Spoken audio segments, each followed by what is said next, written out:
My name is Kambai Ako from the Wikimania user group.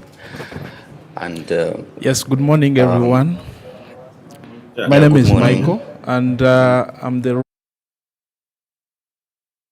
till midday. okay. Is Friday here? Friday. Kambai? Yeah, Kamba is here. Okay. I think we should be starting. Okay. Yeah. Yeah, so thank you very much.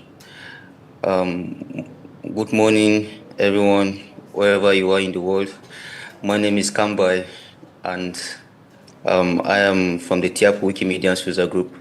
And with me today is Friday Kuyet Musa, also from the Wikimania user group in Nigeria.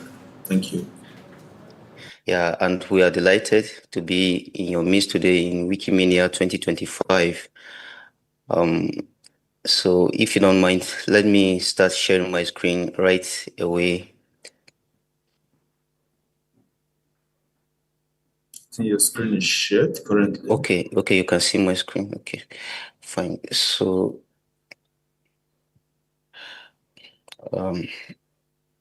sorry, I'm experiencing something else.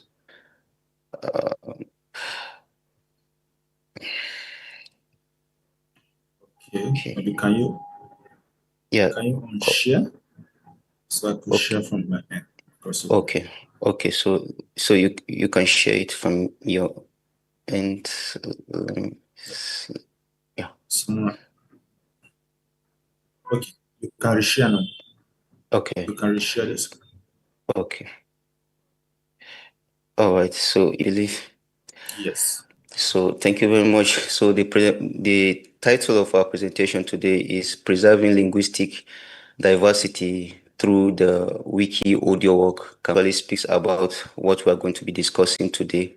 And the abstract of our presentation today is that this very session actually shows the possible ways for endangered languages and variants with limited resources to be documented using the Wiki audio work campaign model.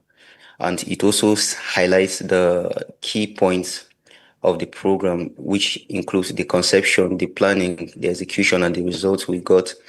And then it also emphasizes the need to invest more in this very project across various languages. And it also highlights the TIAP Wikimedians. We need to do is to identify what language we need to record. In some cases, or in most cases, we are thinking about endangered languages. So once you are able to spot, it could be your mother tongue, you spot it, and then you take it over from there. So the very first thing you need to do is to get a word list, and the one we used is the Swedish list, and then you can print it out in hard copies. And if you have a team of more than one person, then you print it out as much as the people in your team are, and then you also get your voice recorders ready for the field work. All right. So talking about location identification. So all we need to do is to think of a suitable location to collect this data from, because it is also very important for us to highlight this point. The location also, the suitable location also matters. So get a contact person to serve as a tour guide via inquiries. So you need to inquire to know, after highlighting or spotting a location, you need to get a contact person from that very particular location so that they can guide you through your activities over there. Then next is to locate a safe place to stay. Safety first. Wherever you go as a guest, you need to actually be mindful of your safety. So the safety now, getting a safe place could be either a hotel, a guest house, or etc., with an available electricity and internet connection. So talking about electricity and internet connection, I think most of us here in Africa can actually understand what this entails, because a lot of time you visit a place where you discover that the electricity there is not quite okay, or the internet connections are not well fixed. So you need to be mindful of this by getting a suitable location to carry out this project. So the audio recording now, you have to record words of the language in the field as speakers pronounce them.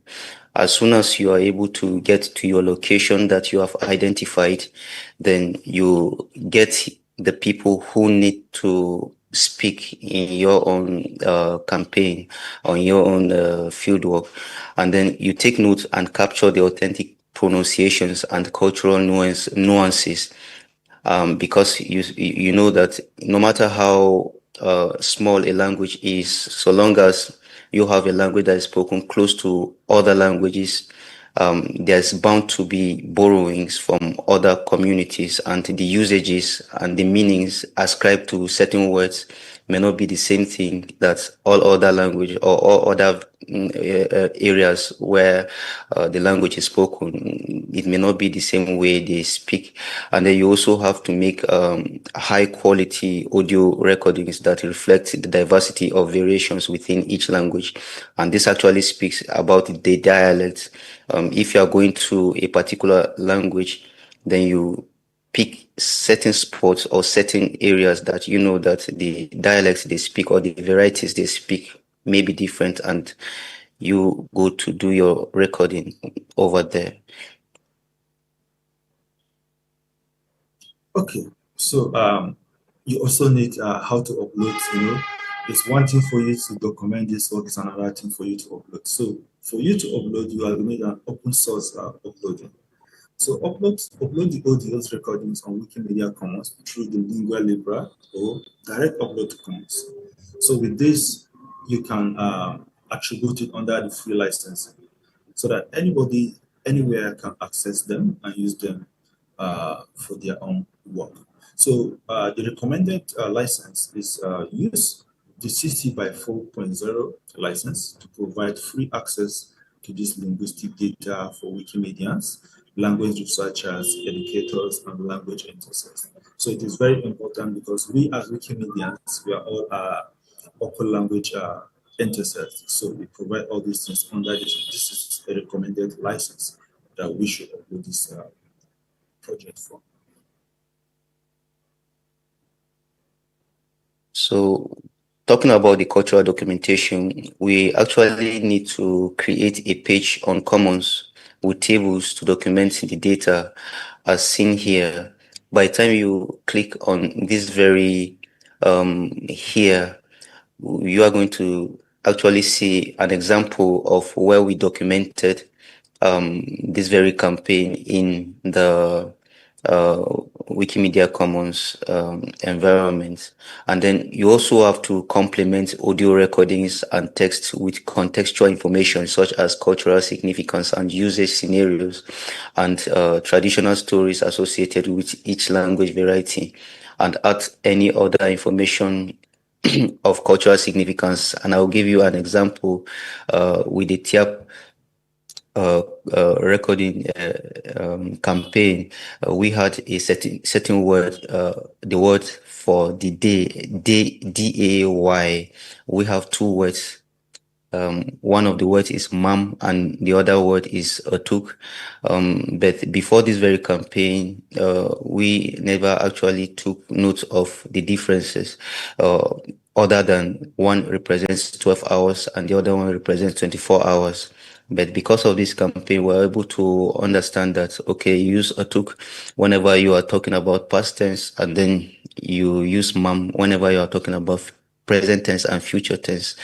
So these are certain differences that you may notice in one community that you may not notice in another community. So everyone, even though they speak the same language, they could have some little differences in the way they ascribe meanings to certain words. Okay, so at this point, having had all the discussion, I know the question we will be asking ourselves is how do we get others involved? So as we take a deep breath, we are also going to take us through the next phase of how to get others involved. So relax as you continue with the presentation. Yeah, so the very first way to get people involved is community engagement, and this actually involves involving local speakers in gathering audio data, and also encourage their participation in keeping their language alive. As you can see in this very picture, here we are with the people we went to meet in their own community, and they were all eager to participate. They were all eager to put in, chip in words or what they know. So one of them will call the other one, okay, there are some Wikimedians here who are coming to do something on the language we speak. Can you come over so we can have your own contribution? If you can see the man by the right hand side here, he's the chief, and here is his old friend, and here are two friends we met. They are our tour guides. So the chief called his friend to come so he can come and give his own insight. So it's all about community engagement at this very first phase. Yeah, next. All right. So the next is also to the awareness and advocacy. It is also important because as we continue this journey, it is a way of creating awareness as well as advocacy. So make the public aware of the importance of preserving minoritized languages. So it is important because a lot of people don't even know that these languages, minoritized languages, are already endangered. So it is a way of creating awareness about the risks of losing these languages if not well preserved. So also use social media campaigns, blog posts, and community events. So during a gathering, maybe local gathering, it is also important. You can visit such a gathering to create awareness about the need to preserve all these languages. So also advocate for linguistic diversity and the protection of endangered languages at local and international forums, just as what we are doing currently. It is a way of advocating for linguistic diversity. So with this is to create awareness of the need for also have these languages documented through the work. It will help to preserve these languages for the next generation to come so that these languages, especially the minoritized languages, will not eventually die at the long run. Yeah. And we also have to collaborate with linguists. We work with linguists and language experts to ensure the accuracy and relevance of the recordings and related materials, and also seek partnerships with academic institutions and organizations focused on language preservation and revitalization. For example, we have the Wikimedia language and tech experts and the Language Diversity Hub to help us in this very project.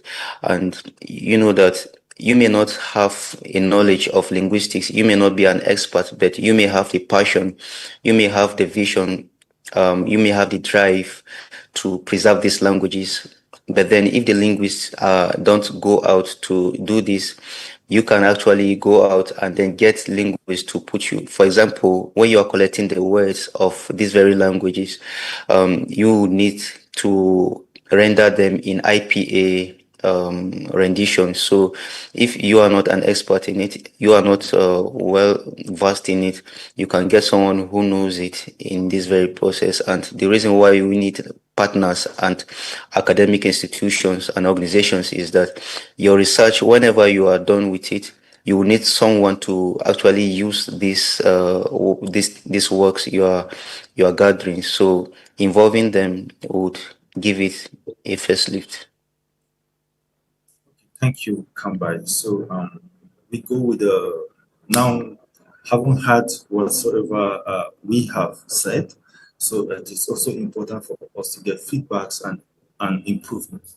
So how to get this is to create a feedback mechanism to gather input from community members and users of the audio repository for audio to continuously improve the project. So it is also good for us to be open to getting feedback about this project so that it will help us on how to improve in our next project. So you may have a common platform, for example, maybe the Telegram group or the WhatsApp group to implement that. So I think this is just for a recommended way to receive feedback from your project. Yeah, and then sustainability. We need to create a plan for the ongoing maintenance and expansion of the audio repository as seen here. By the time you get this very document, you can click here, and then you also ensure that the project remains a living resource, because no one wants to start a project and then you see it die the next year. So you also have to explore funding opportunities and partnerships to ensure that to support the future initiatives related to language documentation and preservation. For example, you may need funds from Wikimedia grants, like you can pursue rapid funds or rapid grants from Wikimedia, and you can also pursue fellowships from Wikitongues and other organizations like even 7,000 languages to help you in this very project. Like in the case of the TIAP Wikimedians, we actually run on an annual GSF, general support fund, so we can be able to sustain it. But for individuals who are out there to do this very project on their own, they would actually need something to support them, and that's where Wikimedia grants and other grants come in. Okay, so the TIAP Wikimedians Wiki Audio Work Campaign, it is the maiden edition. So it is also important to note that this campaign that we have that is being inaugurated, it is something we come to share with the general public and how to see its sustainability. Okay, so this very maiden project that was run by the TIAP Wikimedians user group had the purpose of discovering the variations amongst the TIAP Mabarodo dialect speaking communities, and recording audio and documents and to document nuances in this very dialect. And then also in terms of the location, we actually chose places that were close to where other languages were spoken with potential influence from those very languages, like the Sagwaza area. The village of Sagwaza is close to the Ju speaking region, and then Nyeri is close to the Atam language speaking area, and then the Ashangashui village area is close to where the Sholyo dialect, which is another Tiap variant, is spoken, and then the Chenkwan village is close to where the another Ju speaking area, and then the Tum village is close to where the Grok speaking area is. So you are this very dialect or these very villages are bound to have influences from these languages and dialects. And then also our working partners are the community leaders, the tour guides, and the common people.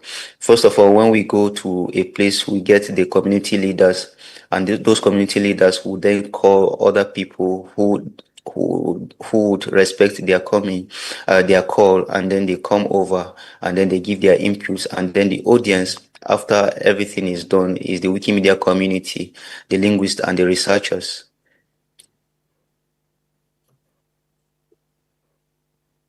So I think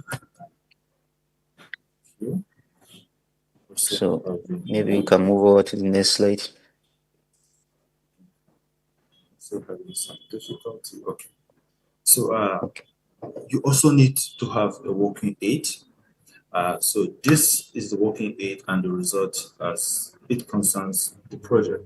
So all you need to do from the gadgets and materials, you need an audio recorder, a camera, a computer, a notebook, pen, and a Swedish list. That's a hard copy.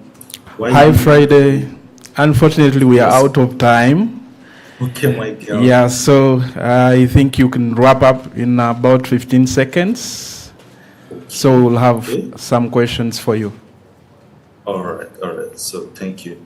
So Kamba, maybe you take it up from here. So we can just So the results we were able to get were about 121 words that were recorded in 5 villages, and then 92 words were recorded in 1 village. And then also we noted cultural nuances, and we also educated our audience, and the audience also got something from us. So let's just check the next slide. So what are the takeaway points? The takeaway points are that not all languages have equal opportunities to develop literary materials or literature materials, and recording these endangered languages and variants or variations helps in preserving cultural wealth and identities that only language can offer. So let's think about this very deeply. Thank you so much. A hand of applause to Friday and Kambai. There are no questions online. I don't know if we have anyone with a question here, but because of time, there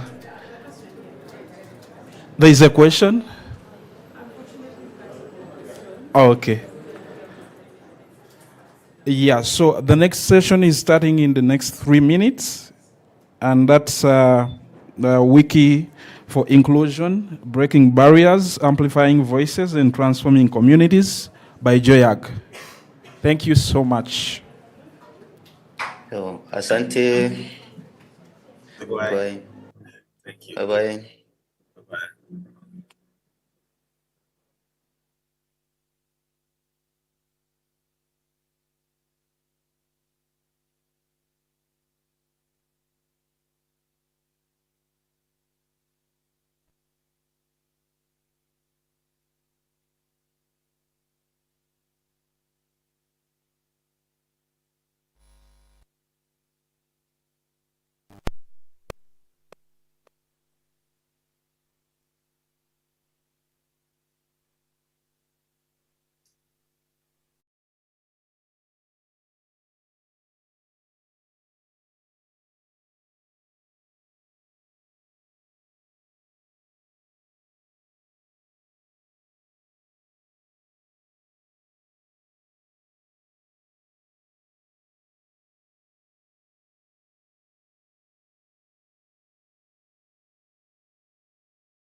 Hello. Oh, Asante.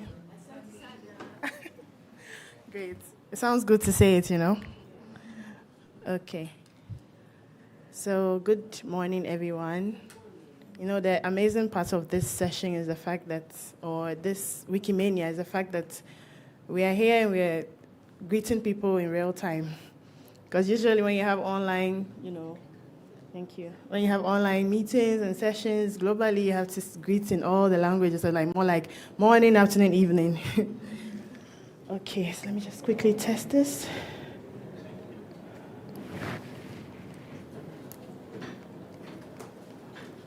Okay.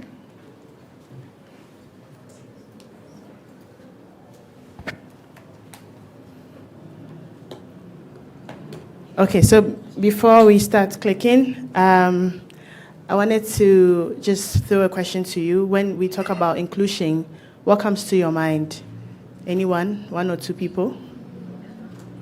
Inclusion. Yes? When you talk about inclusion, you're simply trying to understand what acceptance is in different communities and society. So basically, it's accepting a certain type of responsibility or accepting a certain type of person into your agenda or to deliverables. Thank you very much. Okay, thank you so much. One more? Okay.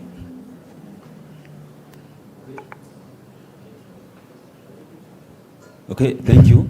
When you talk about inclusivity, I understand a variety of in different variety of diversity, diversity that I can understand by inclusivity.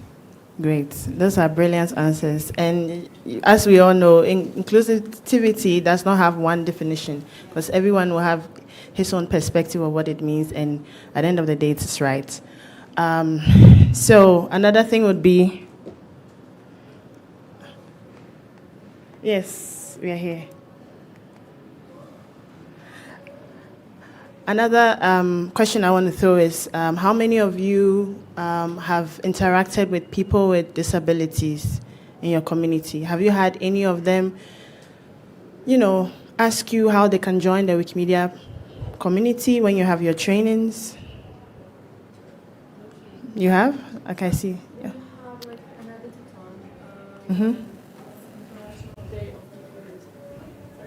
Yeah, I'm from Wikimania Serbia. We have for years now like an annual editathon when there is International Day of People with Disabilities. So we try to reach out to organizations and people who are working around that to invite more people so we can show them how to join.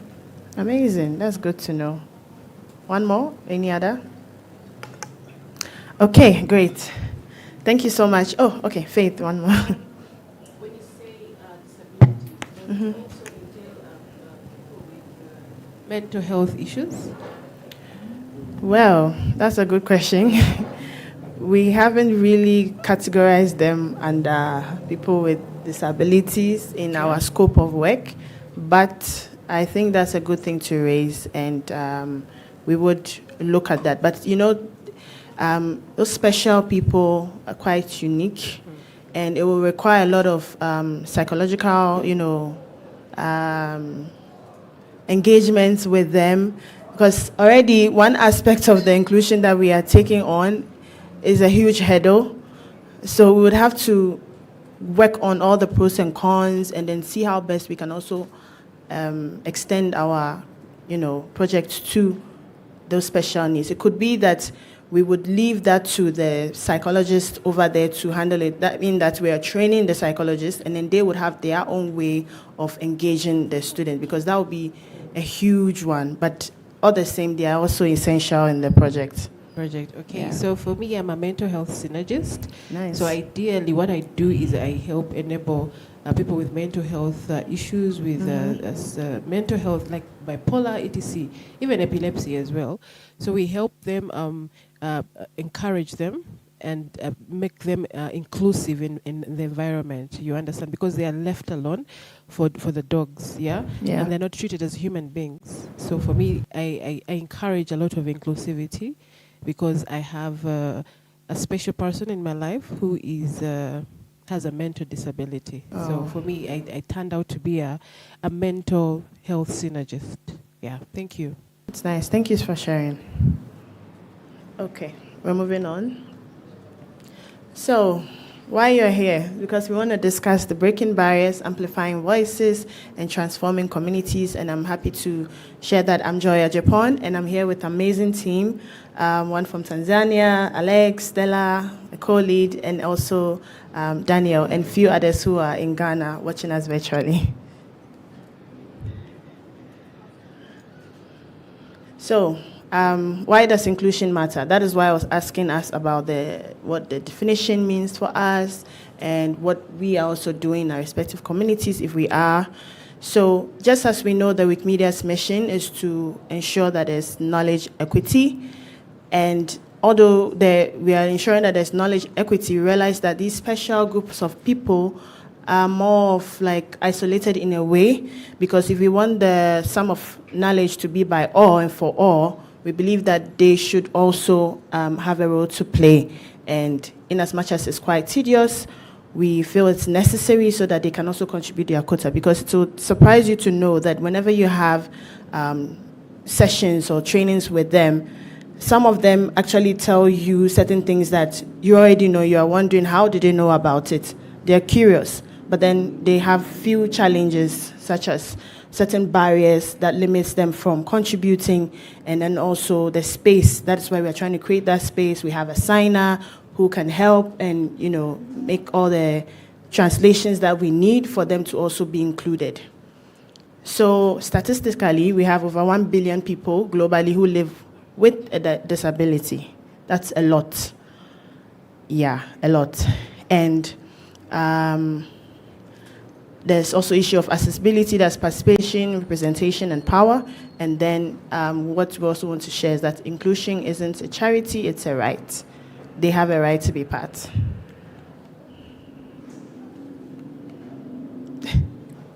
So as I mentioned, some of the barriers to participation, that is access barriers. Limited internet is still something that is running most African countries.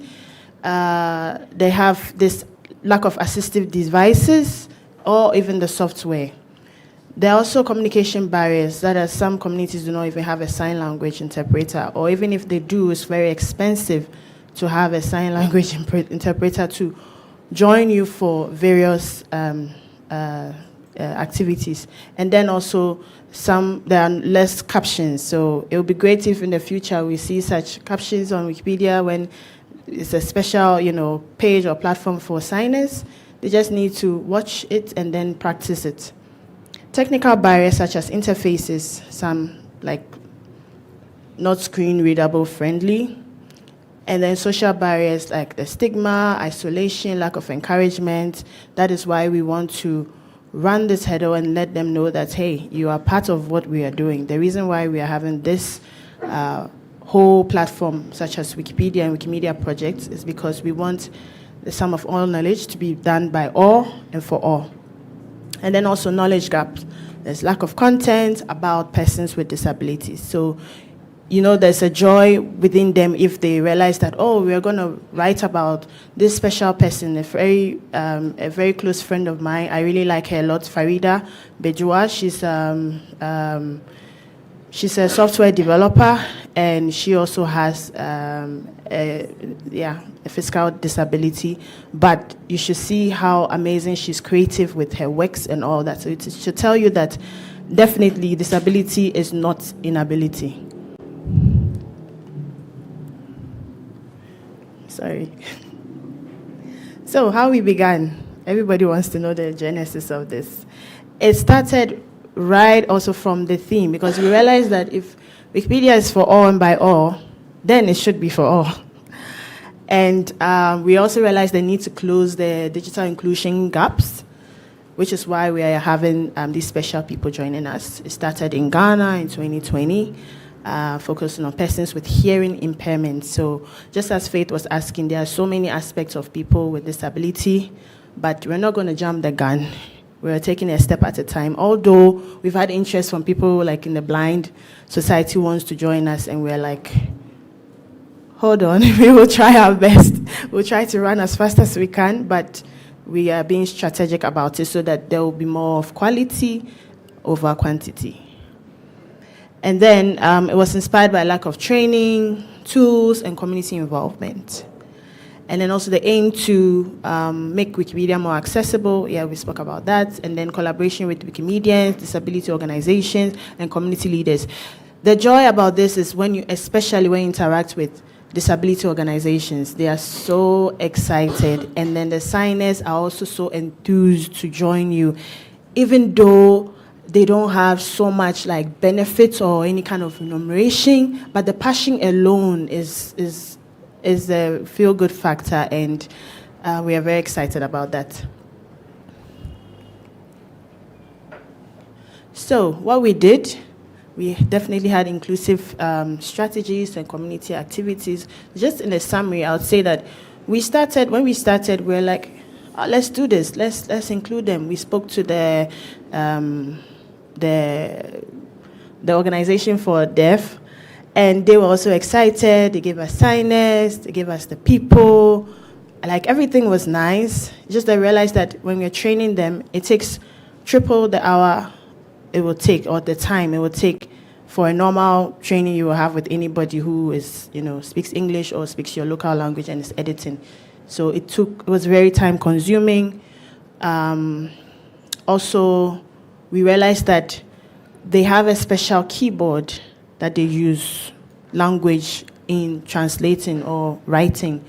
Those are some of the technical things we had to work around. So then we decided to change the angle of the project and look more into having like videos, how they can sign from A to Z, so that when they are putting two and two together, they know that, okay, they watch the video and then they sign on their own. They watch the video and they sign their own. So we were trying to have series of videos that's like a resource for them. We partnered with schools. We adopted the editathons, so we have various places like Winneba, Ejumako, House of Grace, and then we also had collaborations with AfroCrowd to also continue what we do, because they're also passionate about what we do. My bad, sorry.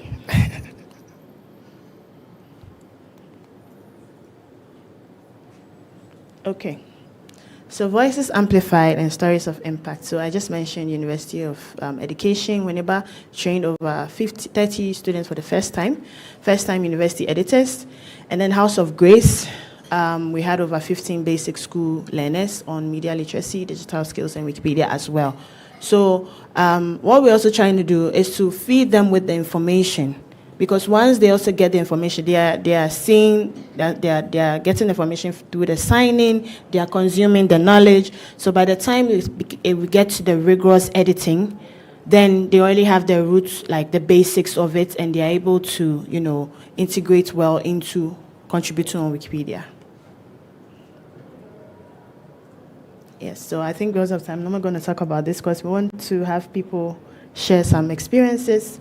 So I'll share the best practices, it's important. So the use of sign language interpreters for in-person and online events. Even the online you can, because then when it's recorded, you have any Zoom meetings with people, then there's a signer over there, and it's beautiful. Although some of us don't understand, but it's just beautiful how they're able to sign, and then through that language, they're able to digest what you're saying, understand, and then practice.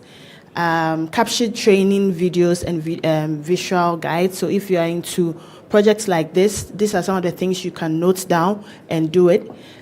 Simple editing tools like the visual editor, use of universal design principles, accessible slides, easy language, and also color. You have to be very careful the color you use, because they're also watching, and like it should be a plain background where they can actually see the person signing very well. And then localized content creation in sign language and local languages.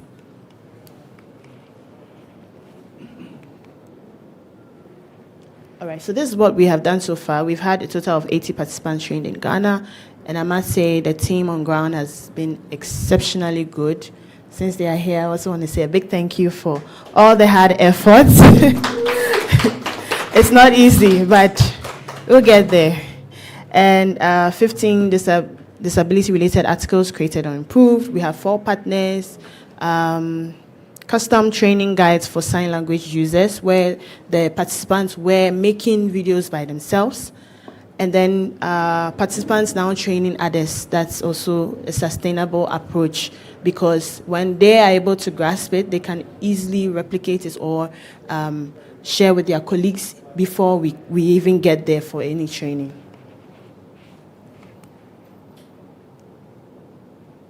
Okay, so what you can do, inclusion starts with you, always. So you have to assess your community's accessibility needs. Like Faith is doing things with mental health. What is the saturated area in your community? Do do you have more blind people? Do you have more of this? Do you have more of that? You need to assess. You need to use inclusive tools, captioning. We also recently heard about Sign It, which we are here to explore. Sign It on Wikipedia, where we can let you know more about it. Collaborate with local disability groups. Collaboration is very important. Partnership is very important. It's not always about getting resources, but it's also about getting their ideas, their people, their time, and they also supporting you globally is very important. Include accessibility in grants, events, and projects. Promote content about and by persons with disability. Share your own Wiki for Inclusion stories. On that note, I'm going to call Alex before I eat into the time, who is from Tanzania. He's going to just give us briefly his background, why he started, what he's doing, and how far he's gone. Thank you.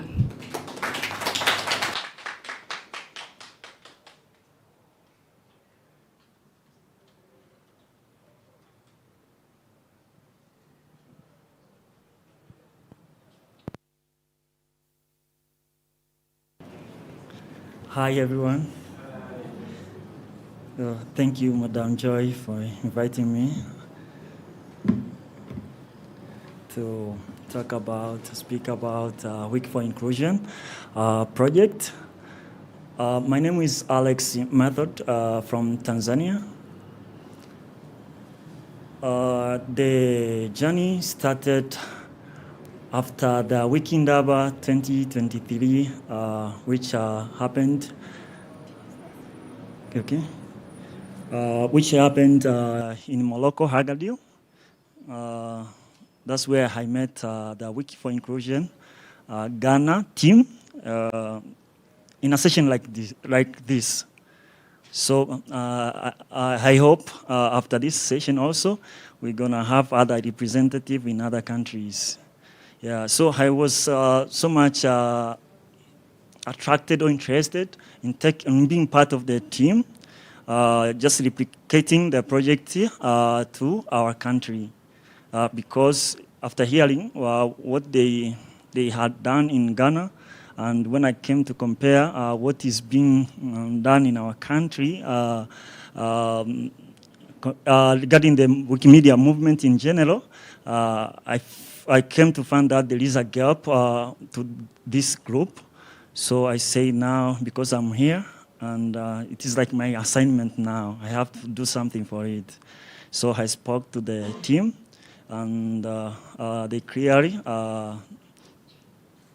took me through the project, how it is done, what is needed, so that the project can be impactful.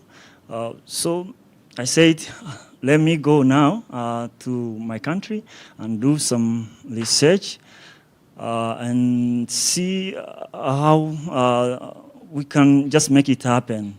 So I think after a few months, I returned back home and with passion of wanting to just bridge the gap of including people with hearing impairment, especially, though as she has said that it is all about disability, but we have our focus. And also my focus in my country was sign language interpreters and also hearing impaired people. So I started going, visiting, talking to institutions, to individuals, associations, considering, yes, I just spoke to those like representative in associations and some officers in the educational institution. They said, yes, we can just collaborate. We can collaborate. We can just give you our people so that you can just implement your project. So I just organized an editathon, and yes, to which most of my participants were students from universities and also members from associations, hearing impaired associations. For the first year round, this year we just finalized our second phase of the project. So in 2024 was the beginning of the campaign. So I just trained. Like 90 participants, 80 to 90. Time is up. We want to have some, if there are any questions that we want to Yes, have, thank you so much. So if there are any questions, but while we are waiting for the questions, we have several resources on the link on our slide deck. You can read more, and you can also watch this video. Yeah, it's just enjoy it. If you have any questions, let's use the 3 minutes. Okay. You can watch while we listen to the question. Thank you. My name is Woja Emmanuel. I am a co-founder for the Wikimedia User Group South Sudan. And my question is basically on the disability, persons with disability, on ethical concerns and dilemmas, because ethical concerns and dilemmas, we do have communities that have different perceptions as to persons with disabilities. And I've also worked as a journalist in my country, and of course, we do face those challenges in terms of identifying persons with disabilities and maybe naming someone as deaf or dumb. So are there some specific words that can describe persons with disabilities in such special considerations?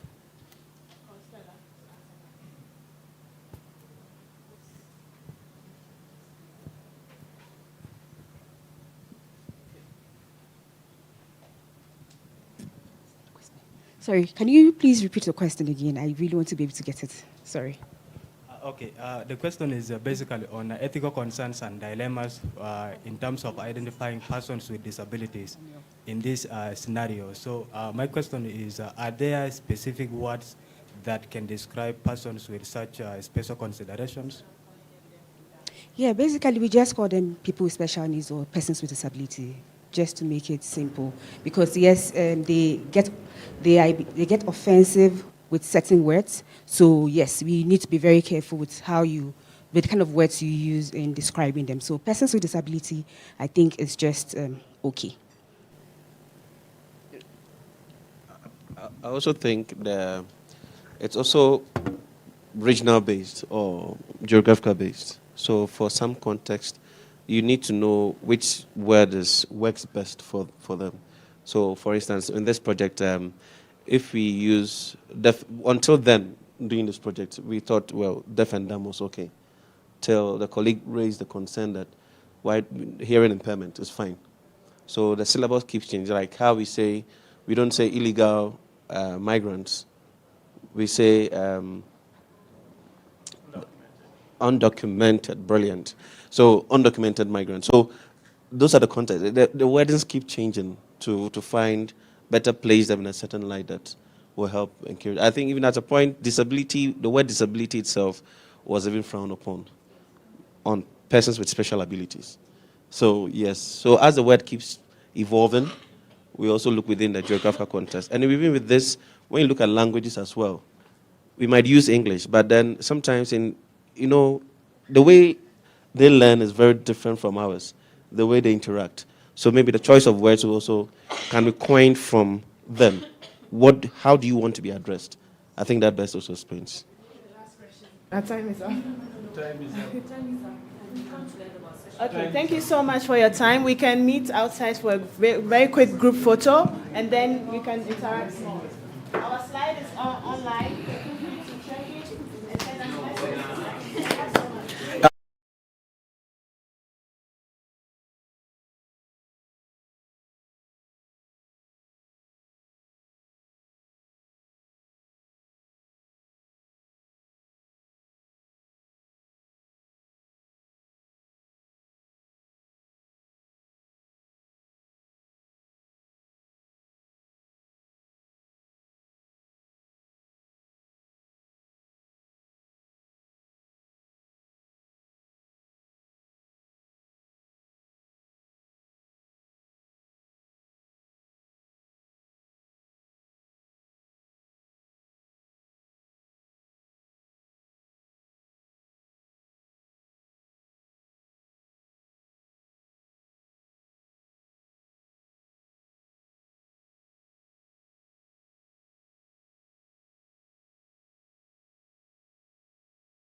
Okay, hello everybody. Good morning. My name is Josh Lim. As you can tell, I lost my voice. So I'm going to try to give this presentation as best as I can. This is not the first time that this has happened to me. My co-presenter is Derek Chan from Hong Kong. We're trying to get him in. He's going to call in because he's attending remotely. And we are presenting the L2 conundrum. Now, if you're wondering what an L1 and an L2 is, we're going to explain that. Throughout the course of this presentation, these terms are going to float, throughout the course of this presentation because, we have over 300 languages on Wikipedia, and a lot of them are mediated by the fact that languages have an inherently unequal power relationship, especially in countries like Kenya, like my country, the Philippines, like Hong Kong, where Derek is from. And we want to see how we can improve our Wikipedias without being so overly dependent on some of our largest projects. But first, of the attendees in this room, how many of you edit Wikipedia in one language, but primarily communicate in another? Right? So I suppose you folks edit like which languages, in which languages? Mostly like English or Spanish or Portuguese or French or, right, some big global language, right? But like, for example, I speak Tagalog or Filipino, which is the national language of the Philippines. And if you compare, the Tagalog Wikipedia only has 48,000 articles. The English Wikipedia has 6 million. 95% of all traffic to Wikipedia in the Philippines goes to the English Wikipedia. Why is that the case? Because of this unequal power dynamic. Derek, if he calls in, it's the same thing too. The Cantonese Wikipedia has about 100,000-ish articles, 150,000. But the Chinese Wikipedia, which is practically the Mandarin Wikipedia, has several times that number. And so a lot of what we do on Wikipedia, we talk about how we borrow policy from the English Wikipedia. We talk about how we borrow behavior from a larger Wikipedia and transpose that to a smaller Wikipedia because it is more convenient. The problem there is whether or not this is actually something that is going to be beneficial for these projects in the long run. But let's explain a little bit of how this dynamic works. So this is actually part of our lived experience. I happen to be in a country where the national language has historically, despite the best efforts of our politicians, has historically been prejudiced by the fact that English is omnipresent in our everyday lives. English is the language of education, of politics, of government, of science, of everything. And so there is this preconceived notion, rightfully or wrongfully, that when we discuss things in an academic setting, of which an encyclopedia like Wikipedia is one, right? The language that you have to use is English. There's this notion that it's not worth it to explain things in our native language because it's too complicated, it's too hard, no one will understand it. Literally we laugh when we use scientific terms in the vernacular because for a lot of people, it sounds weird to them. They've never experienced it, they've never heard it used in that setting, and so they think, why is it translated like that? Let's just use it in English. It sounds easier, it's shorter, it's snappier. The same experience could be said as well for Derek. Is he here? Was he able to connect? Yes. All right, Derek, I'll hand it over to you. What's your experience? What has been your experience with your varieties of Chinese? And other languages too.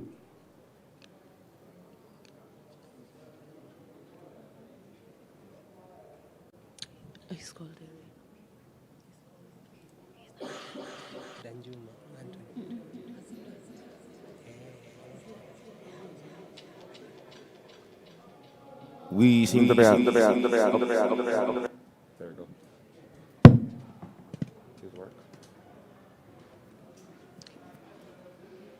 Sorry, just continue just for a minute. Okay.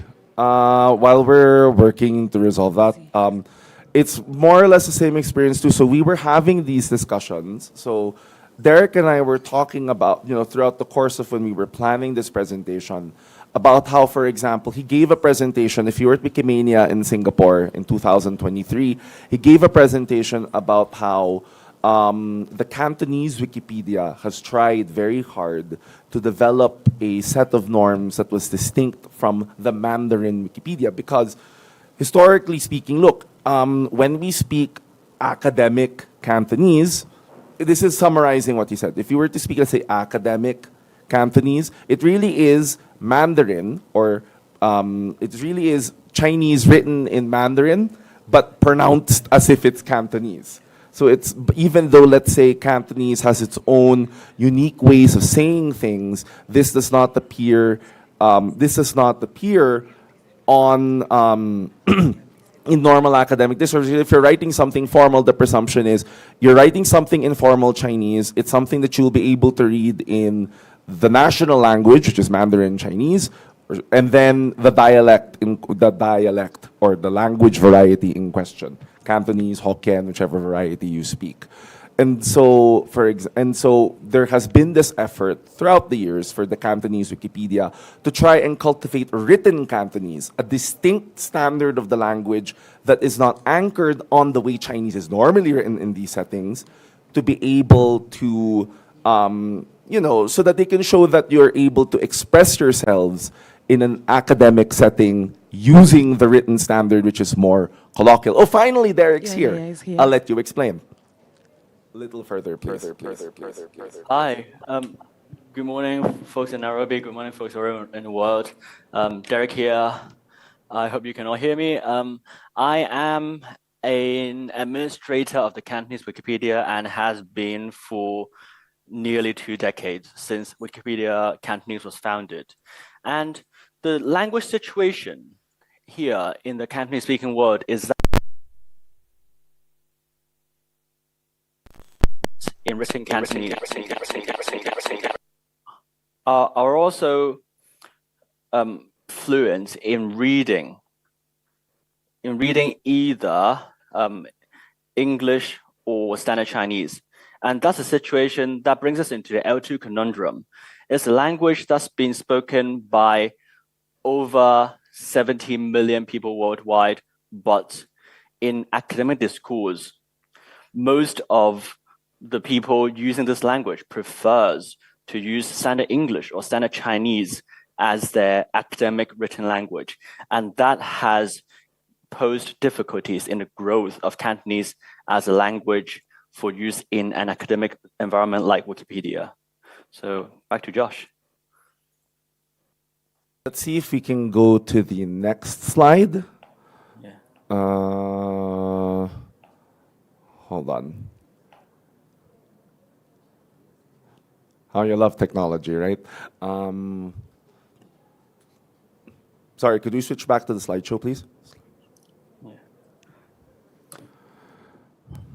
So what exactly is this L2 conundrum that Derek was talking about? So a lot of our L1s, our native languages, are pretty vibrant themselves. For example, Cantonese has 70 million speakers. Tagalog has 20 million native speakers. And as a national language is spoken by about 80 to 90% of the total population of the Philippines, which is about 115 million people.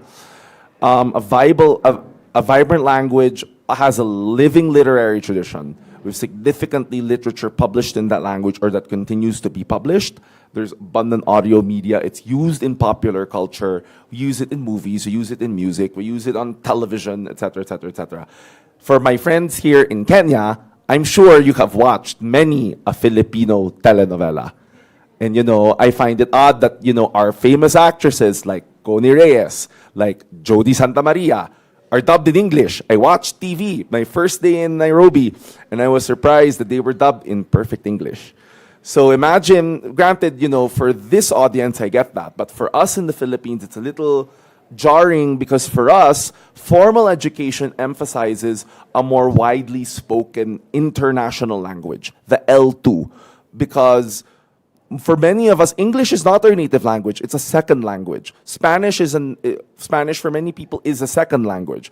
Portuguese is a second language. French is a second language. And we would speak, our own individual languages, but then there is this relationship that comes from the fact that when we have an L2 that's international, that's widely used in academic discourse, we don't see the need to use our L1, our native languages in this type of discourse. And so we grow projects in languages as diverse as Cebuano, Tagalog, Cantonese. Heck, I'll even name maybe even some of these other projects and some of these user groups that have done a lot of amazing work. I'm not going to, I don't want to mention I'm not here to shame anybody, but we know that it is exceedingly difficult to grow these communities in light of the fact that we have this preconceived notion that the native tongue is considered to be too uncultured for higher education. I have been told repeatedly, both, in and out of Wikipedia, that it's not worth, we contribute only in English because it's the language that we best express ourselves in and that everybody reads. Never mind that we are perfectly capable of expressing ourselves in our native languages, right? And speakers tend to edit the Wikipedia in the L2, in the language of education, because that is the language that they are accustomed to. We read scientific articles in English. All of the resources that we need, our reliable sources that we need, all the reliable sources that we need are in English. And therefore, we don't want to have to go through the labor of translating it into our native languages. Sorry, this is not working. There we go. Derek, you want to hop in here?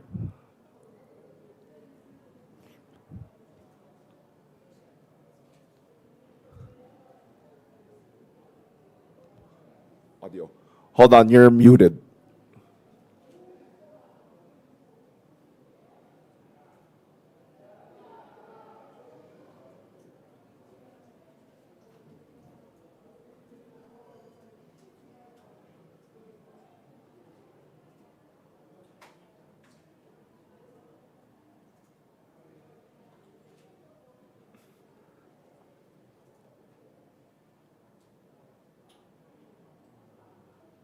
Anything with the audio, we can't hear him.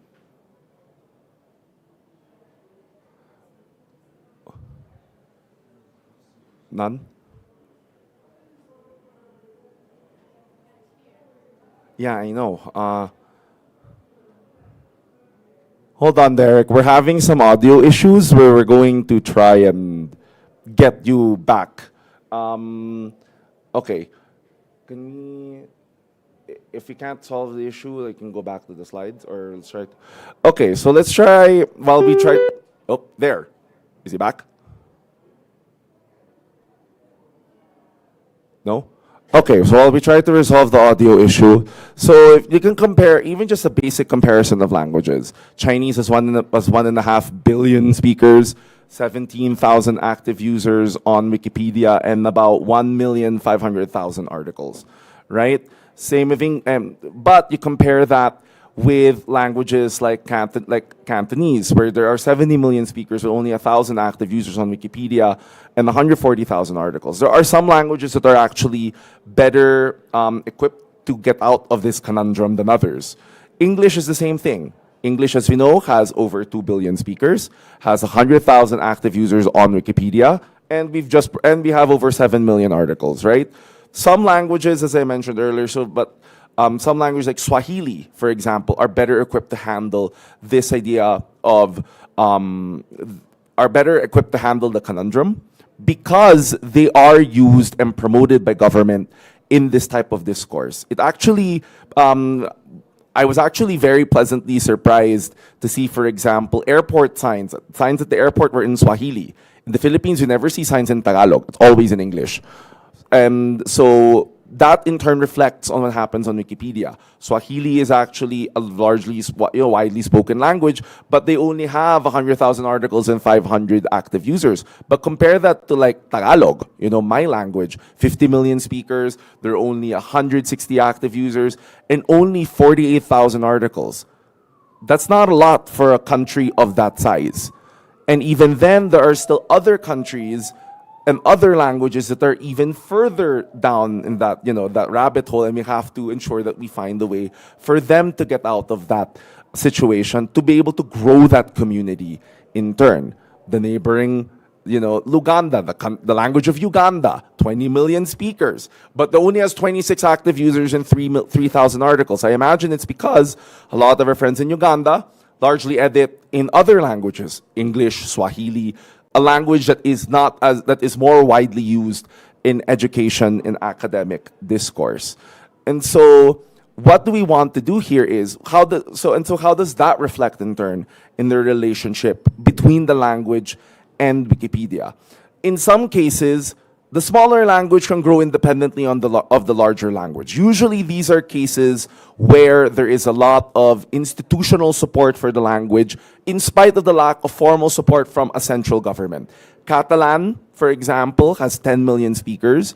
The Catalan Wikipedia is a very obvious success story of how they're able to have a very vibrant Wikipedia with its own independent culture because it reflects the fact that there is a large amount of government support on the part of the Catalan regional government and associated regional governments in Spain to be able to promote that Wikipedia. Same with Basque. It has a passionate Wikipedian community. The language is widely promoted, despite the fact that Basque only has 750,000 speakers.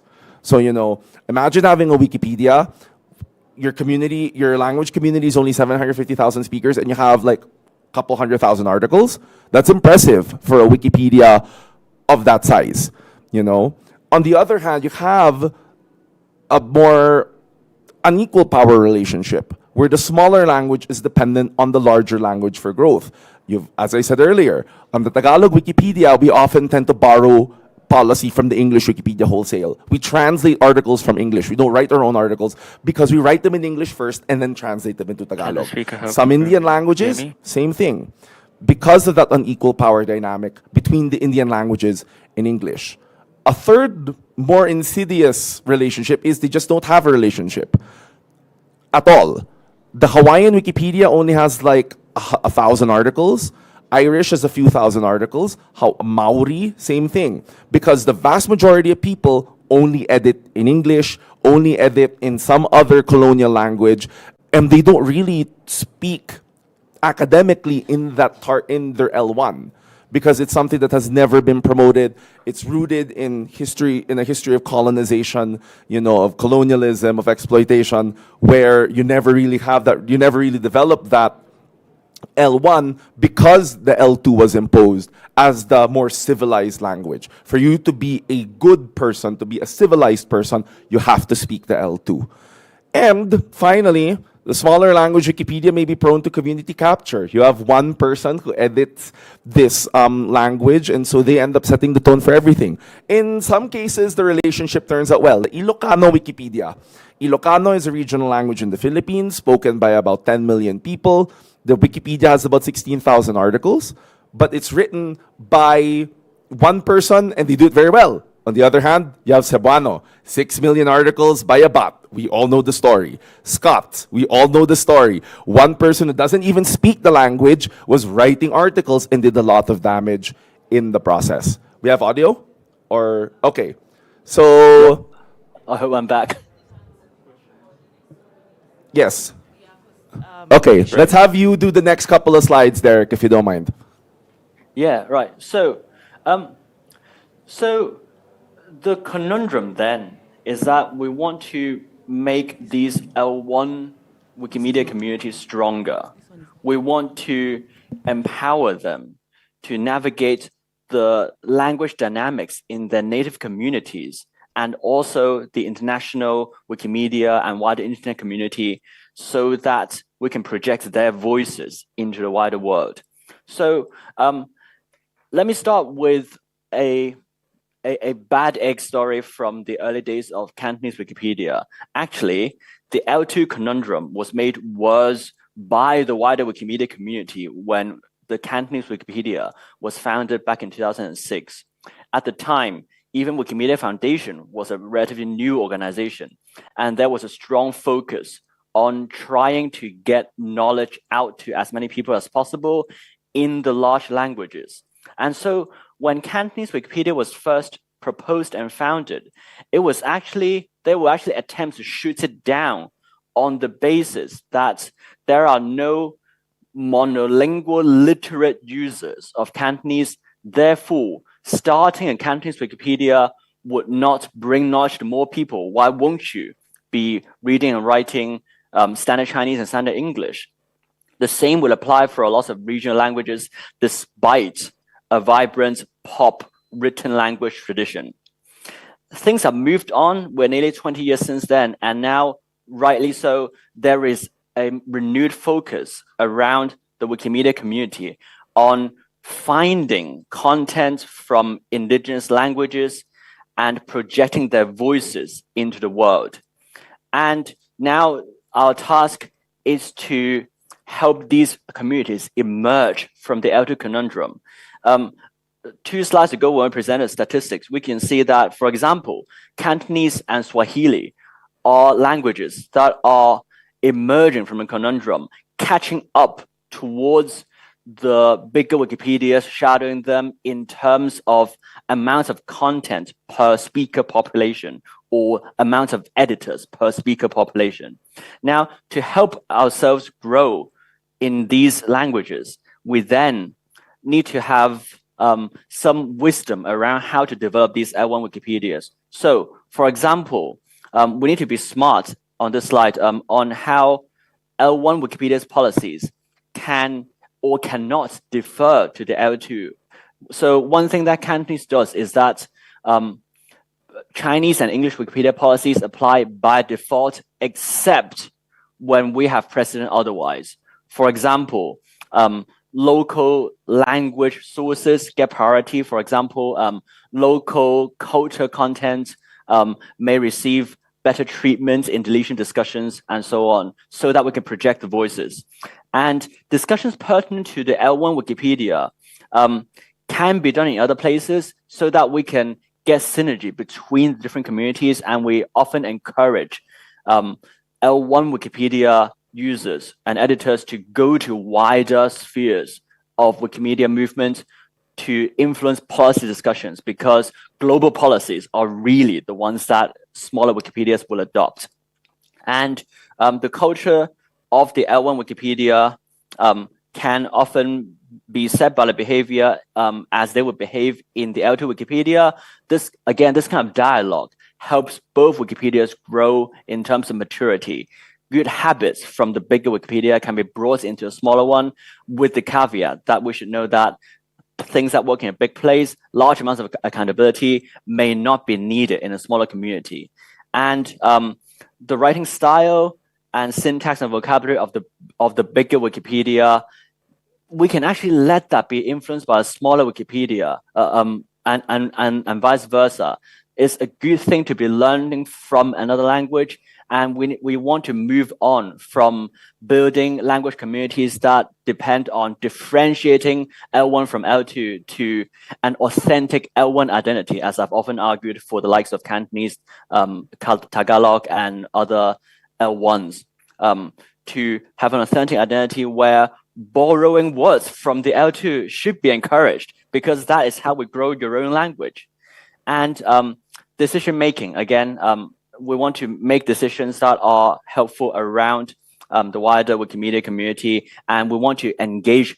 If you're a member of a Wikipedia in a local language and you speak wider regional languages, engage in global policy discussions as much as you find interesting to you, because the global policies are what's going to most helpfully shape your local Wikipedia, like how Universal Code of Conduct or the content translation tool and global sysops, global user boxes, Wikidata integration. These are the things that will help smaller Wikipedias grow, piggybacking on the infrastructure set by the larger Wikipedias.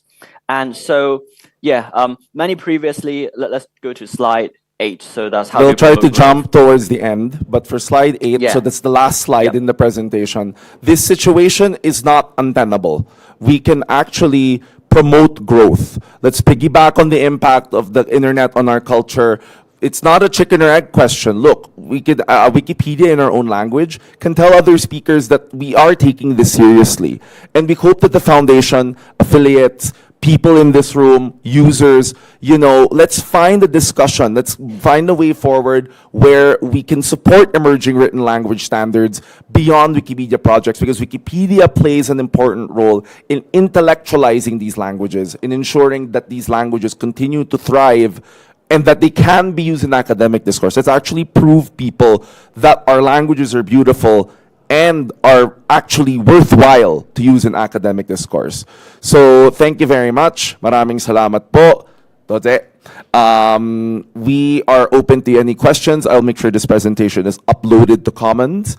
And we look forward to exploring this with you folks. Thank you very much.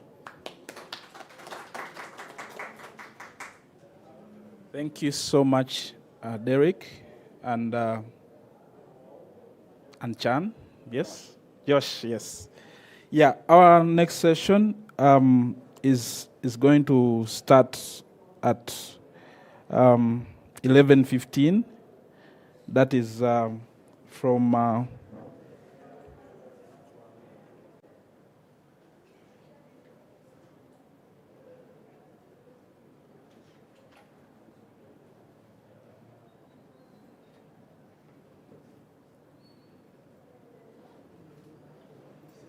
yeah, that's from Anton and Mariana, and it is titled "How Ukraine's Wikipedia for 55 Plus program helps increase editors' diversity."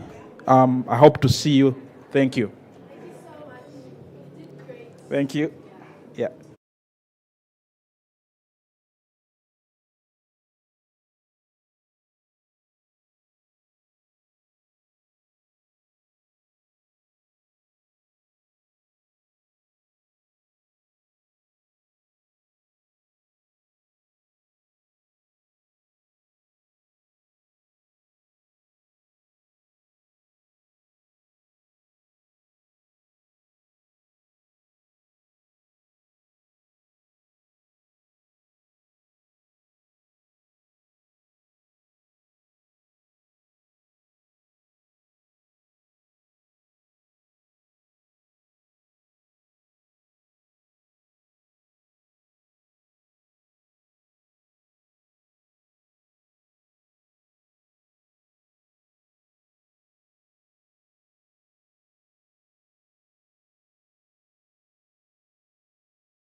Anton?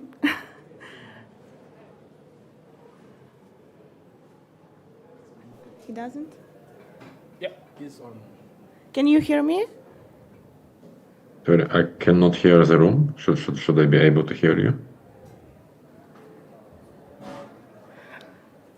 Can you hear me now?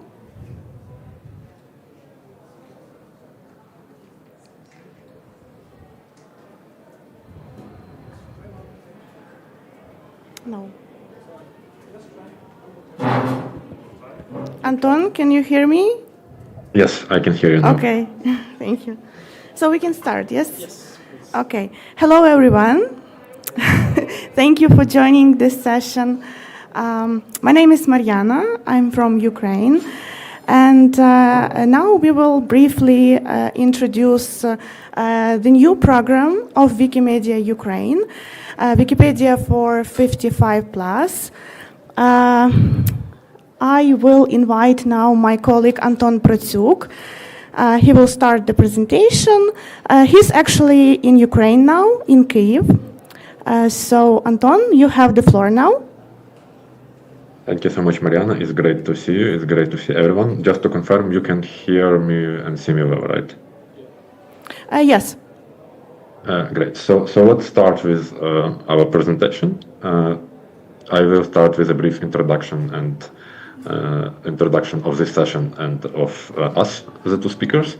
Wikipedia for 55 plus is one of Wikimedia Ukraine's programs whose goal is to attract older people as editors to Wikipedia and to other Wikimedia projects. And during the course of the next 25 minutes, we will present it in more detail. The point for today's session is, first of all, to have this brief introduction. Then I will present key highlights about the program, about Wikipedia for 55 plus. Then I will pass on to Mariana to present our learnings and advice for other communities who are interested in doing a similar program. And then we will have some time for questions and answers at the end of the session. And to briefly introduce ourselves, my name is Anton Protsuk. I am the programs coordinator of Wikimedia Ukraine. So basically, I lead Wikimedia Ukraine's programmatic work. I was hoping to come to Nairobi in person, but haven't been able to do it. So I'm presenting remotely from Kyiv. And in person in Nairobi, you can see Mariana Senkiv. Mariana is a Wikimedia Ukraine board member. She is responsible, among other program. She is responsible for our diversity initiatives, and one of which is the Wikipedia for 55 plus program.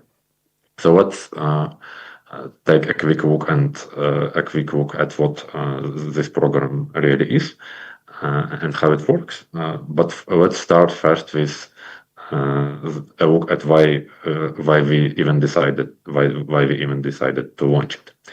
Like many other affiliates, Wikimedia Ukraine aims to attract underrepresented groups of editors, women, minorities, and so on. And people aged 55 and over are an important demographic here. They are often underrepresented among Wikipedia editors, especially on Ukrainian Wikipedia.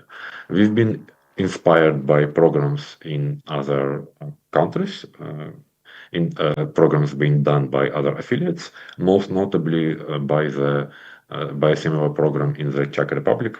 Wikimedia Czech Republic have done a great work here, and we've been really inspired by them.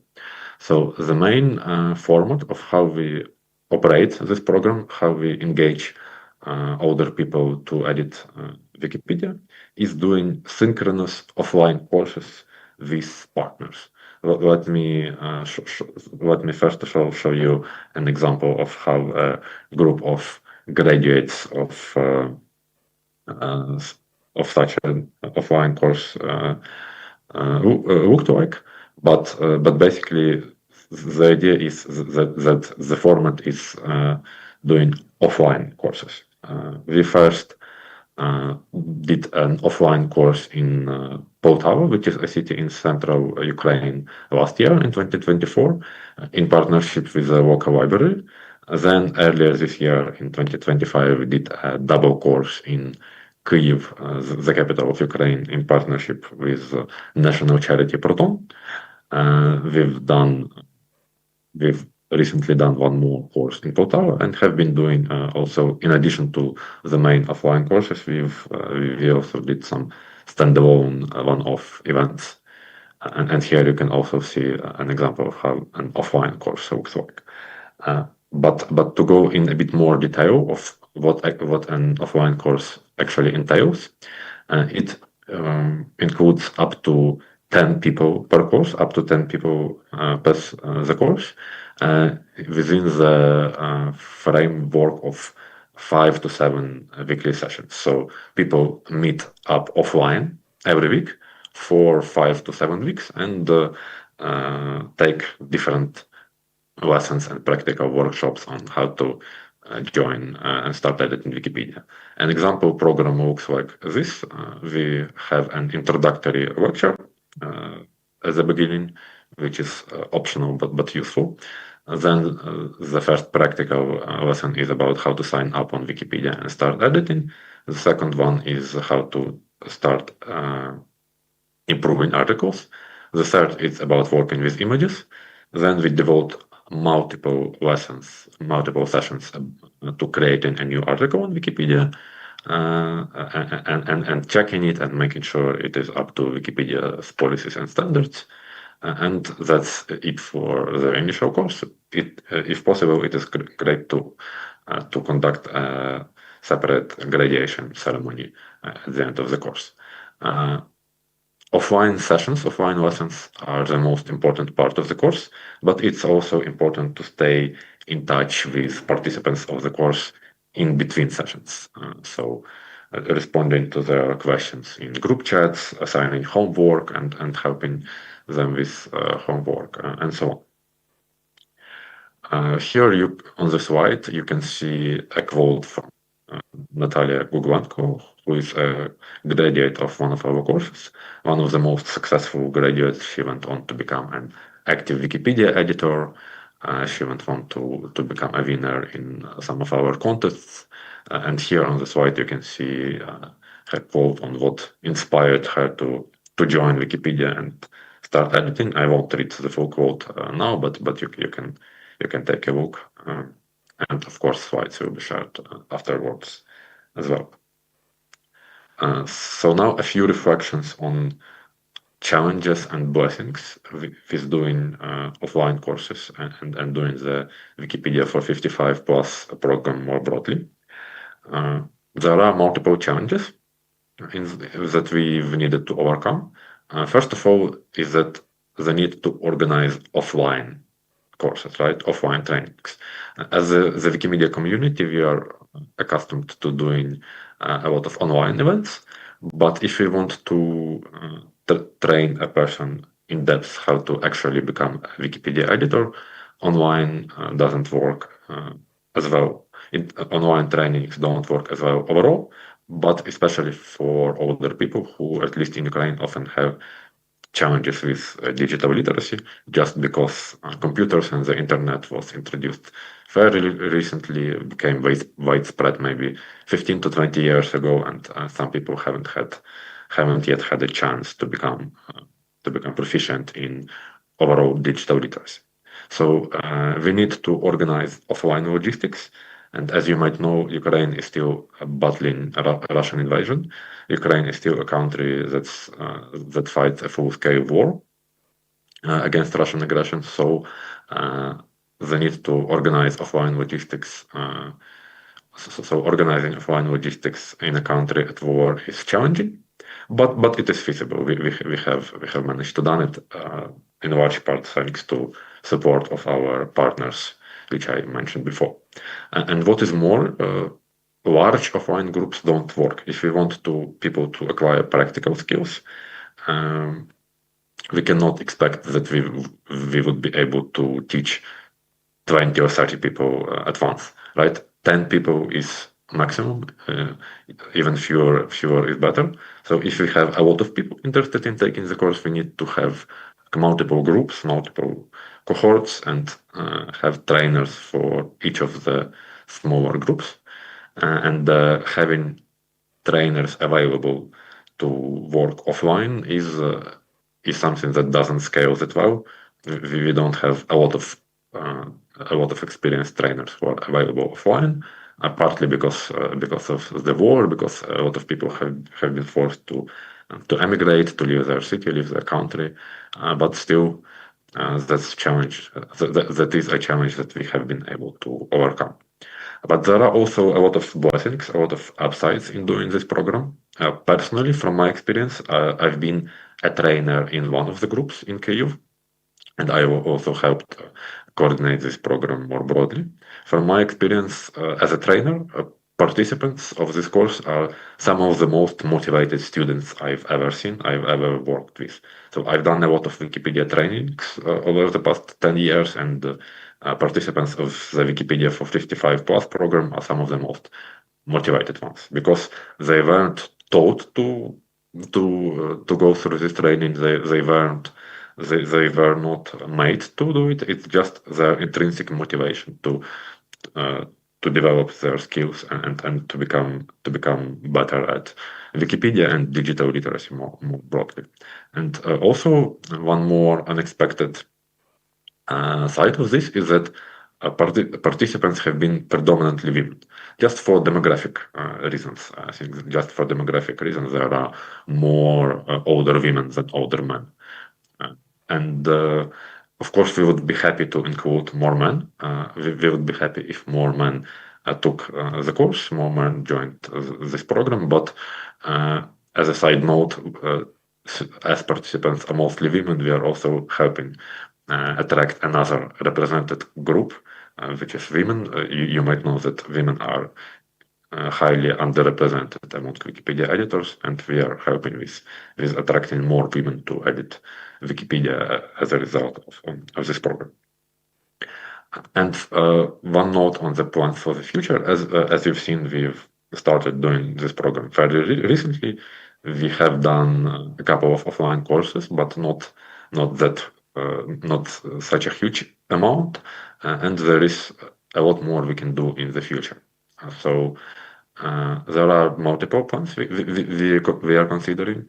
We are considering some online training as well, but as I mentioned, online training doesn't work that well, so we are mostly focusing on how we can expand offline. And expanding to new cities is a big part of our thinking. There is a lot of there is a lot of interest in among potential partners and potential participants in having these courses in other cities. But as I mentioned, the biggest bottleneck is having experienced trainers on the ground who are available and able to dedicate time to doing this program. And then also we are considering doing more advanced courses for those who graduated from the basic one. So I've discussed how a program for a typical course looks like, and a typical basic course ends with people being able to edit Wikipedia, to work with images, to create articles, but not with much more complex skills, such as, for example, working with templates or working with the technical side of Wikipedia, or maybe not creating featured articles and so on. So there are a lot of skills we can still teach, and we can still convey to those people who have passed the basic course. So that's it from me. Thank you so much for your attention for my part, and now I am happily passing over to Mariana. Thank you very much, Anton. So what we learned and what we can share with you if you want to organize something similar to this initiative. The next slide, please. So before the launching such program, you need to analyze needs of older people who will be the participants of this program. Here, a survey will be helpful for you because it will let you to know about the expectation of these people their motivation, their level of digital skills. Also, you will have more or less clear picture about technical conditions that these people are working with now. The next slide. This is a very good advice for this program. Start small. It is good to start with pilot group from 5 to 10 participants in one city or village, hosted by, for example, local library, as it was in our case. This course should last like from 6 to 8 weeks, and 1-2 classes per week. We believe that this is the most this is the best option for this program. Sorry, the previous slide, please. This approach, we believe, help you to focus more on participants and give them more attention during the trainings. And also it helps you to adapt quickly. The next slide, please. Clear rules, not just for participants, but also for trainers, are very important. Please pay attention to friendly and safe space. Also remember about real examples, demonstrations, repeat materials that participants learned, for example, during previous training. This is very important for them. Yes, even small steps are very valuable. You should remember about that, and also your students should know about this. The next slide. To celebrate efforts of participants, you can use a lot of ways. For example, certificates, some small souvenirs. Also, mentions on social media will be very productive, we believe.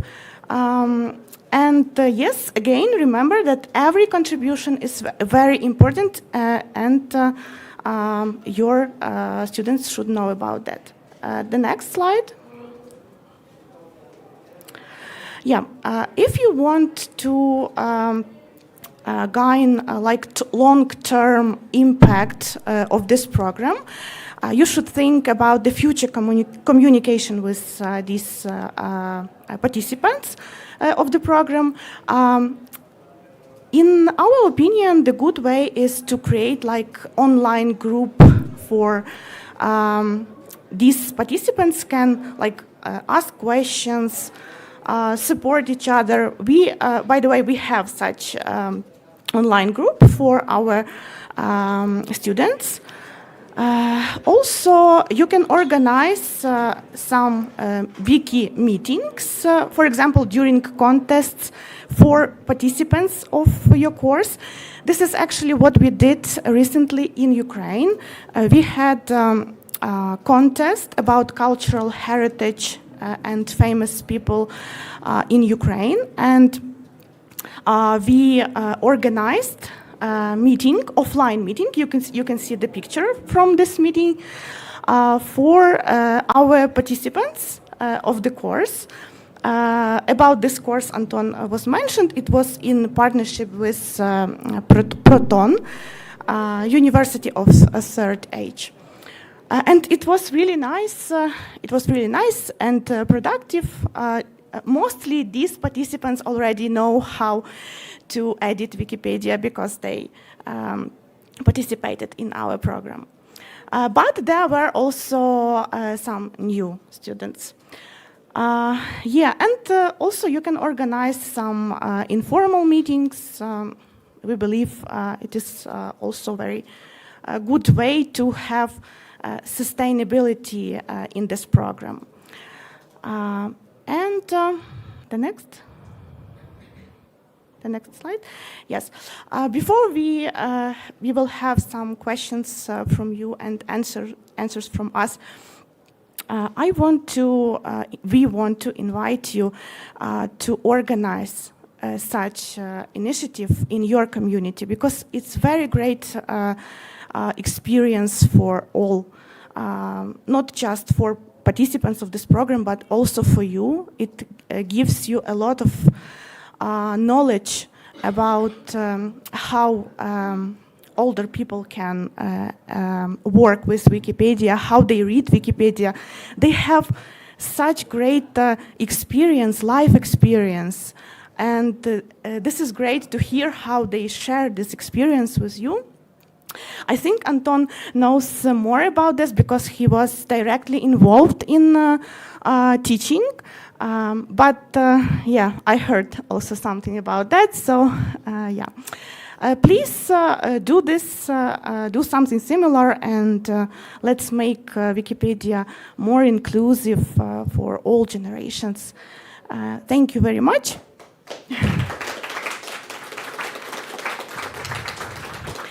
If you have questions, please, we will try to answer. Please. Hi, thank you so much for your work. It's such an intentional and thoughtful way to engage with diverse audience.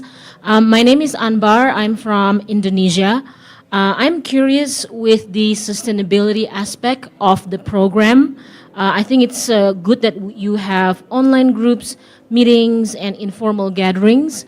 To this date, how do you measure the success of those approach to keep people in the movement and coming back to edit?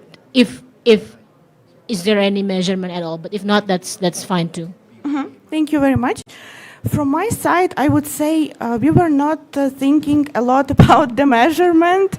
Yeah, we just had some successful courses that Anton mentioned, yes, and we think that this is great. But Anton, maybe you want to add something about a measurement of success and about sustainability?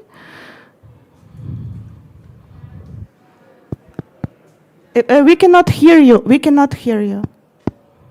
It's on your side. Yes, we can hear you now, please. Yes, great. So I can say that since we've done this courses very recently, we have not yet done a lot of measurement of sustainability, of like how many people are staying on to edit, but I think that's something we will definitely do in the future. But I would say that, of course, like we cannot expect that 100% of people will stay on. There is always some churn, but we hope that the retention rate will be relatively high, since, as I mentioned, these participants are really motivated, and we are doing things to keep them engaged, such as online groups, such as organizing standalone separate events after the course has concluded, and so on. Thank you, Anton.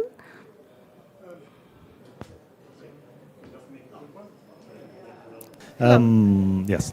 My question is, how do you create, select, and train your trainers? So do you scout them from the online community? Do you prefer to find them from the offline Wikimedia Ukraine? From Italy. Bye. Very much. As Anton was a trainer of one of the course, I think he will answer this question.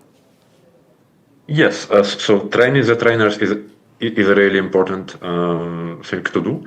I would say that more broadly, Wikimedia Ukraine has been doing a lot to train the trainers. We've done some specifically courses for trainers, specifically training sessions for trainers, and devoted time to looking for people who are interested in becoming a trainer. I would say that it's just a matter of looking at experienced Wikipedians who are interested in this sort of public engagement, then offering them support, offering them to an opportunity to hold one event or maybe a few events, and then supporting them and helping them get additional skills as trainers. So we are doing that, but we have not done yet specifically training for trainers of this Wikipedia for 55 plus program. We've just tapped some of our most experienced trainers and invited them. We are to out train of for this time. program. We are out of time. We're out of time. Thank you very much. I Thank think you so we can much. continue our discussion. Yes, yes, yeah. please. We only have 5 minutes to transition to the next session, Okay. so you can continue outside. But thank you so much for the presentation, and thank you for everyone who attended the session. Thank you so much.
digital archive. I'll be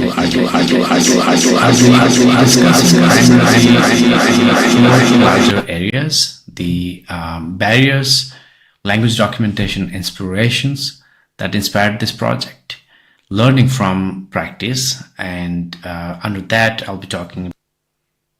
Hi, my name is Subhashish, and today I'll be talking about OpenSpeak's archives, which is a digital archive for Wikimedia projects. I'll be discussing primarily four larger areas: the barriers, language documentation inspirations that inspired this project, learning from practice, and under that I'll be talking about the infrastructural advantages, key factors, and takeaways that are specific to one pilot that we ran, and then finally the current practice. Before I talk about this initiative, I want to highlight that knowledge in most low-resourced languages is predominantly oral. And what that means is indigenous languages or endangered languages and many of the minoritized languages of different regions are lesser resourced as compared to the dominant languages. And these languages often have a culture of orality, and communities don't have an option to have textual documentation of the language or text-based documentation of the language. And because of that, there's very little scope for textual references.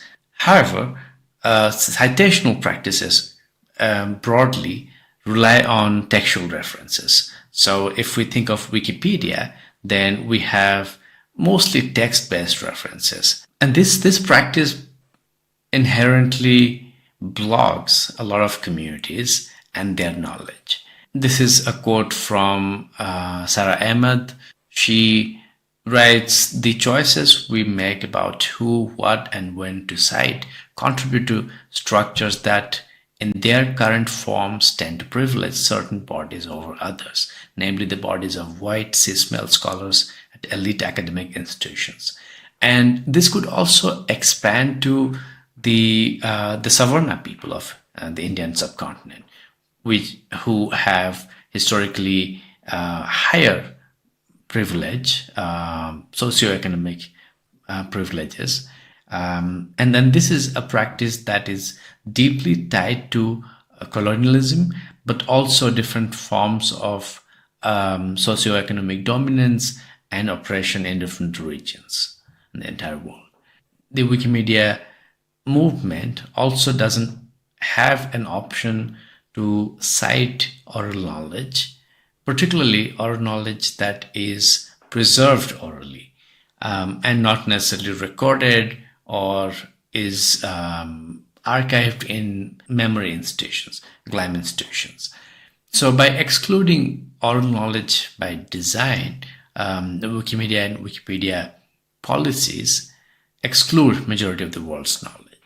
And some of the key barriers to Wikimedia citations. We obviously have Wikipedia in 354 languages. And on the other hand, we have 7,164 spoken languages around the world. The indigenous and endangered languages are severely underrepresented, but there are many other marginalized languages that also exist, that are spoken, that are alive, and are not represented in the Wikimedia movement. The Wikipedia policies, particularly the no original research policy, make oral citation nearly impossible. The sum of all knowledge goal lacks equitable measures. It only remains a goal, but without action. Recording languages as audio or video allows us to be more human in terms of treatment. And the sound and video are also helpful in terms of preserving several kinds of nuances, such as the accent, dialect, intonation, and also the register of a language, which is very specific to specific eras, and people often come in contact with other people and their language changes. Because of that, we see a gradual change with languages, and it's very important to have sort of a log of the previous registers of a language for linguists, for linguistic research. So language documentation in multimedia allows us to preserve such nuances. It allows us to have sort of a fuller, a 360-degree understanding of a language, how it's spoken, how people of different genders speak the language differently, how the language varies from region to region, how the language varies from different across various socioeconomic groups, and so on. And because of that, it also helps with mobilization of resources, and language documentation essentially helps with language preservation. Different language documentation practices that inspired me personally. I've looked at the Kente weaving media in Ghana that Zita Zage presented at the Global Voices Summit last year in Kathmandu, Nepal. And she talked about how the Wikimedia community went to the weaving community in Ghana and talked to the elders and documented their practices and brought that knowledge to Wikipedia and Wikimedia projects. Similarly, in Nigeria, over 400 files containing the Ekpe language and culture were documented thanks to the leadership of Franca Umasoy Igwe. And now we have these files on Wikimedia Commons, and we are able to learn more about the Ekpe language and culture. Amrit Sufi from India has started this project where she's working together with several archivists and helping them bring more videos and other files to Wikimedia Commons. Wikitongues is a crowdsourced platform that has many volunteers, and the volunteers record videos in their languages, and then these videos are then brought, some of the videos are brought to Wikimedia Commons and are used in Wikipedia articles. So all these projects are great, and they do document many languages. Many of the community members are involved in the documentation process. However, the biggest challenge with all such projects is the files themselves that are uploaded to Wikimedia Commons cannot be cited as sources on Wikipedia and Wikimedia projects because they could be labeled as original research and hence they would not be citable. So we looked at these issues and started a pilot project. So back in 2024, OpenSpeaks Archives was born. It uses OpenSpeaks project that I started in 2017 as its foundational layer.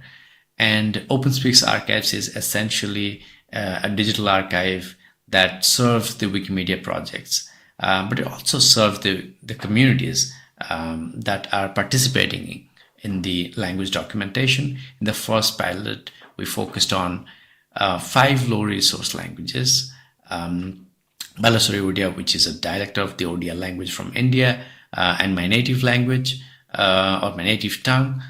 Bonda and Ho are indigenous languages from India. Bonda is actually an endangered language. Kusunda was a near extinct language from Nepal and is being revived right now. Van Gujari is a language from North India, and it's spoken by the Van Gujar community, which is semi-nomadic and practices transhumance. And we looked at all these languages, and we already had archival footage that were lying literally in my hard drives. and these are the footage essentially is from different documentary films that I directed, but I didn't have resources to publish them properly online and particularly bring to the Wikimedia projects. So what we did is we got the videos reviewed by native speakers and language experts. Many of them are actually the speakers who were interviewed in these videos. And then we subtitled them into the neighboring official languages and English. And in some cases, we also subtitled them in the original language that is spoken in the videos. Then the subtitles adhere to the BBC subtitle guidelines. So we followed a lot of international conventions, but we also had to create new conventions where it didn't exist, because a lot of speakers do code switch, and particularly these videos are from South Asia, where people speak multiple languages, and code switching is very natural and normal in their conversation. So we had to create new conventions for that. The way we executed the project is we of course subtitled the videos using time text on Wikimedia Commons. So the subtitles are editable and can be corrected if there's any mistake. The subtitles are in different languages, and they're also screen friendly. So if you're watching them in small screens or large screens, they will automatically adjust, and that's very helpful. They also allow speakers voices, as I mentioned earlier, and visuals and literal translations also exist along with the original, the source voices or the source language. And what we also did is we adhere to the CARE principles. CARE stands here for collective benefit, authority, responsibility, and ethics. And the CARE principles are very helpful when it comes to data sovereignty. And I'm going to talk about that a little bit later. The findings of our project, we were able to create short films using the archival media, and these short films are divided into several chapters, and each chapter is uploaded as a video on Wikimedia Commons. As you can see, this is one of the short films. It's called Gemihak Gipan, meaning Kusunda language from Nepal. And there are 5 videos that we were able to upload, and each video is used in several Wikimedia projects. 1 or 2 of them are actually used in over 20 Wikipedia articles. The source films that were used to contribute to this project had several advantages. One of those is we already had some GLAM partnerships in place, and we were able to use those partnerships. So one of them is Library of Congress. We were able to contribute to Library of Congress, and once these films are acquired, the films would receive LCCN numbers, and that makes the short films notable to be used as citations on Wikimedia projects. We also have a partnership for EIDR, which is an identifier, an international standard for films.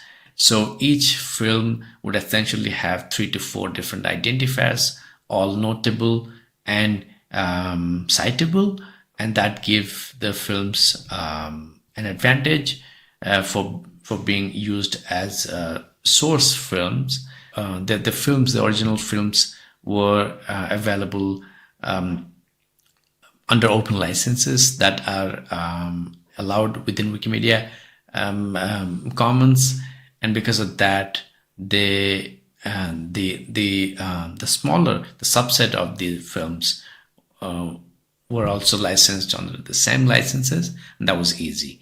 So the funding for editing, subtitling, and translations were available because of a rapid grant, and that really helped doing those things, which we couldn't have done otherwise.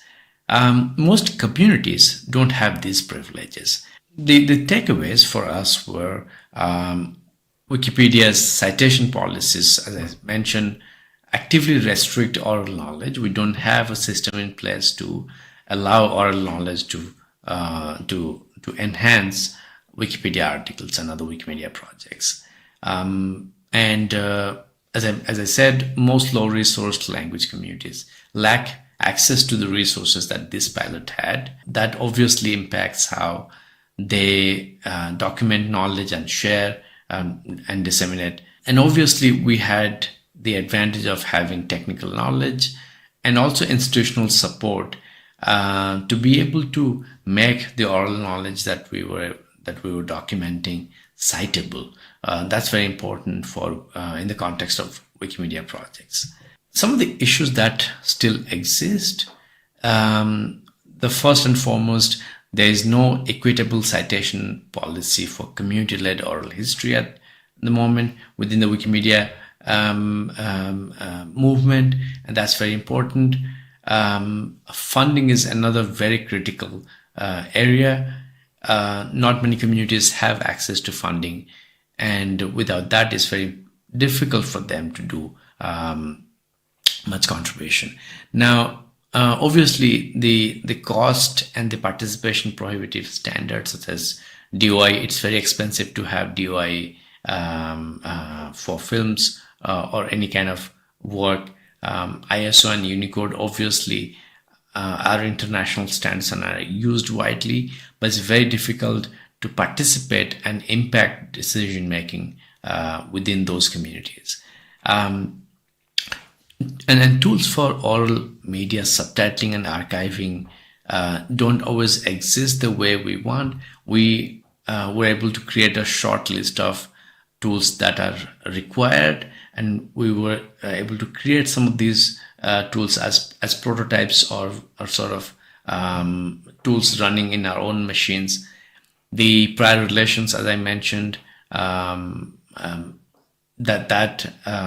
also the human hours that are required for LAMP collaborations don't exist. And then training and capacity. Most communities don't have the know-how of open knowledge. They don't necessarily know how to record languages in the first place and how to preserve languages using recorded oral history. And that kind of capacity building is very expensive as well. Reimagining oral knowledge in a digital commons.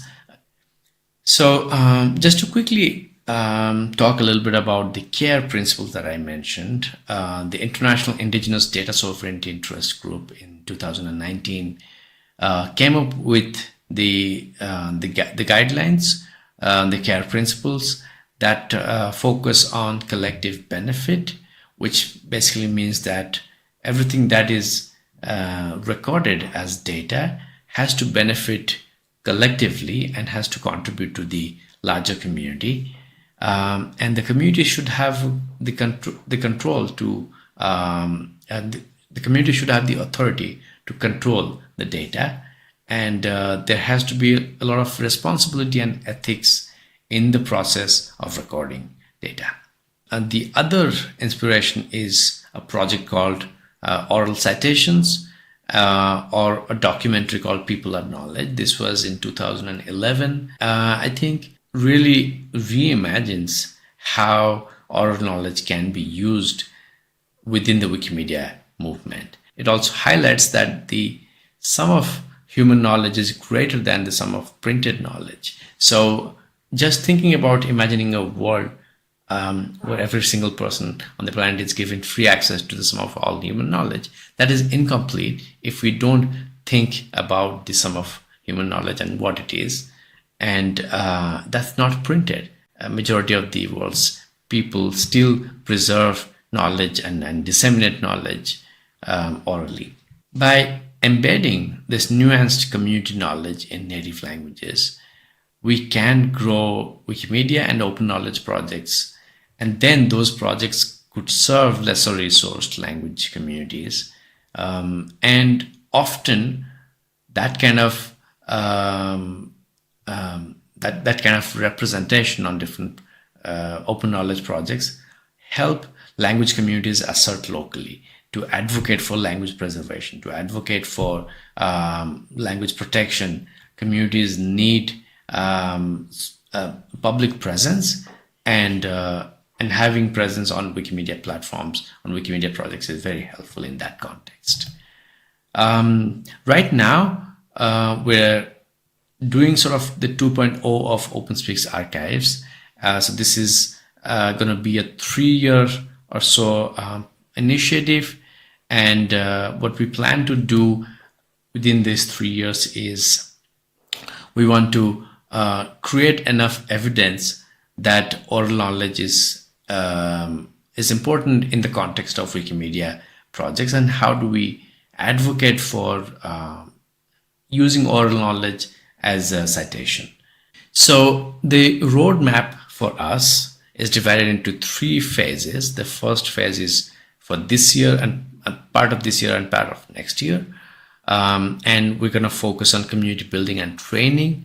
Obviously, content is one primary goal. We would look at archival content mostly, and then we would bring that content to Wikimedia projects after subtitling and editing mildly.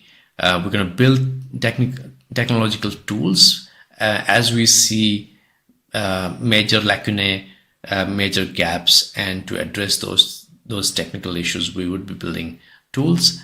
We'll be creating a lot of open educational resources to help other archivists document more languages and bring those part of the documentation to Wikimedia projects. We will expand our GLAM partnerships in the first phase. The second phase would focus on community and content. As I said, we will be building a small community around language documentation, and particularly low resource languages. And we'll be creating more open educational resources to have something that's a self-paced learning module, so that other archivists and potential Wikimedians can learn how to bring language documentation, language media to Wikimedia projects.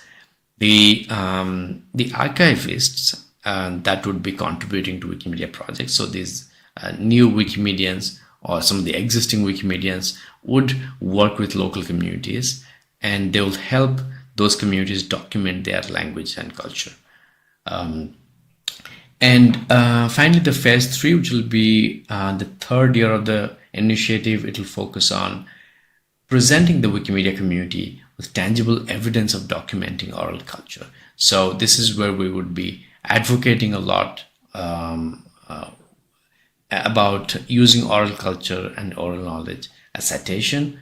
And then the new GLAM partnerships that we'd be building would help train more archivists, but also easily add more citation for the uploaded media. And obviously we'd be collaborating with the language speaker communities, and we'll be training some of the archivists so they can go back to the communities, and then they would be able to document more. And there'll be a lot of peer learning in this process as well. Some of the resources that might be helpful: Wikiversity already hosts OpenSpeaks, and we'll be updating that soon. So that will have a lot of useful resources for archivists that want to document languages, but also Wikipedians and Wikimedians that want to record languages, that want to use language media as citation, that want to use the knowledge detailed in the recordings. OpenSpeak's archives is on MetaWiki. It's located at OpenSpeaks/archives. And with that, I would conclude my presentation. Thank you so much. So we've come to the end of the presentation. Unfortunately, we won't have a Q&A because we have reached the maximum time limit. So I'd like to thank you all for attending this session. Yeah, on to the next. Thank you.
Is it started? Okay.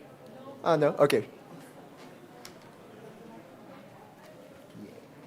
In 1 minute. 1 minute. Okay.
Thank you for joining my session. I am Eugene Omandi from Tomon Wikipedian Club, Japan. Okay, my session is the overview of the Wikimedia movement in Japan. So this is the so this is the outline of it. Blinks. It is the outline of my session. After some information about Japan itself and Japanese Wikimedia movement in Japan itself, and I introduced some examples about the outreach activities in Japan.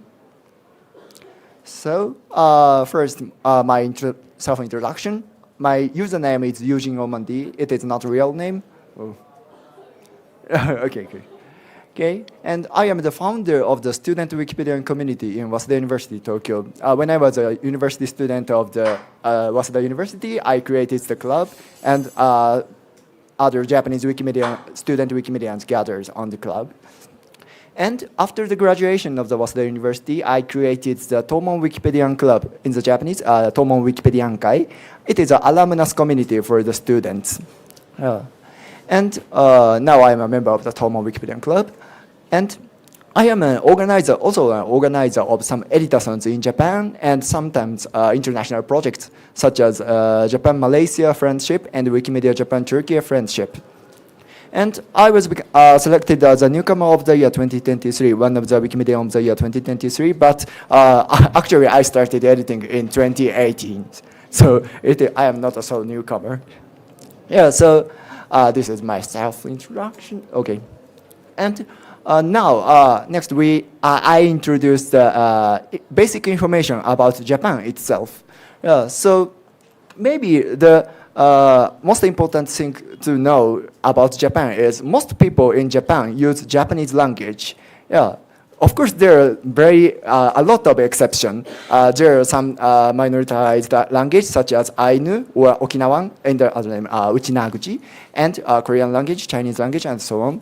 But most people living in Japan use Japanese language, and the laws of Japan are written in Japanese language itself. Actually, it is no designated roles or rules to clarify that Japanese language is a national language, but Japanese language is very popular in Japan. And the population of Japan is relatively large, about 124 million, very big. Yeah, so maybe about the top 12 or 13 in the number of the population in the world. Larger than United Kingdom, larger than Deutsch, German, and so on. Yeah, so in the conclusion, if you live in Japan and use Japanese language, you don't need to use English because there are a lot of resources of Japanese languages, and you can learn almost all subjects in Japanese language at universities. I think it is a very lucky situation, but it sometimes creates a not so good situation because most Japanese people are not familiar with communicating in English, even though they're university student or graduate student. Okay, this is the basic information about Japan. So I next introduced basic information about the Japanese Wikimedia movement itself. Actually, Wikimedia movement have flourished very rich history in Japan. So, however, Japanese Wikimedians hadn't joined the global Wikimedia conference because of language barrier. So, the activities of the Japanese Wikimedia Wikimedians are not so well known among the Wikimedia movement itself. But the situation has gradually changed, especially in recent 3 or 2 years. So, for example, some Japanese Wikimedians started to participating in the Wikimania or other regional conferences such as ISEAP Summit or ISEAP conferences. Or last year, actually, I joined the CEE meeting in Istanbul. And other various DIF reports. DIF is a blog media hosted by Wikimedia Foundation, and some Japanese Wikimedians really like this media and create a lot of reports of the Japanese editors. So if you go to the English Diff blog and search in the keyword of the Japan or Japanese, maybe you can read a lot of reports. And if you go to Japanese language Diff, there are more and more reports. And in addition, there is some international project I mentioned, such as Japan-Malaysia friendship, Japan-Turkey friendship, and of course Korean or Philippine, and so on. And in the 2023, an affiliate user group were established in Japan. So there is a basic information about Japan itself and the Wikimedia movement in Japan. So I will introduce some examples about the Wikimedia movement outreach activities in Japan. So it consists of 4 parts: outreach activities with GLAM. GLAM means gallery, library, archives, and museum. And the second is with educational institutions such as universities. And the third is with open source communities in Japan. And the fourth is other way.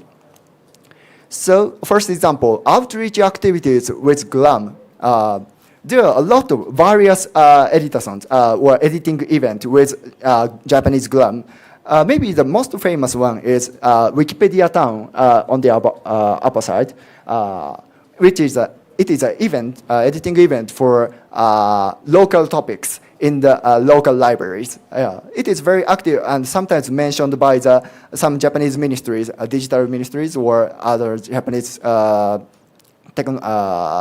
open source community and so on. It's very famous and sometimes created a book about Wikipedia Town. And Wikigap is also very popular, maybe as of some other countries. Wikigap is an editing event about women and trying to closing the gender gap. And there are more and more types of the collaboration with GLAM. Sometimes libraries which have specific theme for magazine specialized library or libraries which has very old resources or and so on. And Wikimedians go there. And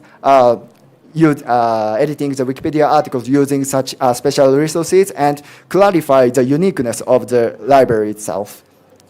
And there are another Wikimedia event, Wikipedia Bungaku, which participants edit about literature, Japanese literature. Bungaku means literature in the Japanese language.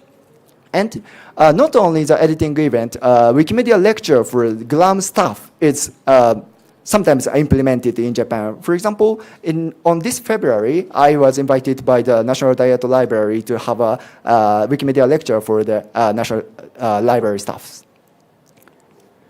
Okay, this is the first example, and this is the second. Outreach activities with the educational institutions.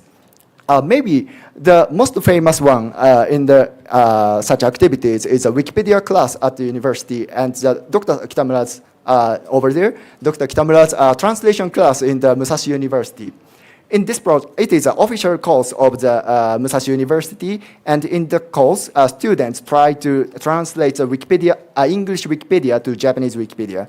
It is a very good practice for them to use English or improve the skill of the translation.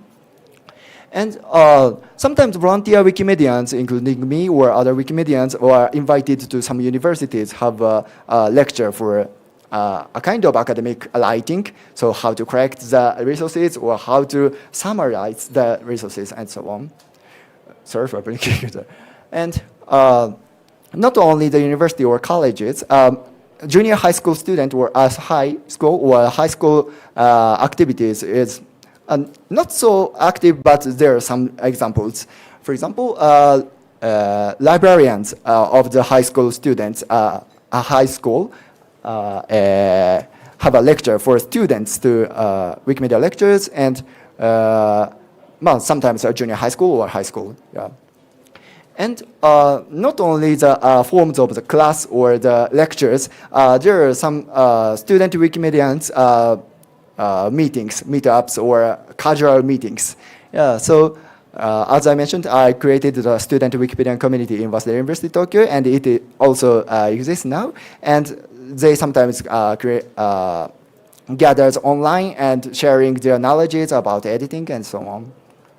Oh, sorry, I forgot to mention.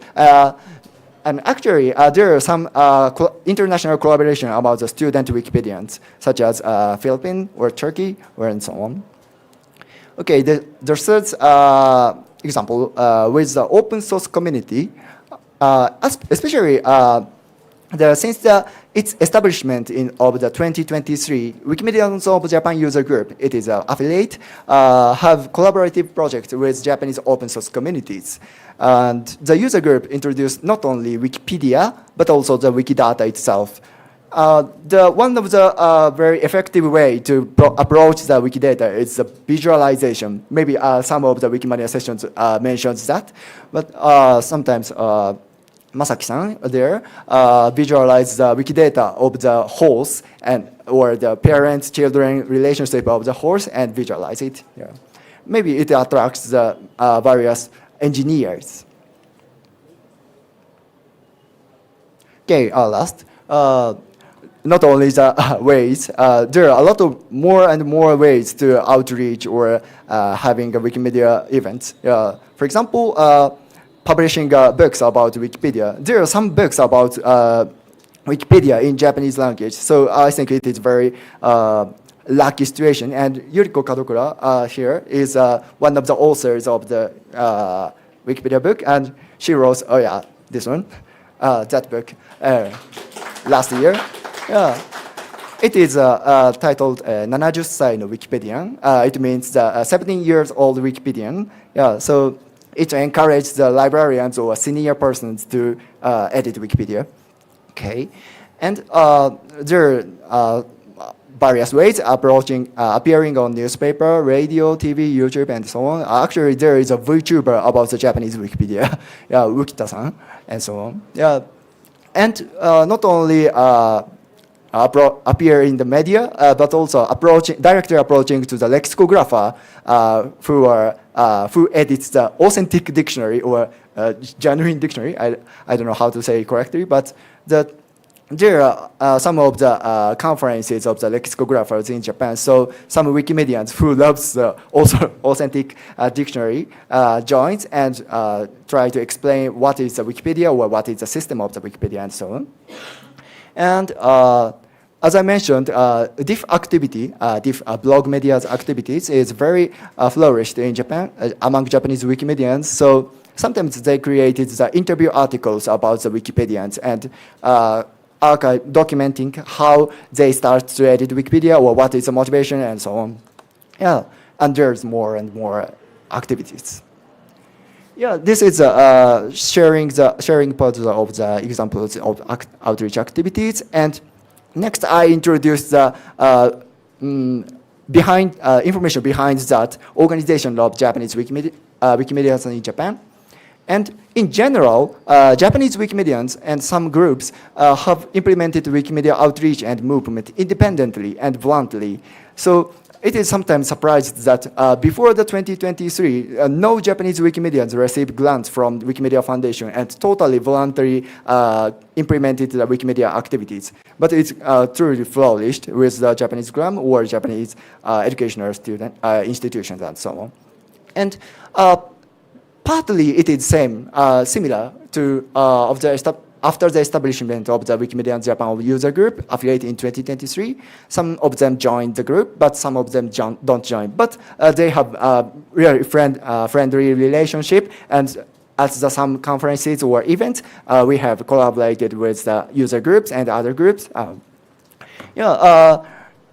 So I think such a diversity is very vital for the Japanese Wikimedians, I think, in my view. Yeah, so this is the future of Wikimedia movement in Japan. So of course I want to continuing, their various activities are continuing. And of course I'm trying to implement new ideas is welcomed. For example, there have been no Wikimedian residents in Japan, so I hope someone become that. And editathons for multiple Wikimedia projects is welcomed also. Actually, Japanese Wikipedia activities in Japan is very flourished, but other Wikimedia projects are not so well known. For example, especially the Wikidata or Wiktionary. So I want to reach out, especially the Wikidata. Yeah. So sometimes a lot of people ask Japanese Wikimedians to have Wikimania in Japan or ECF conference in Japan and so on. Yes, it is one of the possibilities, but personally reluctant now from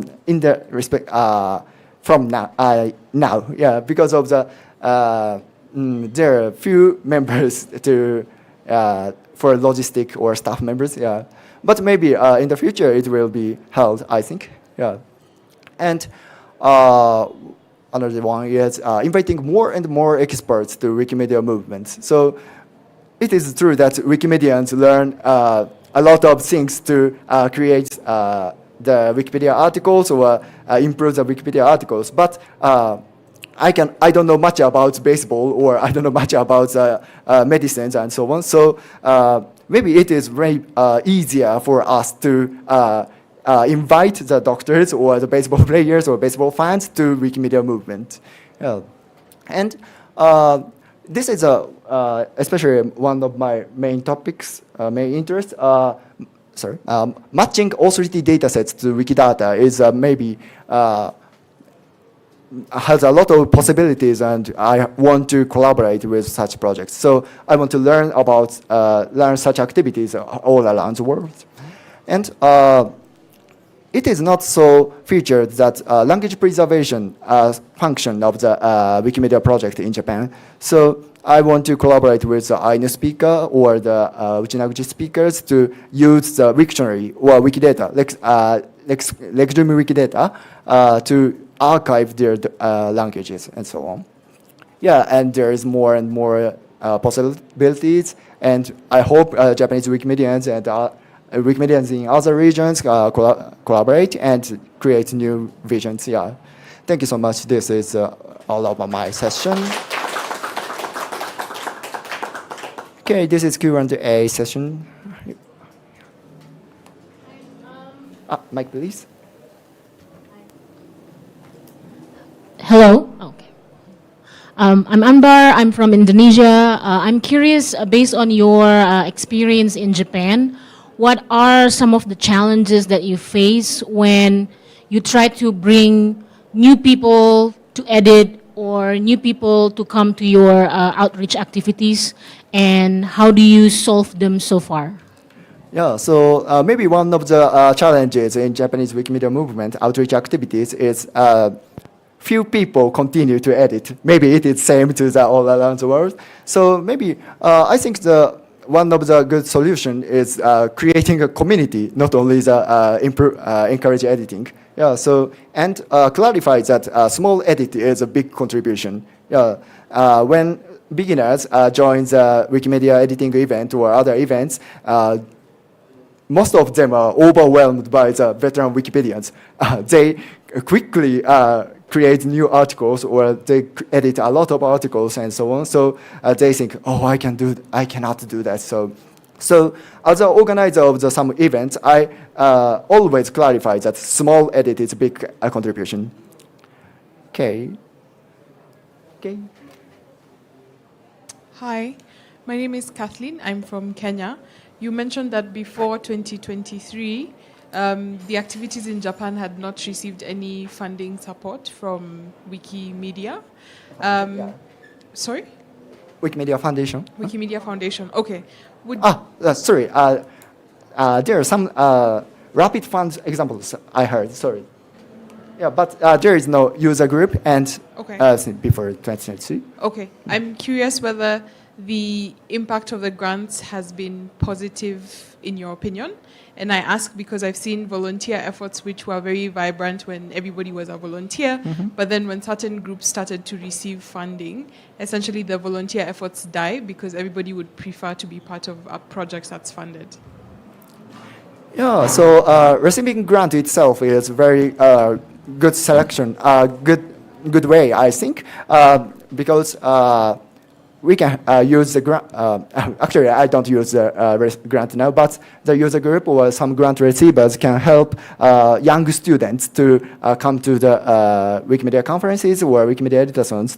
Yeah, so, but do not receiving the grant is one of the ways, and I prefer that way, and I don't prefer, and I behave as totally bluntly. Yeah. Okay. Thank you very much for your deliberations. That was very amazing. My name is Faith Kwera, and I'm from Uganda, the community user group of Uganda. So what we do in Uganda is we have basic metrics annually in terms of editathons, in terms of volunteers. And I don't know if I leapfrogged earlier into the conversation, but I didn't see any of the metrics of what you're doing as a club or as a user group. Thank you. So I'd like to know the basic metrics of what you're doing in Japan. Sorry, you want to know the metrics about the Japanese Wikimedia movement? Yes. Yeah. When it comes to volunteers, when it comes to editathons, when it comes to the number of articles and maybe images, that is what I'm looking forward to seeing. Thank you. So in my activities, I don't set the metrics for the Wikimedia movement because I always clarify that small edits or small numbers of participants or small very edits are not so problem. The important thing is joining the Wikimedia movement or editing the very small edits and so on. So in my activities in Japan, I don't set the metrics, but maybe sometimes the user group sets the metrics for the event, maybe for the report of the grant, I think. So do you have any opinions, Masaki-san? Sorry, could you give me mic, please? He's a paid staff member of the Japan user group. Sorry, in Japanese. ユーザーグループがというよりは、一般ジェネラルファンドの要件としてメトリックスを設定することが求められています。The grant from the Wikimedia Foundation asks the user group to set the metrics for the event. Yeah, so it is in Eugene Omandi's opinion, it is sometimes it becomes a burden for volunteer Wikimedians, I think, but it is one way to construct a very effective event, I think. Okay. Yeah, you told about the book you have published about the Japanese Wikimedians or the journey of the Wikipedia in Japan. So it is available in online or only physical copies available? Maybe you can buy through Amazon, but Amazon Japan, I don't know much details about Amazon, so maybe you can search through the OCLC, OPAC, or and so on. Yeah. It's in Japanese language or in English? Japanese language.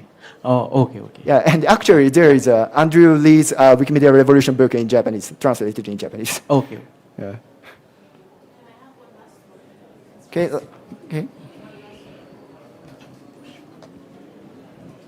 Thank you very much. Once again, my name is Faith Kwera, and I'm from the Uganda user group. So in case we needed collaboration in terms of linguistic and partnership with the Japanese community in Uganda, how is that possible? reach out to some Japanese Wikimedia. Maybe user group is fine. Yeah. So if there is a friendship project, yeah, we can do very easily. Yeah. Okay, cool. Whom should I reach out to? Maybe contact to the user group. Okay, is it okay, Masaki-san? Yeah. Maybe the email address of the Japan user group is available. Yeah. Thank you so much. Maybe we have 1 minute. Last question. Last brief question. Okay, that's all. So thank you so much.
and culture using Wikimedia platforms.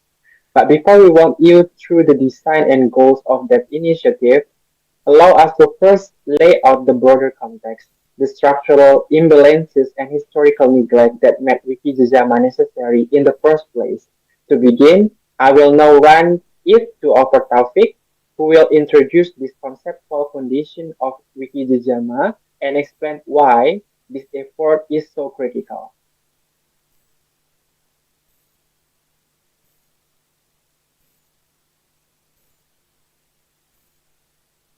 Thank you, Dale. Languages carry the soul of a people, their knowledge, history, identity, and worldview. Yet in today's digital reality, countless indigenous languages are being silenced, not just offline, but digitally erased. Wikijama, which means working together in Lampung, is a grassroots initiative responding to this crisis of representation. It is not merely a linguistic preservation project.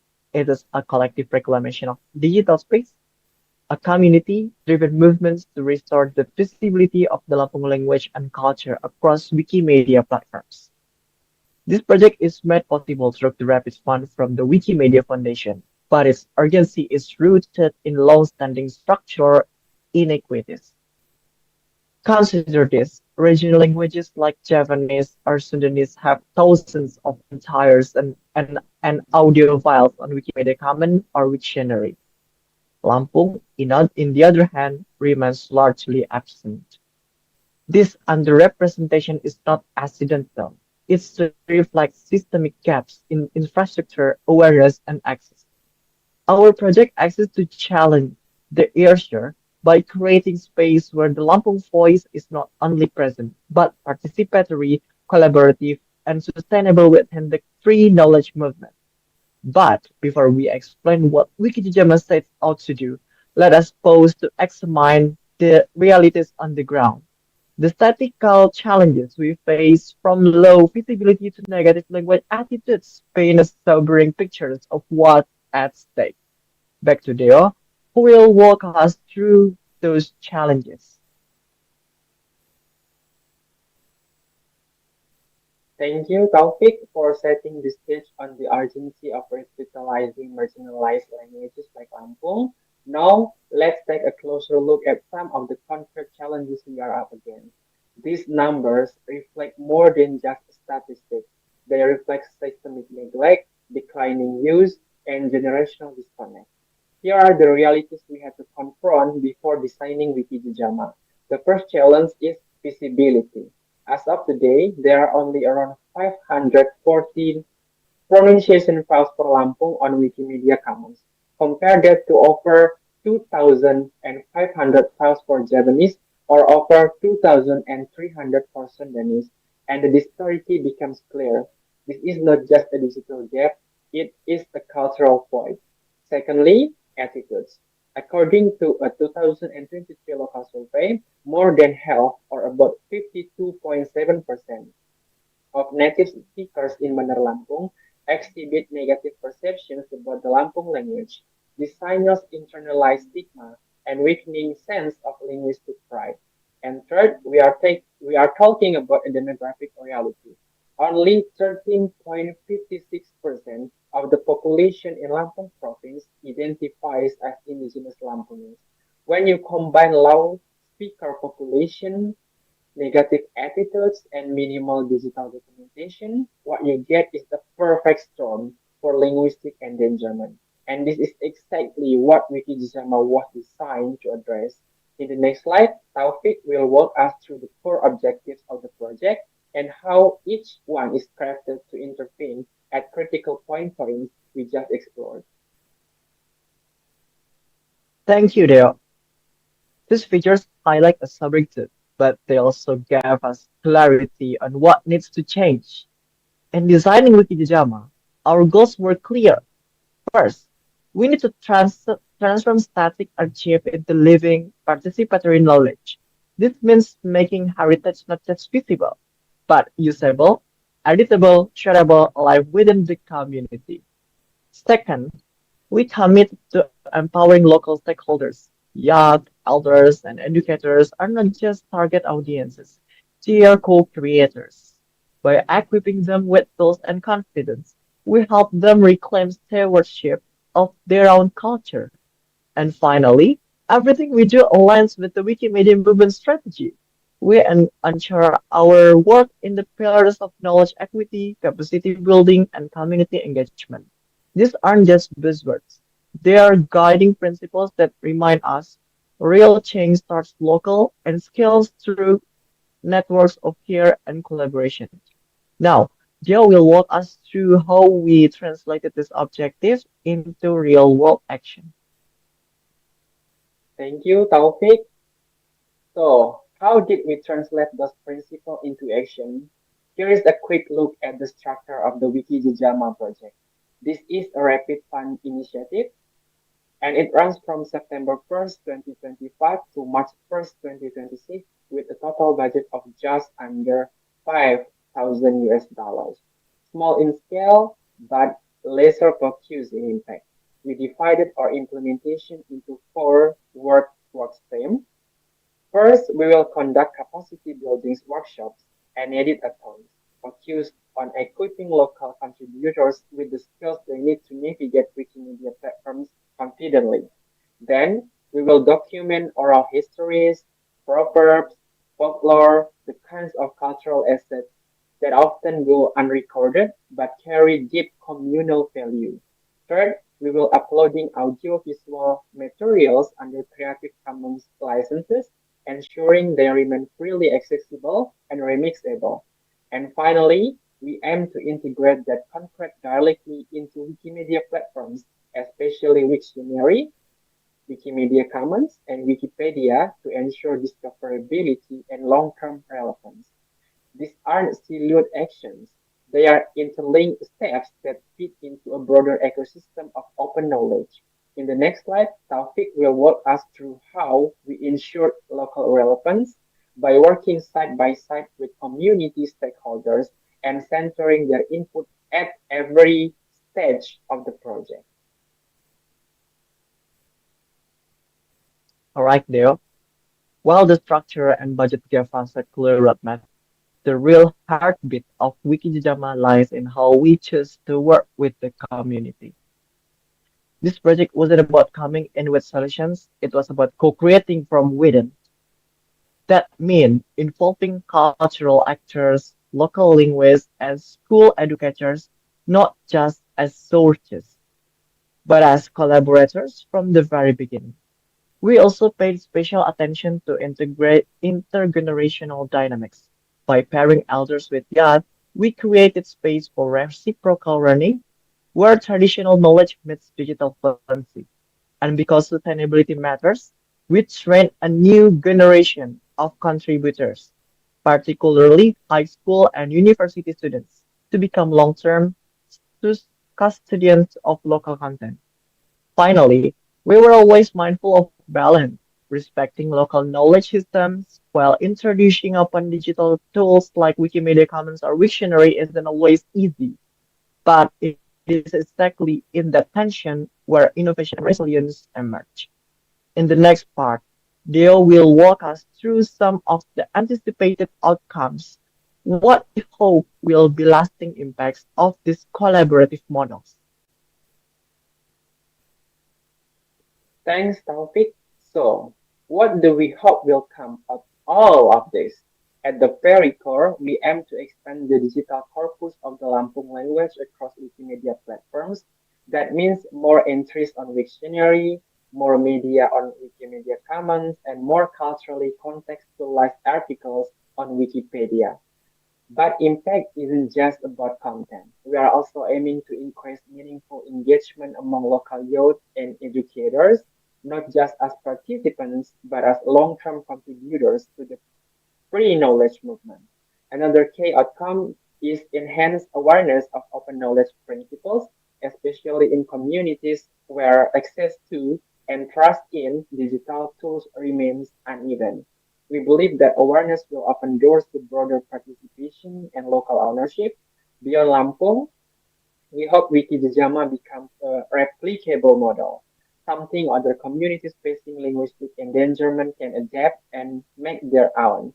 And lastly, we are positioning this as a contribution toward strengthening Indonesia's regional presence in the global Wikimedia ecosystem, ensuring that the archipelago's diversity isn't just preserved, but represented and celebrated on a global scale. But of course, no community project is without its hurdles, right? In the next part, Taufik will share some of the key challenges we encountered, from logistical to cultural, and how they shape the evolution of Wikijama in ways we didn't always anticipate.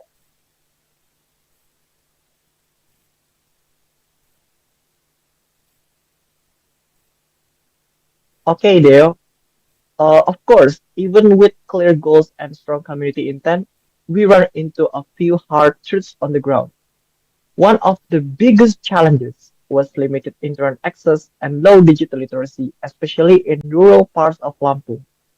For many of our participants, this wasn't just about using Wikimedia, it was about navigating a digital space for the very first time. Another recurring issue was community hesitation toward open licensing. There's understandable concern about letting go of cultural material, especially in communities where knowledge is traditionally guarded or inherited. Explaining how Creative Commons works and why it matters took time and trust. Third, even when initial participation was strong, we noticed a decline in engagement after the training sessions. This highlights a deeper need, continuous post-training support. People don't just need information, they need encouragement, follow-ups, and a sense of ongoing connection. So these are some of these tensions we had to navigate, not just technical, but cultural and relational too. Next, Dio will walk us through how we address these issues, not perfectly, but thoughtfully, through a series of targeted mitigation strategies. Thank you, Taufik. Now, how did we respond to these challenges? First, we made sure our training modules and toolkits were offline friendly. Since we could not always rely on stable internet, we created downloadable, adaptable resources so participants could revisit materials on their own time and devices. Second, we encourage community-led continuity beyond the funded period. That means identifying and empowering local champions, people who could keep the momentum going even after our formal support ended. Third, we invested in local partnerships with schools and cultural institutions. These partners became bridges, connecting Wikimedia efforts with broader educational and cultural goals. This helped build legitimacy and long-term trust. Finally, we tapped into something very powerful, local pride. When communities saw their own culture, language, and stories being shared on a global platform, it sparked a sense of ownership. This emotional investment has proven key in ensuring sustainability, not just compliance. So the strategies didn't just address logistical issues, they fostered deeper community alignment. Now, I'll pass it back to Taufik, who will share why this work in Lampung connects to a much larger global context. Alright now. So, why does this matter beyond Lampung? Wikijama offers more than just a local solution. It provides a scalable approach to revitalizing linguistic and cultural diversity within the Wikimedia ecosystem. This isn't just about preserving heritage. It's about reclaiming visibility in the digital sphere for communities that have long been underrepresented. It also shows what the Wikimedia movement stands for today, a commitment to decentralization, inclusion, and equity, not just in words, but in practice. And most importantly, by empowering small, often overlooked communities to take ownership of their knowledge and identity, we collectively challenge and reshape the global knowledge infrastructure, making it more just, plural, and representative. Because when local voices are strengthened, everyone benefits. Now, to close our session, I'll pass it back to Joe to share how we plan to extend this commitment moving forward. Thank you so much, Taufik. So, where do we go from here? Wikijajama builds on the foundation of our previous project, Wikitutur, which focused on revitalizing the Lampung language through lingua libre and Wiktionary, but we knew that language alone was not enough. That is why this next phase extends to include visual documentation of Lampung culture via Wikimedia Commons, making our heritage more visible and more relatable. And we are not stopping there. Later this month, we'll begin piloting a new initiative called Wiki Busanding to explore other layers of knowledge equity in Lampung. This one is supported through Dana Wiki by Wikimedia Indonesia and is scheduled to run until mid-September this year, 2025. Across all of these efforts, our message is clear. We are in this for the long haul.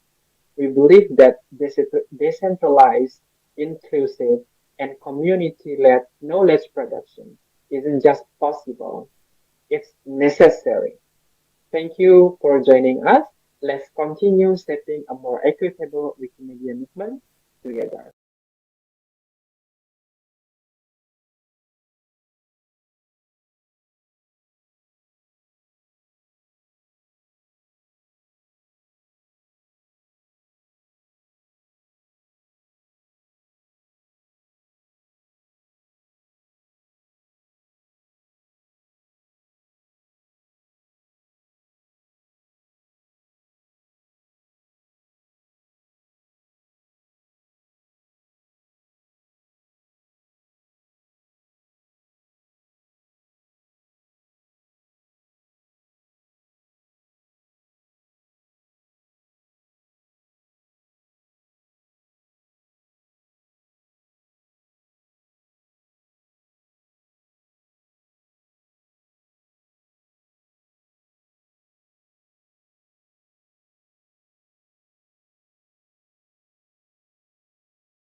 Dio,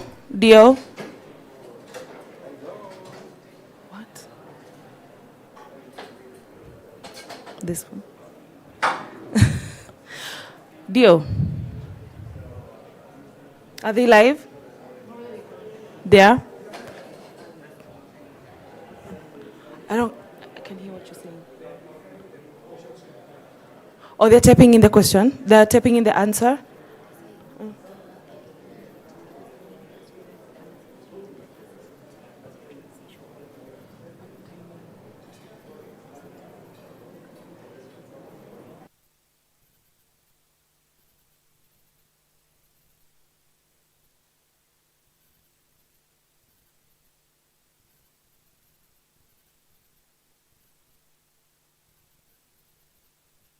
We'll get to send a link to where you can post your questions for them to answer, but the session is currently over.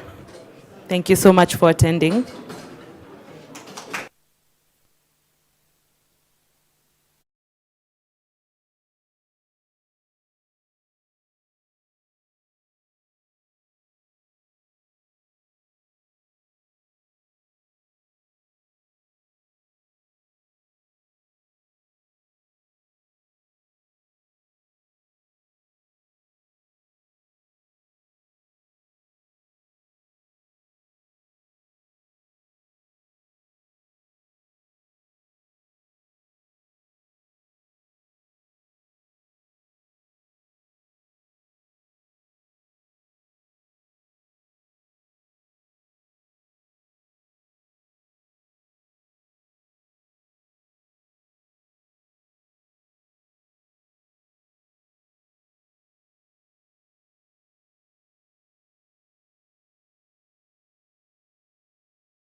Thank you, everybody, for coming to, sorry. Thank you for coming to Content Gaps, Native American Perspectives on Wikipedia. I am Andy, or I'm sometimes better known by my internet handle, Ping Nova. I sort of fell into the niche of working on a lot of Indigenous content on Wikipedia and Wikimedia projects in general. Primarily what I do is I sort of bridge between modern real-world Indigenous communities and Wikipedia, trying to get both Indigenous people involved and trying to bring modern Indigenous perspectives into Wikipedia. Which can be quite a job, which I will explain here. So I'm going to first say that context is key in these cases. Indigenous people all over the world are really different. Just in the US alone, there's over 500 Indigenous communities, and their culture is all going to be different depending on where you go. So what I'm going to talk about can't necessarily be generalized because I'm not talking about statistics or anything, but these are the key perspectives I've been working with. They're also North American, they're tribes and people in the United States. I'm going to use the word native, just native, because I'm accountable to the communities that taught me and raised me in different native methodologies, and that's their preferred language, so it's what I've been taught to use and what I know to use. But native in this case basically equals Indigenous North American or Native American or First Nations, if you're more familiar with that terminology. These perspectives are geographically specific, but I have found when I speak to people all over the world, like different Indigenous people in Africa, Southeast Asia, even more northern parts of Europe, that they often face many of the same issues when it comes to their interaction with Wikipedia. Sorry, I need to figure out which way it goes. So I'm going to open with a quote. I was going to bring the whole letter for you guys to read, but printing is a little difficult. But a quote from a letter that one of the tribe council people that we were working with wrote to the Wikimedia Foundation. Our Wikipedia pages should serve as a vital resource for educating the public. Instead, these pages have resulted in the dissemination of misinformation, the erasure of important historical facts, and the misrepresentation of our tribe. And that is chairperson of the Herring Pond Wampanoag tribe in Plymouth, Massachusetts, United States. And her experience is unfortunately not uncommon when it comes to Native people in the United States. They find that Wikipedia does not really serve their interests. So if you can play the video.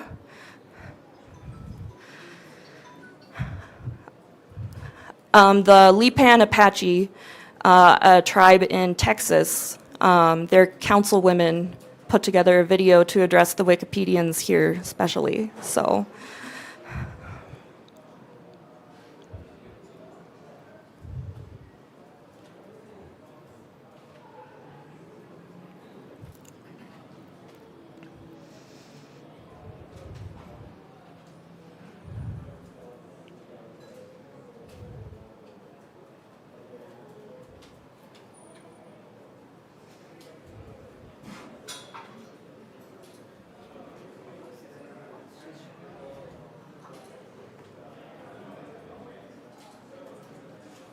Councilwoman Marvi Garcia. And I'm Dr. Ashley Leal. I am Council Officer Erica Salceda. I am Councilwoman Maria Cooley, and we all serve in the Tribal Council of the Lipan Apache tribe. We are pleased to speak with you today at Wikimania and to thank everyone working to close the content gaps about Native peoples on Wikipedia. We want to be clear about what happens when Wikipedia makes mistakes, when our history, people, and identity are missing, outdated, or simply wrong. When Wikipedia content infers that only tribes recognized by the federal government are legitimate.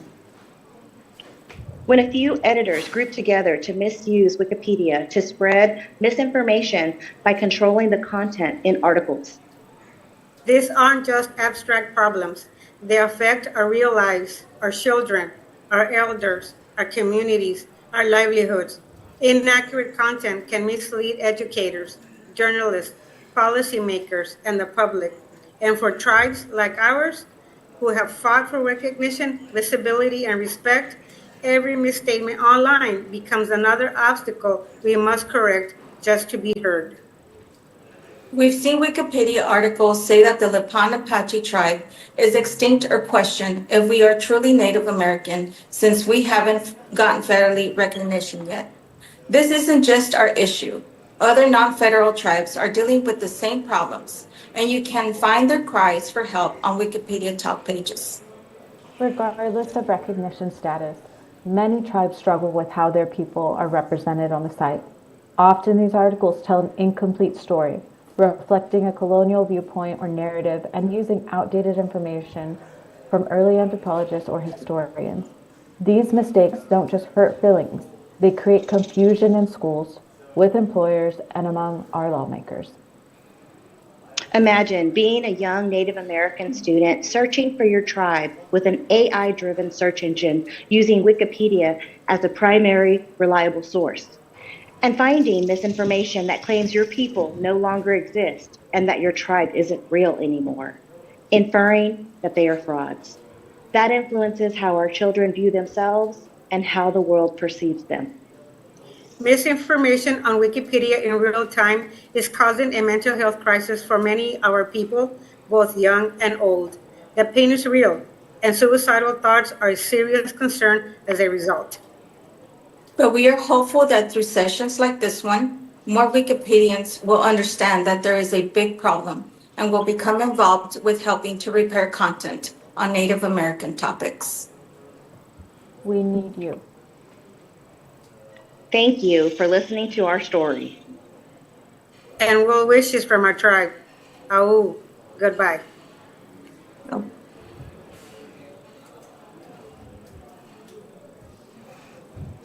So they've been really great talking to the Wikipedians I've sort of gathered to work on this issue. Tribes frequently really want to engage with the people behind Wikipedia. They don't know how. So the issues that they outlined in that quote and in those videos, they come down to a few reasons. A large part of it is that the coverage quality of Native topics on Wikipedia is just incredibly poor in general.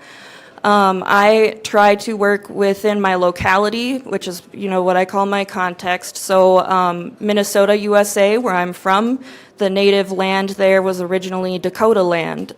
So I did a very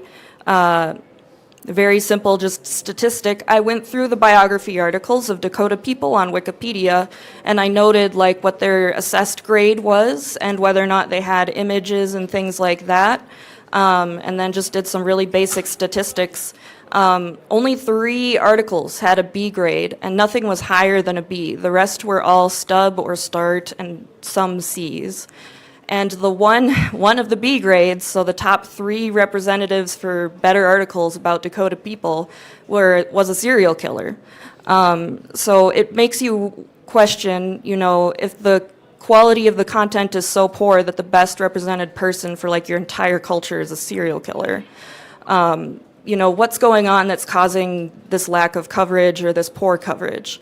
Multiple issues that we've identified through speaking circles with Wikipedia editors and Native people. We kind of pared it down to basically 3 main things. The existing sources are of poor quality.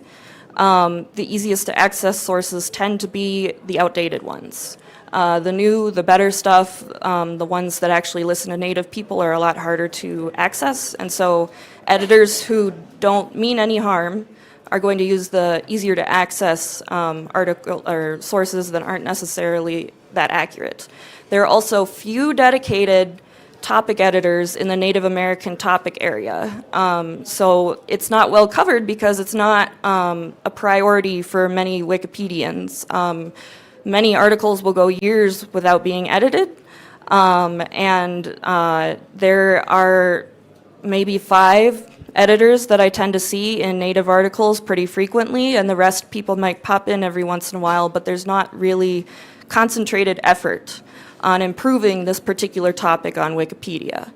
And the other one is bad faith editors. So that is kind of a Wikipedia way of saying that racism, colonialism, genocide, all of those big historical things still affect Native people today and how they are perceived and edited about online and on Wikipedia.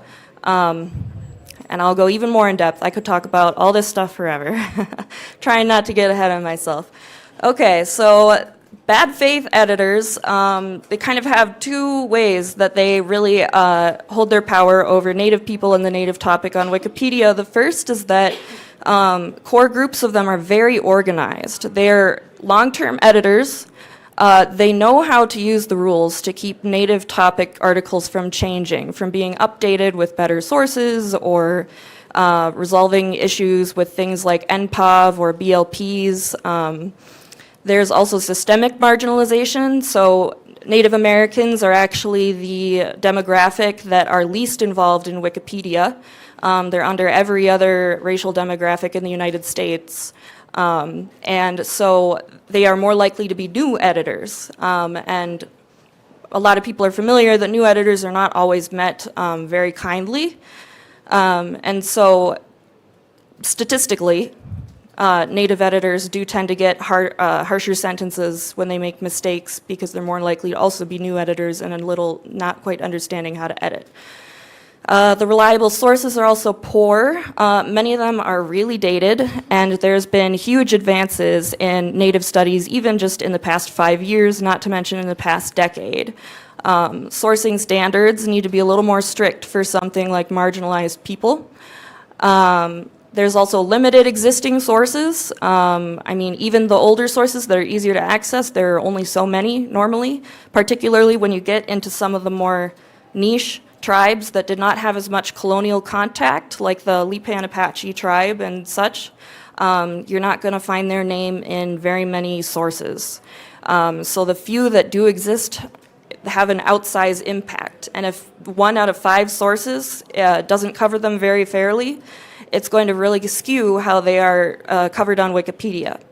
There are also systemic inequalities when it comes to Native Americans joining Wikipedia to edit about themselves. Like, for example, Native Americans have the least access to high-speed internet in the United States. So they're the least likely to be able to use Wikipedia in the way that we usually expect. They are also one of the highest demographics that rely on phone data rather than other kinds of wired internet, because many of them live in really rural areas and they don't have wired things. I have friends who live on Navajo land and they only got high-speed internet a year ago. And they are a very highly trained vet. So it's not just, you know, it's every demographic within Native communities that faces these things. And Wikipedia, as a spam blocking method, automatically blocks mobile data networks. So it's harder for them to get around to edit because the internet they are likely to be using is automatically blocked by, I don't know what you call it, on the level for all Wikipedia sites.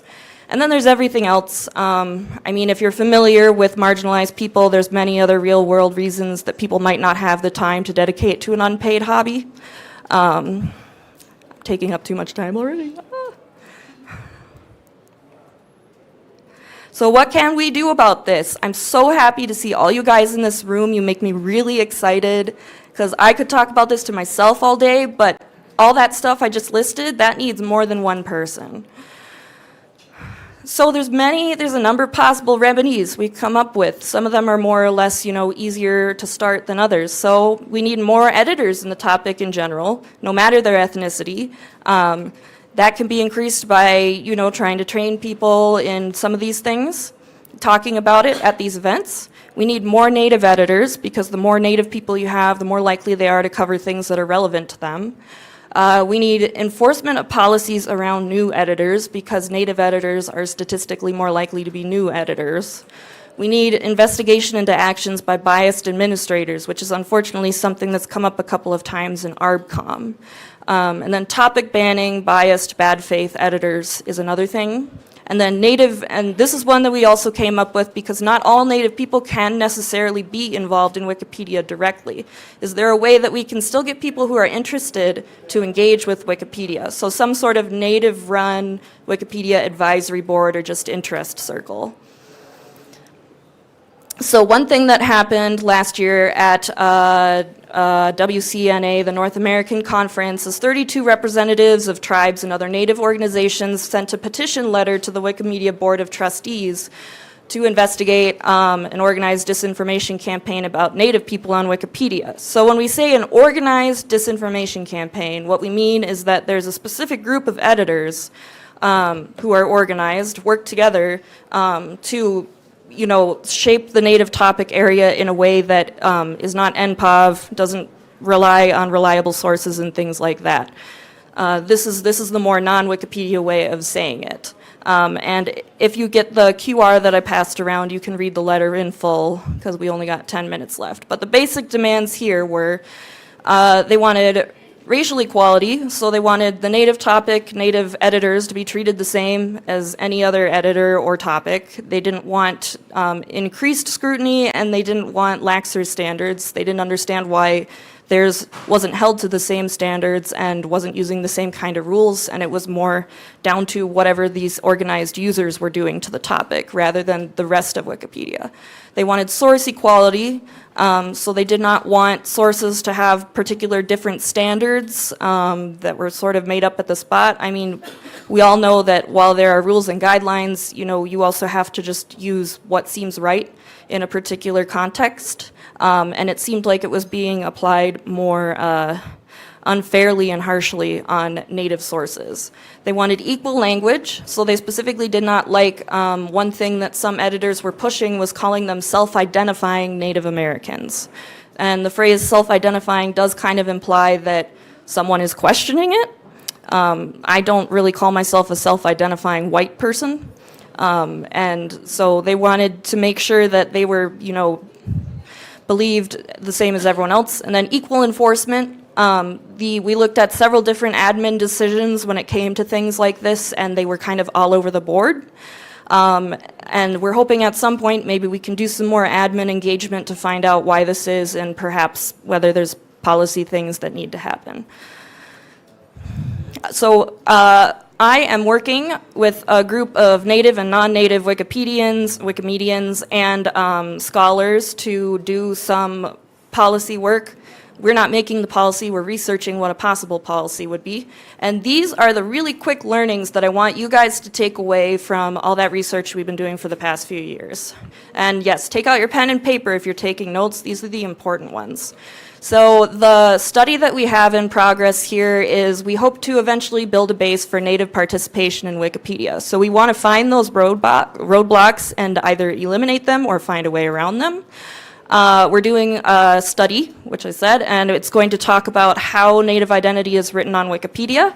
When I say Native identity, I mean who gets called Native American? Should we call them Native American, or should we say like their specific tribe, like Lipan, Apache, and stuff like that? These are all things that Native people kind of already know what to do, but nothing is really written about it on Wikipedia, and it can cause issues with Native people feeling like they're not represented correctly, and also editors not understanding why things that might work for other ethnicities aren't working for these people. Our tentative publication to English Wikipedia for the Wikipedia component of the guide is going to be September 2025, or sometime in the winter. We have a more professional research article that is going to probably take a couple of years to publish just because of how academic publishing works. Outreach to allies is the big thing that we are doing in the meantime, which is why I'm here. I'm presenting, I'm talking to people, I'm making them aware of the problem. So I want you to think about your identity, because what we are researching is Native American identity. So what would you consider to be your identity, and what factors into that? Because Native American people, they tend to be under greater scrutiny when it comes to their identity, and it's not something that people who haven't been through that before even really think of. So I put myself up there. Nova. We only have 5 more minutes. Okay. If you would like to have a Q&A. Do a what? We only have 5 more minutes if you'd like to have a Q&A. I'll go through real quick. So I just put, for example, up there my own identity, so my nationality and region. I'm American, but my heritage and my ethnicity, I'm Scandinavian, Nordic, German, and Ashkenazi. But if you ask about like my cultural identity, I'm queer, and I also identify with those ethnic subcultures, and then also geographically, I'm from the United States and the state of Minnesota. So we were researching what the components of indigenous identity are, and that frequently includes their tribal identity, which tribe they're part of, which is almost kind of like a state, their political identity, which is sort of almost like tribal identity, their heritage and blood quantum. So heritage is like your family, who you're from. Blood quantum is unfortunately a pseudoscientific qualification system that was imposed on Native American people by the American government that's still in use, and we don't have enough time to even go into what that is necessarily, but I'm sure there's a Wikipedia article. And then also your self-identity. So even if you have other things, there's also how you identify yourself. And so part of what we were trying to do is put together how Wikipedia editors can better evaluate sources for reliability in the context of Native American culture and identity. So we want you to prioritize sources published in the past decade because they're more likely to be by Native people or collaboration with Native people. Be skeptical of claims that a Native culture is extinct or does not exist anymore or was fully assimilated. And then also look for the consensus in the sources. If you have 5 sources that say one thing and one source that says another, you know, usually in Wikipedia you would consider more of a consensus there. We have an issue with fringe viewpoints becoming more prominent on Wikipedia because, like I said, if there's 5 sources that say one thing and one source that says that, but these are the only sources that exist at all on that topic, it's going to give statistically, it's going to give the fringe source more notability than it normally would. And then the other one is when sources contradict. So source A says a person is native, but source B says that that person is non-native. What do you believe in that situation? So with the evaluation criteria on the past screen, we're going to ask which ones are more recent, be skeptical of claims that a culture is extinct, and then determine the consensus and the reliability of the sources. And then if they still meet all those and they're still contradict or it seems ambiguous, that's when you lean on neutral point of view, NPOV. That's when you just represent that there are multiple point of views on this topic.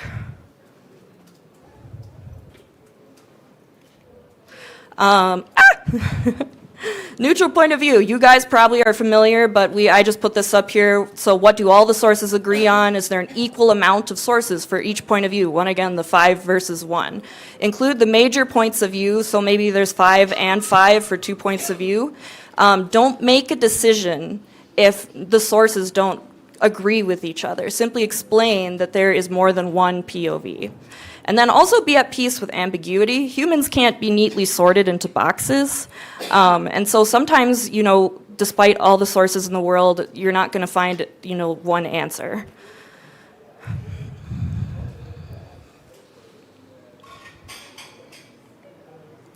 But yes, key takeaway, no hard rule that determines someone's identity.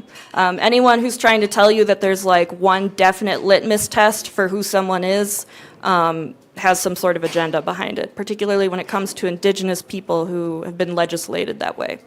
So then my questions, when I'm here, how are similar content gaps remedied, and how can that be applied to the Native American content gap? What barriers does the Native American content gap share with others? How can we partner with other people who have been successful and are working in similar areas? And then what's next for our project? So I can take questions and ideas, and then here's all my sources. If you take, there's a QR code that was passed around so you can see sources on MetaWiki. Thank you so much for coming. Really great. You can also add your username on MetaWiki if you want more updates about this thing. We have 47 seconds if you really want to ask a question.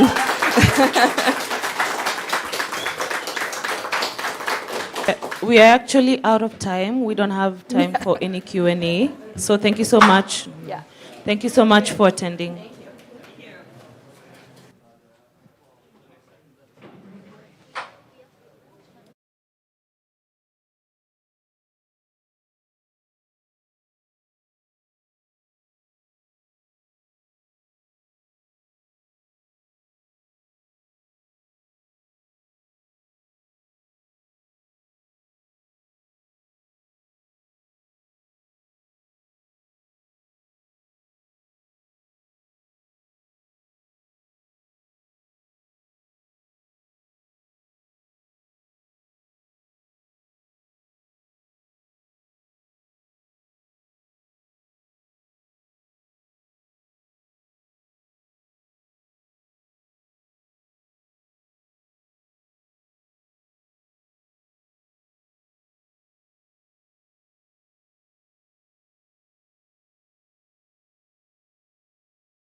then you can start. Okay. Oh, you started counting down already. Okay. Can you set the timer, please? Okay. Yeah. Okay. So good. Is it evening? Good evening, everyone. My name is Bisi Alimi, and I'm the executive director of Wikimedia LGBT. And thank you so much for having you here. My colleague Vic, that's also supposed to be here, they're not feeling too well, so they won't be joining us. And I'm going to be joined this evening by one of our board members in person of Freddie. And so this session is just to give you an intro into who we are and the 10 years actually that we've been in existence, but also what the future looks like for Wikimedia LGBT. So this will be, we're going to introduce our new team members and who are the people behind Wikimedia LGBT, our purpose and impact, the campaigns and projects that we're running, the challenges that we face, and especially we're going to focus on our Spanish Wikipedia, which is seen to be one of our most successful stories. We're going to spend more time there. We've got so many of them here, yeah. But also, I also think that we are passionate about increasing languages for our wiki content.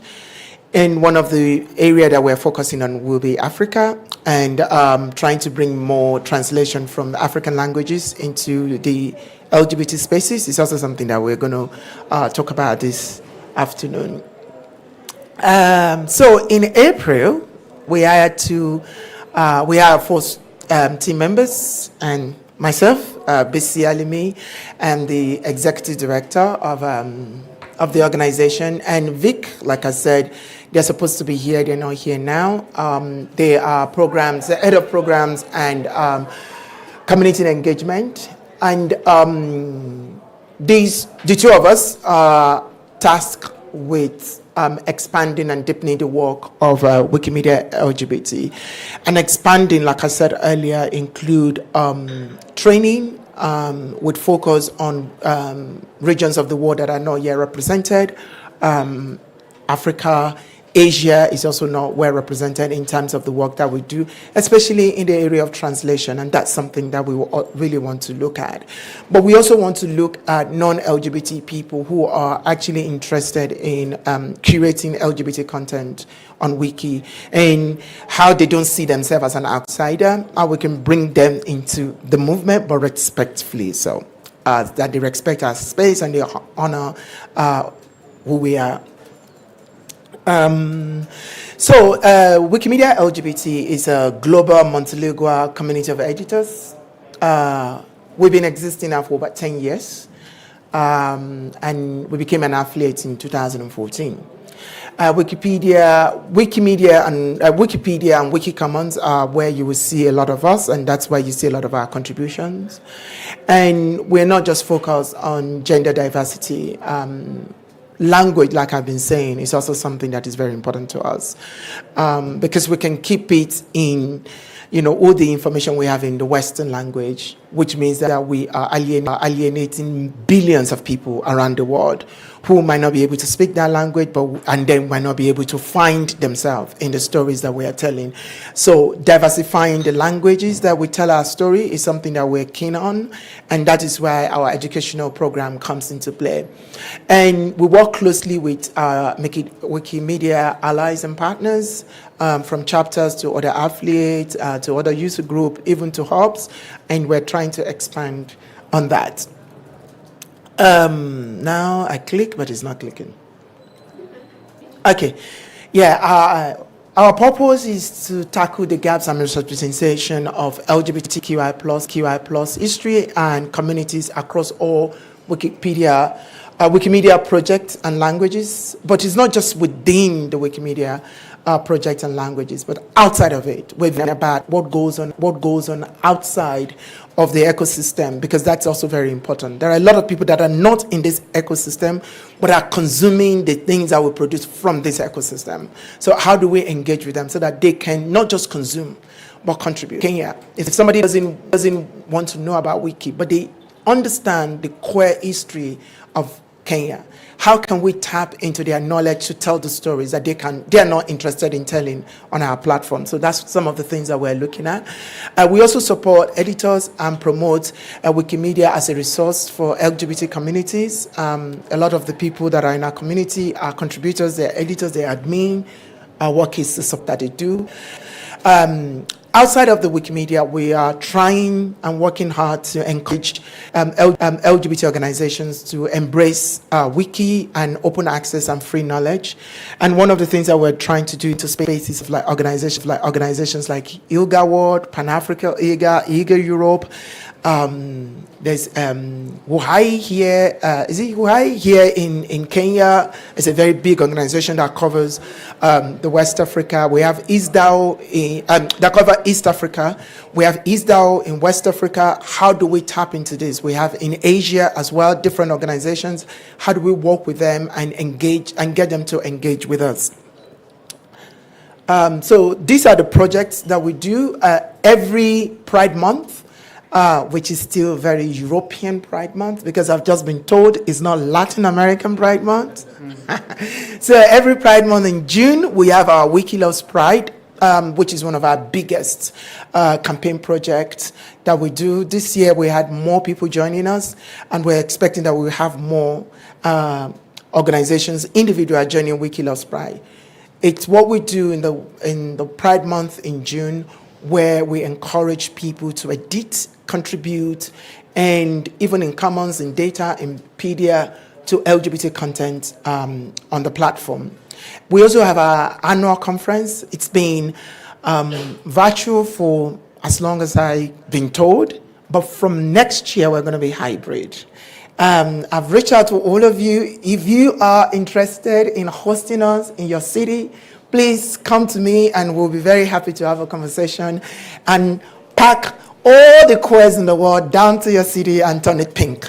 So please get in touch with us and we'll come with our rainbows. And we also have our monthly theme contests. If you want to know more, please check us out on the meta page, on the Wiki meta page, and you will know more about all the things that we do. You see that is Babito. That is like our logo. Everybody loves Babito. Honestly, I'm like Babito's biggest fan. I carry Babito everywhere I go. So we've got stickers as well. So if you want to have some. Wiki Loves Pride. We have it in English, French, Spanish, and Bengali. Again, like I said, look, we only have it in 4 languages.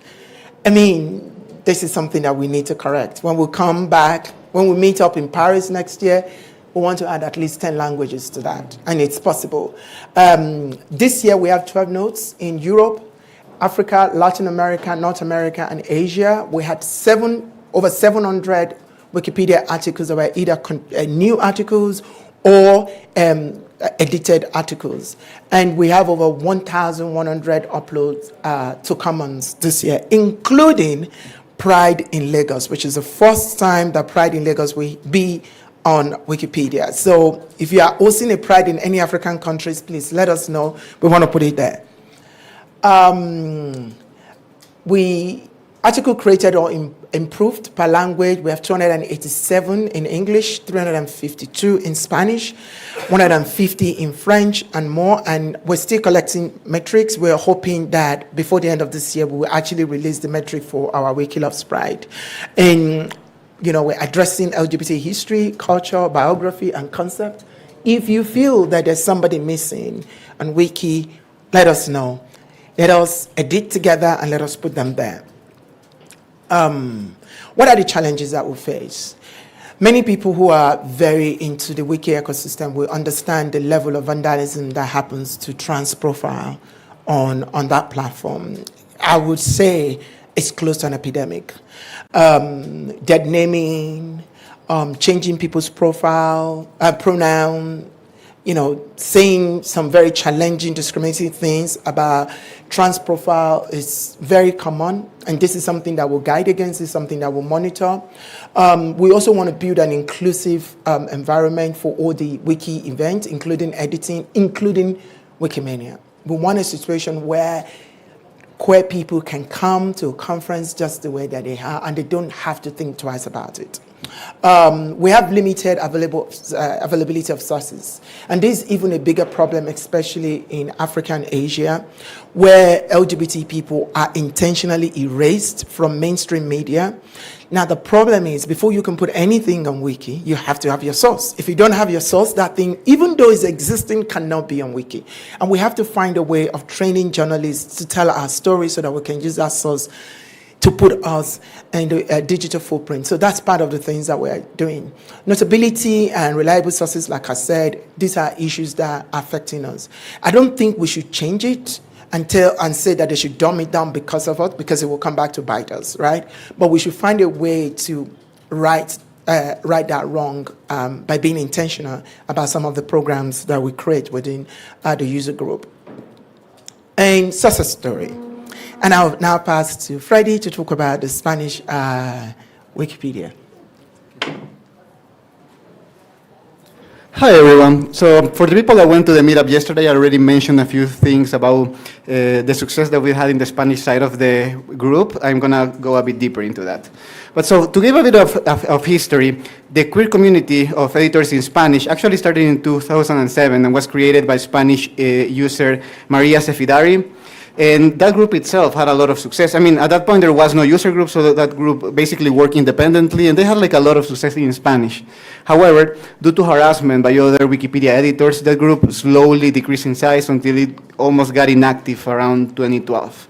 In any case, there were like some years passed, and then when COVID came, a lot of like queer editors that were already part of the user group, we started talking about and looking at the content gaps that we had in Spanish. And as an example, one of the first queer articles that I wrote in the Spanish Wikipedia was the Diversidad Sexual en Ecuador, LGBTQ rights in Ecuador article, which was created, I think, in 2013. So for a Spanish-speaking country, there was no information at all about queer topics. That article had to be translated for English. So for a Spanish-speaking country, the article was in English, but there was nothing in Spanish at all.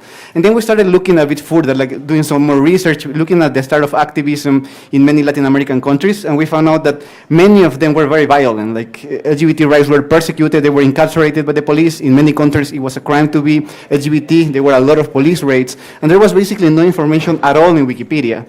And I mean, as you might know, there are other like very famous police raids against LGBT people. Those were the Stonewall riots, which has a huge impact in the history of activism.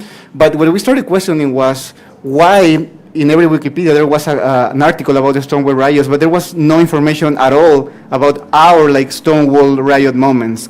And you think about it, I mean, Stonewall riots were like extremely impactful, but if you read about the biographies of many, for instance, transgender rights activists from Latin America from the 20th century, many of them came from rural small towns in Latin American countries. Many of them didn't even like finish their secondary education. So they didn't even know at all about Stonewall riots. Maybe like they learned about that decades later, but for their entire life, they were basically fighting for their rights, like doing their own fights. And the idea was that we needed to have this history in Wikipedia. It was important for us to also include this in Wikipedia. So we started looking a bit more. So for instance, if you look about LGBT history, like in Google, in a search engine, you're probably going to find a lot about the Greeks, you're probably going to have about like the Roman Empire, and then it's going to go to the United States and Stonewall riots. But what about our history? So we said, we need an LGBT history article by every single country, because we were always there. So there's a history there, so it's just waiting to be uncovered. So we decided that. Talking about like many different topics, for instance, about literature. If you search for queer literature in Google, you're going to find about Oscar Wilde, you're going to find about James Baldwin, and I mean, they are good writers, I like them a lot, but we also had queer writers, so why can't we find anything about them when we search on Google? So we decided we need, you know what, we need an article about queer literature in every single country. For us, it was Latin America, but actually like in the entire world. And basically that was the idea that started to help us kind of like articulate ourselves into a group inside Wikimedia LGBT, thinking that we had to preserve the history of queer history, but also it had to be written by queer voices from the Global South. So we were like writing queer history, but also writing our own history.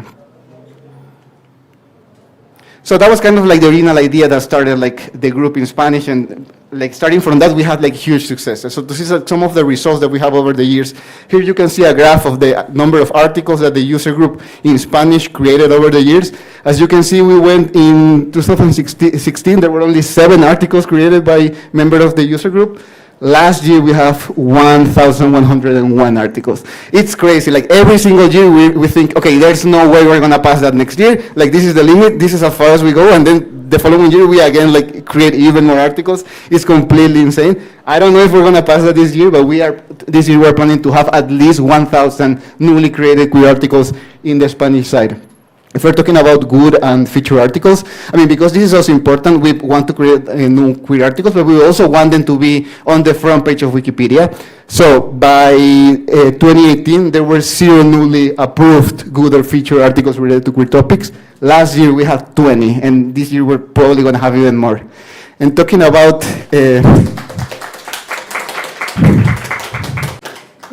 membership, we're like measuring this with the local LGBT Wiki project. So on 2018, we had only 83 members. Right now we have 261. So it's been a huge increase, and we're still creating. I mean, we're still welcoming a lot, particularly on Pride Month. That's usually the month that we are able to attract the most number of new users. So how did we achieve this? So I mean, we have like many different like activities over the years. One thing that I think helped us a lot, I was talking to you about how we decided that we needed a article about queer history in every single country. We started creating these kind of tables, like for every single continent, and saying like, you know what, well, maybe we don't know nothing about queer history. I'm saying, like, gonna say from Guatemala, for instance, but we know that there was some history, so let's research about it. And we created this table to, basically the idea is to have every single article, queer article that every single country should have. So we were like, okay, we need a LGBT queer history for every single country. We need an article about how homosexuality was decriminalized in every country. That's also very important. So we want one for every single country. We want one about sex and same-sex marriage for every single country, or like same-sex unions.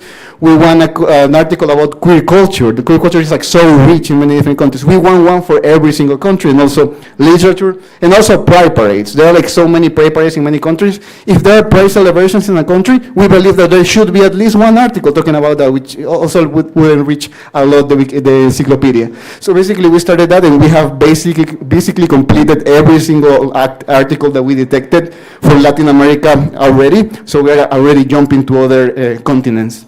So that was one of the things that I think helped us motivate the most. And also it allowed us to like find out about new people. When we writing about history, we found about so many important people that didn't have a biography, and then we started creating them.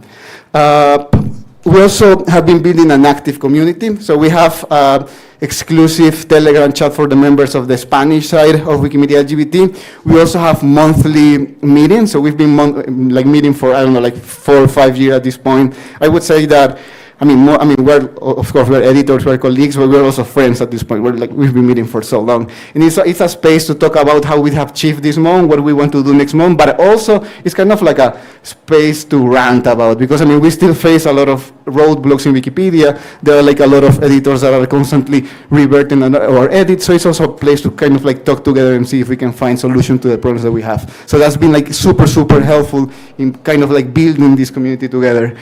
We also do monthly editing contests. So how this started, basically, as we wanted to create so many articles for so many countries, we were like, okay, let's have a monthly event. We're going to choose one country each month, and we're going to create queer articles exclusively for that country. So we've been running this since 2022, I think. So it's been like 3 years of constantly having monthly contents in which we offer prizes, no monetary prizes, just like small medals that we created on Commons and everything. Extremely successful. We ran through all the countries in Latin America, and right now we're even seeing regions. We're like having months, for instance, for the Wikilabs Africa, Wikilabs Oceania, Wikilabs Asia, of course, Pride Month. And this year, actually, I think in October, we're going to have the first month about queer indigenous communities. So that's going to be like a really nice month. It's also going to be a challenge, because we're going to try to reach to queer indigenous people to see how that goes. But yeah, we do monthly contests every single time. As I told you, we think emphasizing the voices from the Global South is the most important thing. We also create LGBT articles about Europe and the US, but we try to make the emphasis. Let's create articles from Latin America, from Asia, from Africa, etc.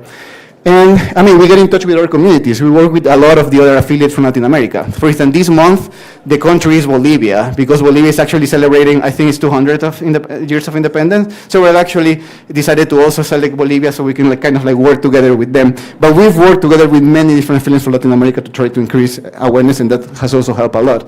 And finally, we also offer resources. So for instance, we've created our own editing guidelines. So people that want to create queer articles and have many doubts, they can look at how they can create it, how to, the issues about dead naming and stuff, and how they can categorize articles, etc. But we have our own style guideline for queer articles in Wikipedia in Spanish.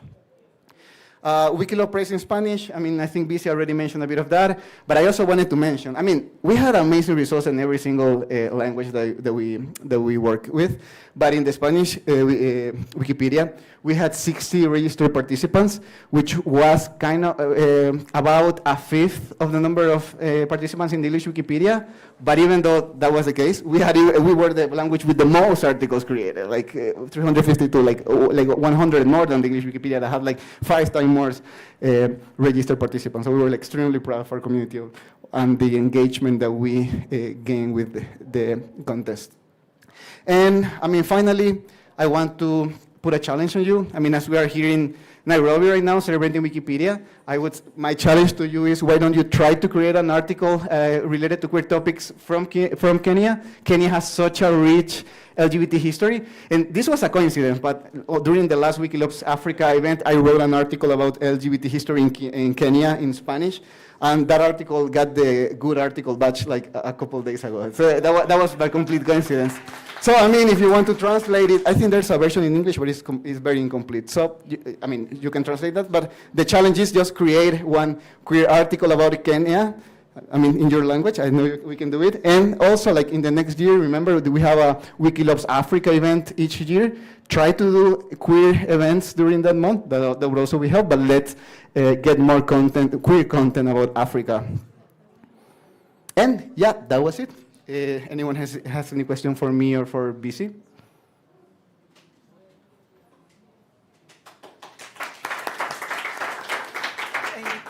And we had a QR code. Oh, we had a QR code. Is it? Yeah. Oh, okay. And I just want to say something because of the event that we had yesterday. The Gay and Lesbian Coalition of Kenya has reached out, and they want to have a workshop on, building the capacity of local LGBT in Kenya to learn how to edit and understand wiki tools. So this is just the beginning. We already have such success story in Nigeria. I think we can do it in Kenya. I think we can do it in South Africa. I think we can do it in Zimbabwe. I think we can do it in Uganda. Yeah, I've got my sister from Uganda there. So have you got any question? Yeah. They can they can enter the Telegram chat. Oh, yes. And if you want to, we have a Telegram chat. If you want to join our Telegram chat, please, you can just scan that and join us where we have all our conversation. Lucy, I saw you raise your hand. Do you have a question? No, not you. You have a question. I have a question. Can you elaborate a little bit more on when you said, Hi, can you elaborate a bit more when you said if anybody can host us in your city, please let us know. So I'm based in Berlin. I'm a staff. What does it mean? What do we have to do? Okay, yeah. So we are we're being adventurous to host Querying Wiki hybrid next year. And we're looking for a city who is willing to host us. But we are very considerate that visa issue will be for so many people from the global majority. Being able to have access to visa is one thing. We need a strong local LGBT organization that will be able to be part of us. We need a chapter who can then be our organizing partner to be able to do that. I sent an email to all the ED yesterday, and some countries have come up, Canada came up and said they are quite interested. India also has shown interest. South Africa also has shown interest. And from South America, I keep forgetting, it's not Ecuador. Oh, where is Evelina from? Huh? Uruguay has also shown interest. I think we just need a safe space for us to be able to meet, for us to be able to discuss and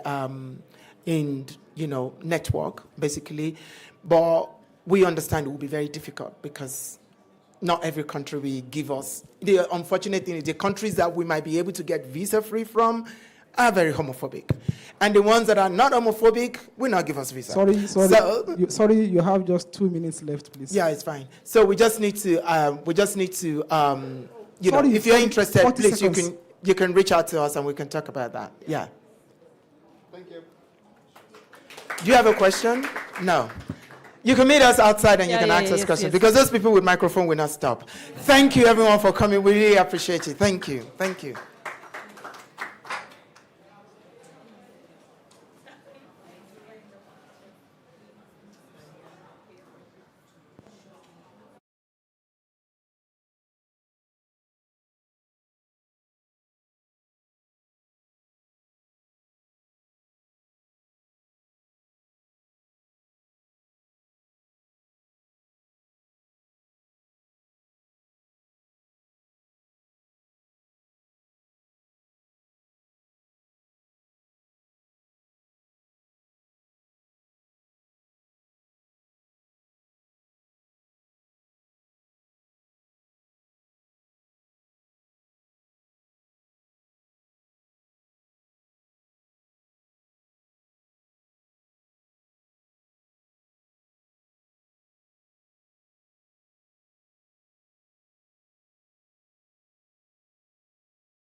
Okay, so hello everyone.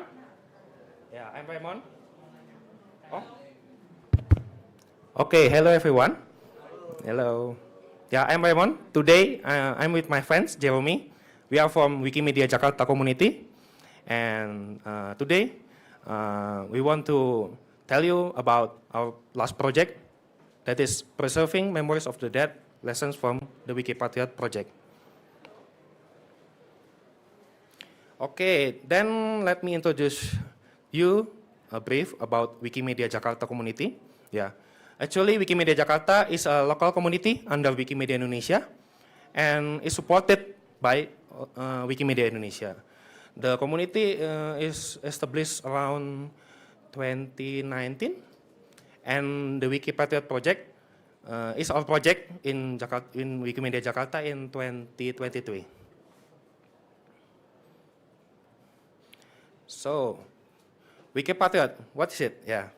Wikipatriot is initiated by the Wikimedia Jakarta community, actually by Jeremy, yeah, he's the initiator.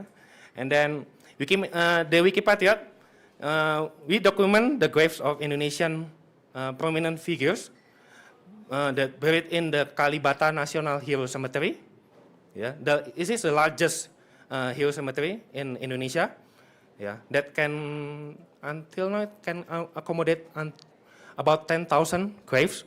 Yeah, and all national cemeteries in Indonesia are managed by the Ministry of Social Affairs of Indonesia. And then, what's the inspiration, Jeremy? You can tell. Thank you, Raymond. So the inspiration for this project began when I found this one website. It is from the social ministry. It was like down since 2015. So there was this one article that used this as a reference. It was like a small and niche article. And by the time I found it, it directed into this website. As you can see in the screen, that's the website. I didn't find it like it is, but when I scrolled through it in the web archive, there was like tons of it, and it literally documented all of the Kalibata Hero Cemetery. So there was like, in total, there was like 10,000 people being named in the directory with their date of birth and their date of death, as you can see, and the number of grave. As you can see, this is the fee, that's the number of grave. And I think there was only this. Why cannot we document it into like full-fledged, like the ones we see as in the United States and the Netherlands, where they have a directory of grave. So I was proposing this to the community and say, yeah, why don't do this? And it was like sometime in, I believe, in June or July. When rapatnya kapan? In July. Yeah, in July. And so July 2020. I was proposing it for November because it is 10 November. It is the day of remembrance of heroes, which is very perfect because there would be a lot of ceremony there, and we want to commemorate it by documenting the grave. So why grave? The first of, I have mentioned that grave contain a lot of information about the person. So by looking at just this one stone, you get their name, their title, if they're a professor, and their military rank, if they're a military person, and you get another lot of stuff. And the most important thing is the birthplace and the death date. Because if you edit Wikipedia article, you would already know that these are the first feature that got inserted into the introduction. So you would have their names, their birth date, and their death date. And it is all in the gravestone. And so it is very important for us to know. And for hero grave, we pick Kalibata for a purpose. It's not just like one random grave where people get buried in there.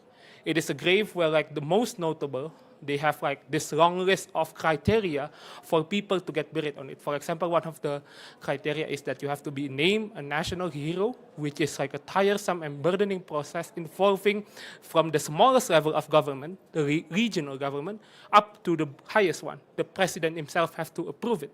And so this long list of criteria created notability. And so that's what makes them notable. And so this. Okay, so how about the process? The first is we have to get the official permission from the Ministry of Social Affairs of Indonesia.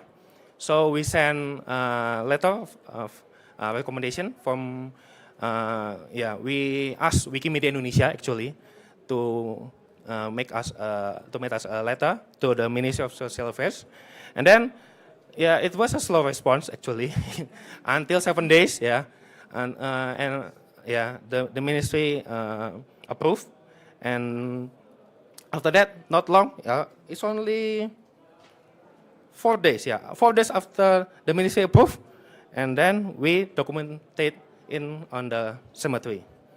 It's 2 days. We take it 2 days on the 3rd October and 31st and 31st October 2023.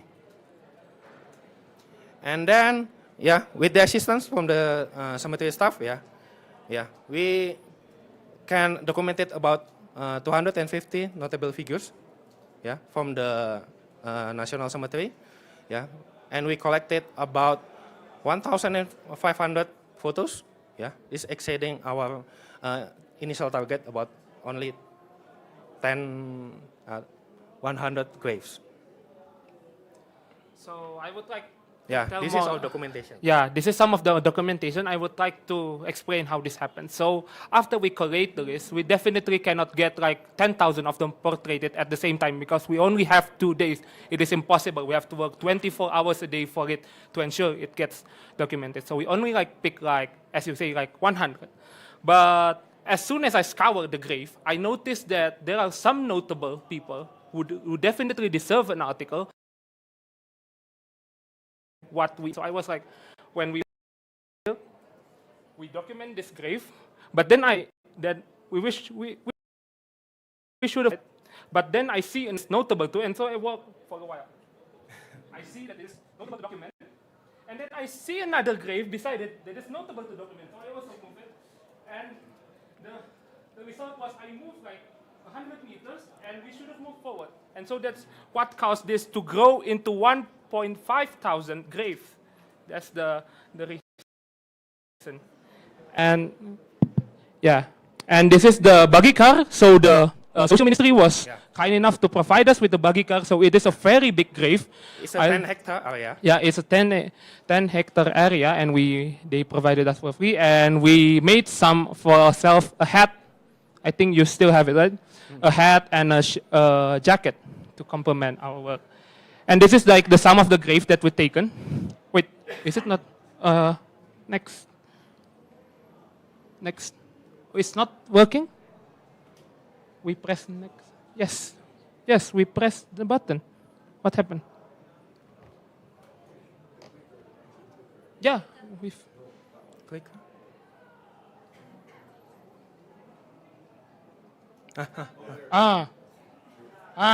Finally. Thank you. So this is the sum of the graves that we documented. Some of these are not unintended. So for example, Ahmad Yani is so famous. He is like one of the 6 revolution heroes, so we like to call it. So he was on the list. Agus Salim is the same. But like Bambang Subianto, like as you can see, he was buried on 4th of November 2022. So he was not on the list since the list was cut off on 2016. So he was not on the list, but I figure... Yeah, the list, no, not the list because the entire website was shut down on 2016. So he was not on the list. But I figured it out, it is notable to document since he is the finance minister, and so I documented. This one is also the same, and yeah, as you can see, the graves are almost the same. It is the same for everything. Next one. So this is the lesson learned. So the problem with determining the notability is that we don't have anyone to determine it. So it's just like me deciding, and later we found out that some of the graves aren't notable enough. And so we need subject experts to actually assess the notability of it. And so the second one is we need more time for preparation because definitely, as you can see on this part, we had only like 1 month time scheme to do it all like in a very big grave, and we should have done it like way before it to get it planned better. And the third one is expansion to other areas because we only limited it into Wikipedia and the Indonesian Wikipedia and the Commons, and we should have like do it in some other places like probably Wikisource, where we document this grave, or Wikidata, where we document the names, the date of birth and date of death. And this is the interesting part. Apparently, on the same time, there are some communities in Indonesia that also does similar projects. It is called Wikimania, and it documents graves in other provinces. Yeah, South Kalimantan. They also documented it in South Kalimantan, and they produce about the same amount of results. And it is interesting, they presented it in the Indonesian conference, Wikimedia Indonesian Conference 2024. We were shocked to see that. So we should have coordinated to get this like more solid results, since the editing article part could be done together. And so the fifth is related to the bureaucracy. I think it's a common knowledge everywhere that bureaucracy is a mess. Like you have to deal with like 1, 2, 3 people. Let's say you have to deal with 1 people, and you deal with like 100 people, like this minister, this director general, this secretary, this blah, blah, blah, blah, blah, blah, blah, right? And yeah, if we had like a person, a connection inside, we could have probably done with him, and he would deal with everything. And that's what causing our letter to be replied so long. I put in question mark because it is kind of shady. It's like morally correct or incorrect, I don't know. But that's all the lessons that we learned from this case.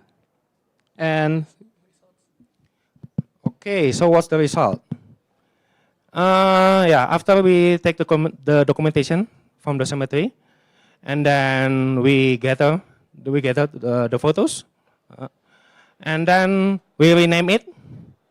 After we rename it, and then we upload it to Wikimedia Commons using Petipen.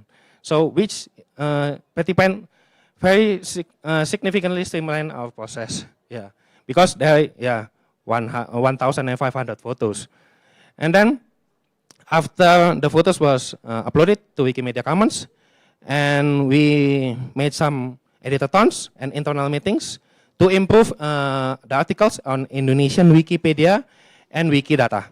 Yeah, using the new information from the graves. And this is about 18 participants edited about 157 articles on Indonesian Wikipedia, and about the same quantity from 2 items at Wikidata. Yeah, and by the end of the project, we made about 12 new Wikipedia articles on Indonesian Wikipedia. Yeah, and we add a large number of entries in the Wikidata. Okay, I think this is the end.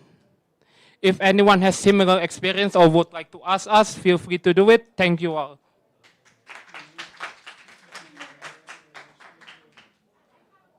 Oh, there's a lot of questions. You first, ma'am? Yes. So I just, is it working? I don't think so. Hello, hello.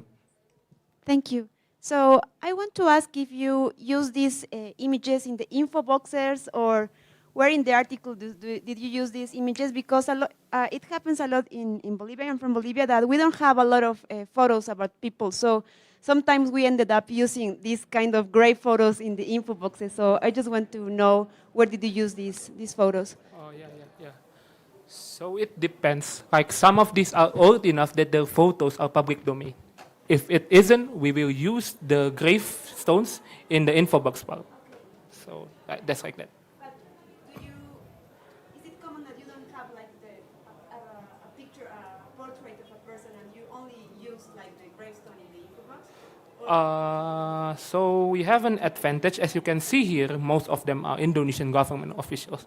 And fortunately, our copyright law stated that all government works are public domain. So most of their photos are public domain. So for example, the one out of these 5, like one of the hardest, I found it was the far right part, because he was like an obscure figure. But all of them I could find photos for it. So I used their photos, and I only put the grave images at the very bottom part where you write them. They died on this date, and then you put the gravestone. So it's it. The dead side. Yeah. Okay. Sorry, my voice. As you know, I lost my voice. So I think this project's very interesting. I see the potential for it.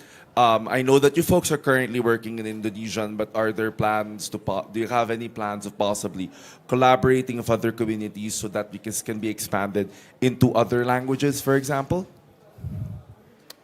Yeah, but as you see, like this kind of thing, I haven't heard about it because, as I said, in the USA, in the Netherlands, this kind of thing is being done by organizations other than the Wikipedia. So, for example, I could just find in the population registry on when someone's died, and it's very easy to do that. That's why sometimes I envy the Americans who made the American article because they could just find on the newspaper and then they would find the date. So you cannot do the same thing with Indonesians because this exact problem. They don't make it. So we decided to make it. Oh, that's not my question. My question was the content that you've generated, are you planning to translate it into languages like other it than depends. Indonesian? If they did something like the American system, I think like this kind of thing is rare in outside countries. So I don't think like any other countries would need this kind of project. Yes. So you have now something around 160 articles and you have 1,500 photos. So are you going to do editathons afterwards with this material you got? Do you have plans, exact plans to say, okay, we will do every Heroes Day, for example, or every National Day, one editathon using this material to go on?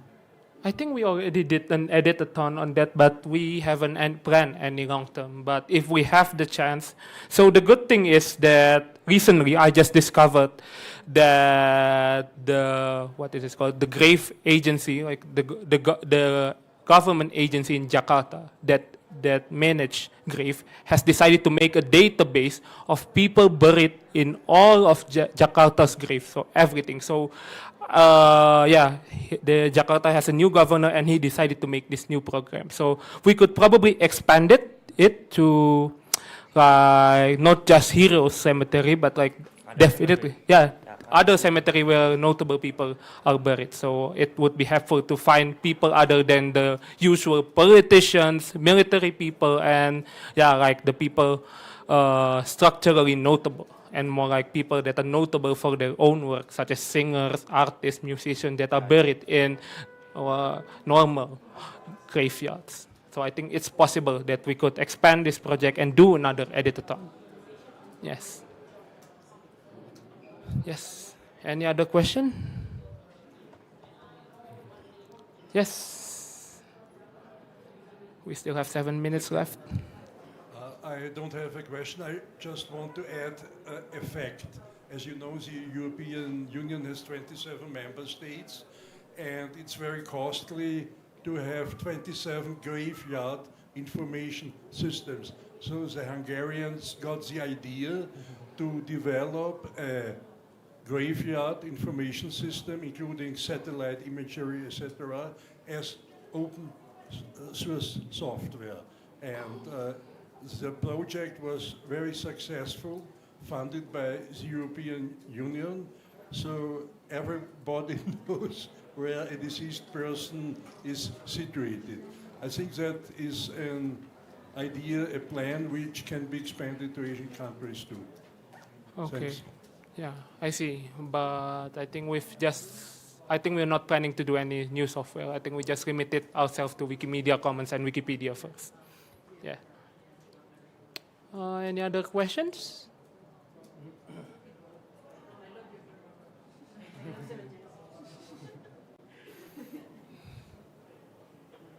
If not, then I think we can finish this. The timers is already red. Yeah, I think it's okay. Hah? Kan ini belum komplit kan, it's not complete yet. Saya nggak belum semua foto-foto itu dipakai di. I'm a part of the Wikimania Jakarta, but I not involved in this project.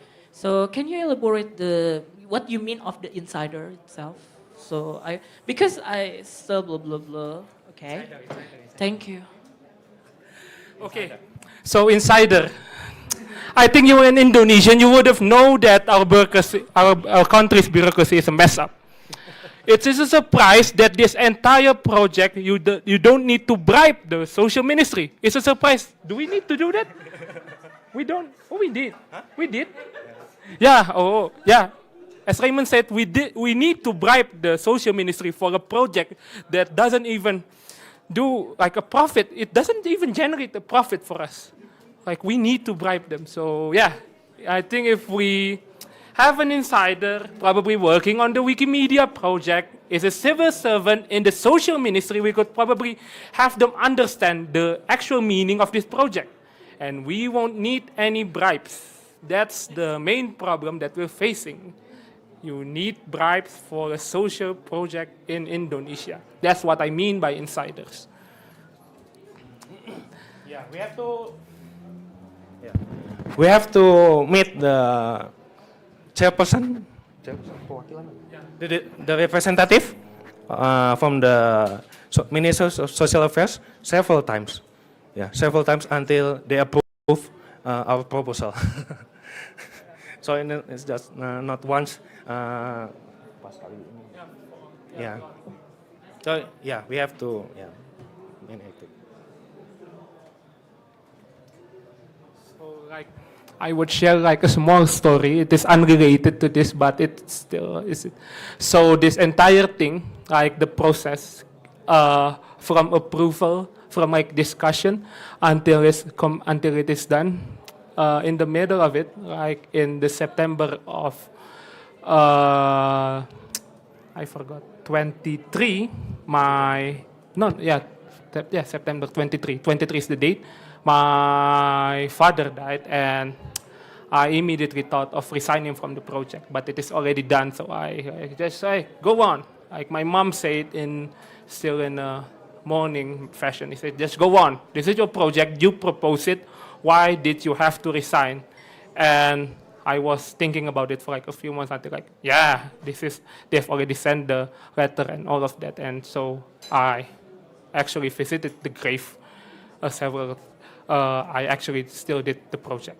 That's like a small story behind the project since we still have time and no one is asking. Yeah. Any more comments? Oh, it's done. Okay. Oh, still question? No, okay. We're done here.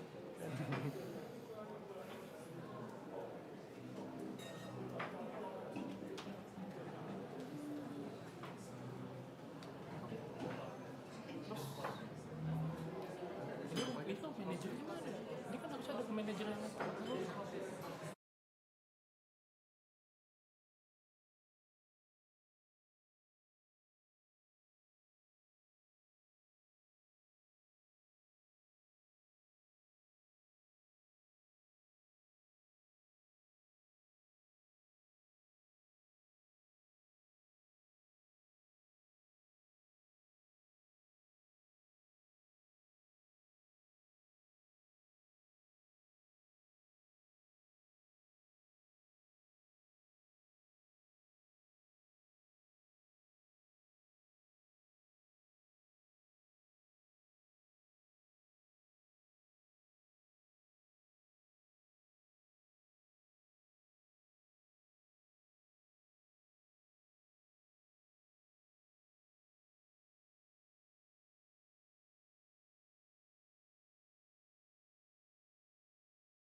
Now it seems to be working.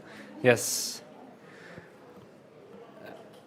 Do we get this slides too?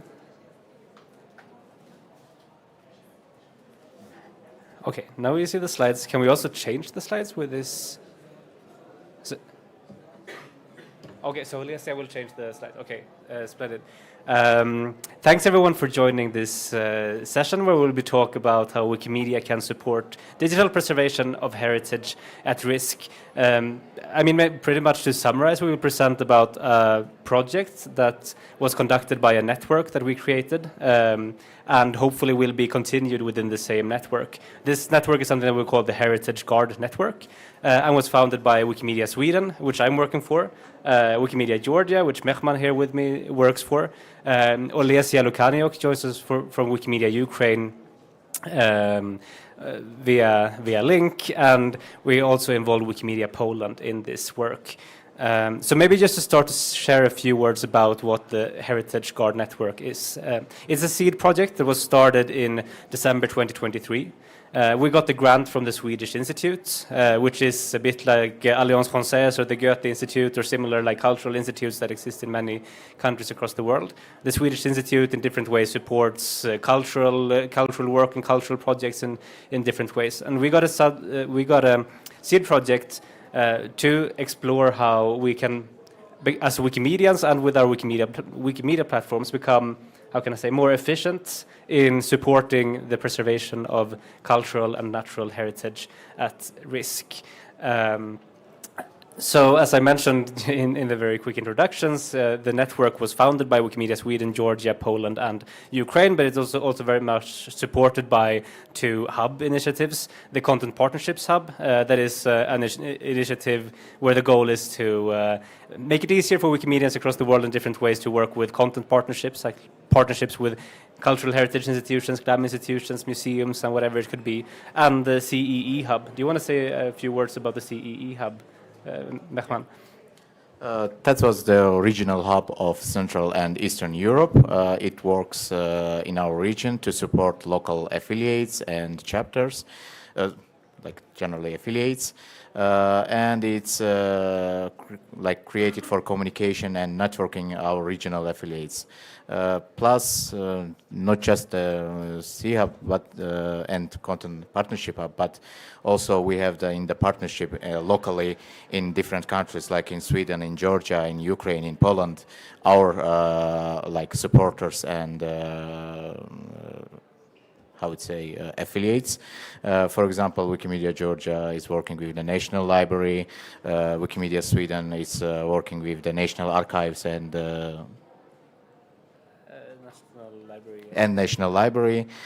Same applies for Poland and Ukraine. So it's, let's say, a local and global network of the different kind of the affiliates and organizations. Thanks, Mehman. So this seed project consisted of working in 4 different working groups where we explored 4 different areas that all of them kind of ended up in a final paper. This final paper is, of course, available on Wikimedia Commons, and we can make sure to distribute links afterwards. I think it's quite lengthy, so we will try to make the short summary in this presentation. If you don't have the time and energy to read some 60 pages, you can just listen to this presentation and you will get the most important things. But we presented this final paper at the conference that we organized in Warsaw in November 2024. And then since then, we've pretty much been thinking about how can we turn these 60 pages into something actionable for the future. Like now we have all those insights, how should we prioritize between those insights and make sure that we can actually implement them on the Wikimedia platforms. Maybe that's everything on this slide. I understood that Olesia will be changing the slides. Next slide, please.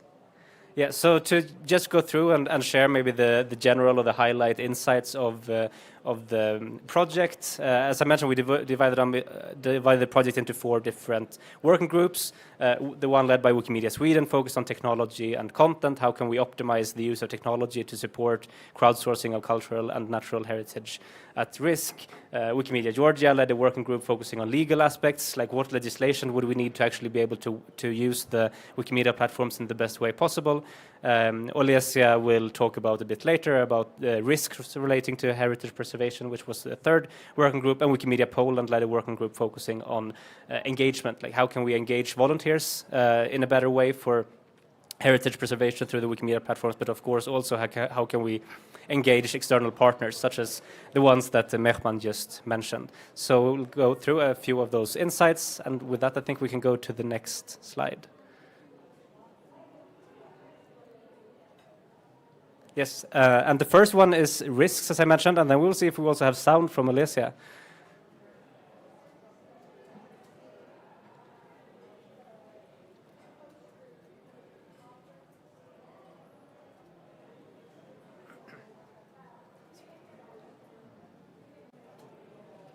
Is there any sound from Zoom?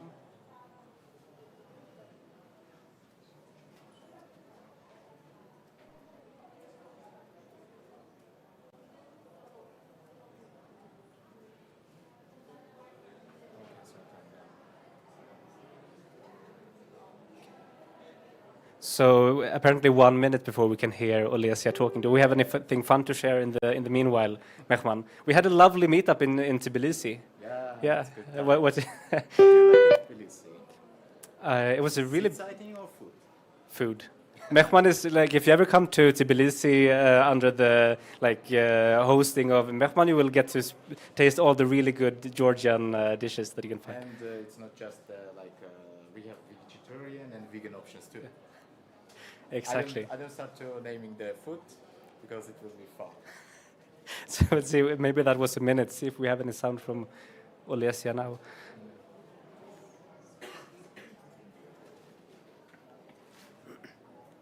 No sound from Zoom.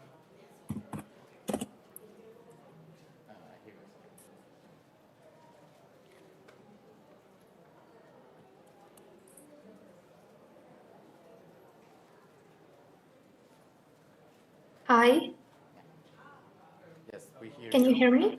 We hear you, Olesia. Yes. Oh, finally, I was talking for a few minutes, but I understood that you couldn't hear me. Wow, nice. So, hello everyone from Ukraine. I know you can hear me, and I guess technical issues happens.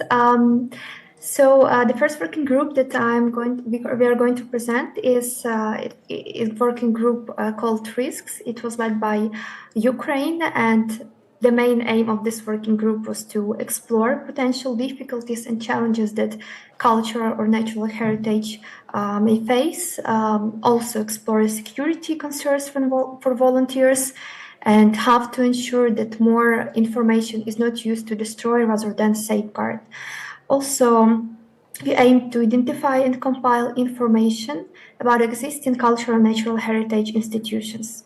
So we conducted a few interviews and surveys among the different cultural and natural institutions in the sea region, and as well participants of Wikimedia. We lost the voice. Olesia, we don't hear you.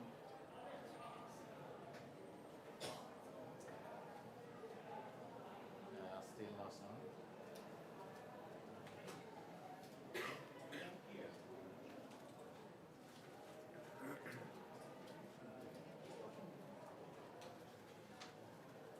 No, no, no.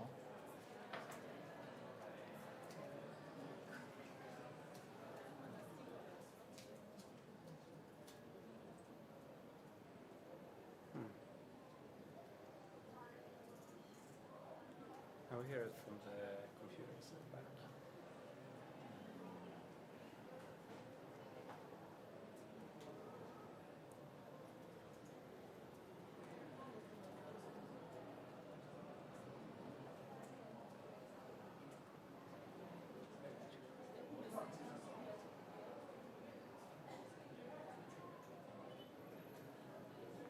Should we continue a bit while they're Yes, it's not to lose the time. Yeah, so not to lose too much time while they are working with the sound at the back, we'll see if we can continue a bit with the slides. Obviously, it's much better if Olesia presents about the risks, both because Wikimedia Ukraine and Olesia led the working group focusing on on risks, and because Ukraine is in a very, how can I say, is in a situation where they're quite where they are quite aware about the risks that cultural and natural heritage sites can face. But I think there were a few really interesting insights from the working group focusing on risks, and they related both to the risks to facing volunteers, like how can we safely work with volunteers in dangerous areas. It might be because there's a conflict, or there might be war, or there might be, after a natural disaster, there might also be dangerous to be moving around in an area. So how can we in a good way encourage volunteers to use crowdsourcing as a means to preserving digital or preserving cultural heritage while not putting them in any dangerous situations. So this is on the one side the risks facing the volunteers, but of course also the risks that are facing the cultural and natural heritage sites. Now I started to hear myself again. There's still no luck with finding Olesia's sound.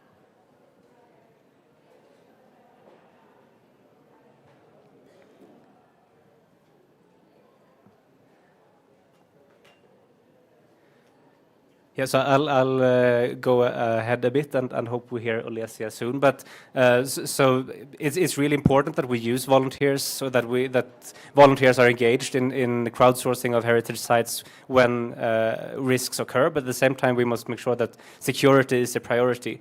And in this way, I know that Olesia and the Ukrainian team spoke with a lot of experts, like how can you develop good security protocols? How can you learn from the different areas around the world where such insights have already been drawn, to make sure that volunteers can act as safely as possible in a dangerous area. That's one of the important insights when it comes to risks. One of other insight that I think will be kind of recurring red thread going throughout this entire presentation is that we have a few really important platforms to actually preserve cultural and natural heritage at risk. So when things happen across the world, people go to the Wikimedia platforms. So we have a big possibility, but almost also a responsibility to use those platforms as well as possible when risks occur and when heritage sites are in danger. Still no sound from Olesia. Maybe we can just go ahead to the upcoming slides, and then we'll see if Olesia gets more sound, if there's any sound coming out from the computer ahead. Can you go to the next slide, Olesia, if you still hear me?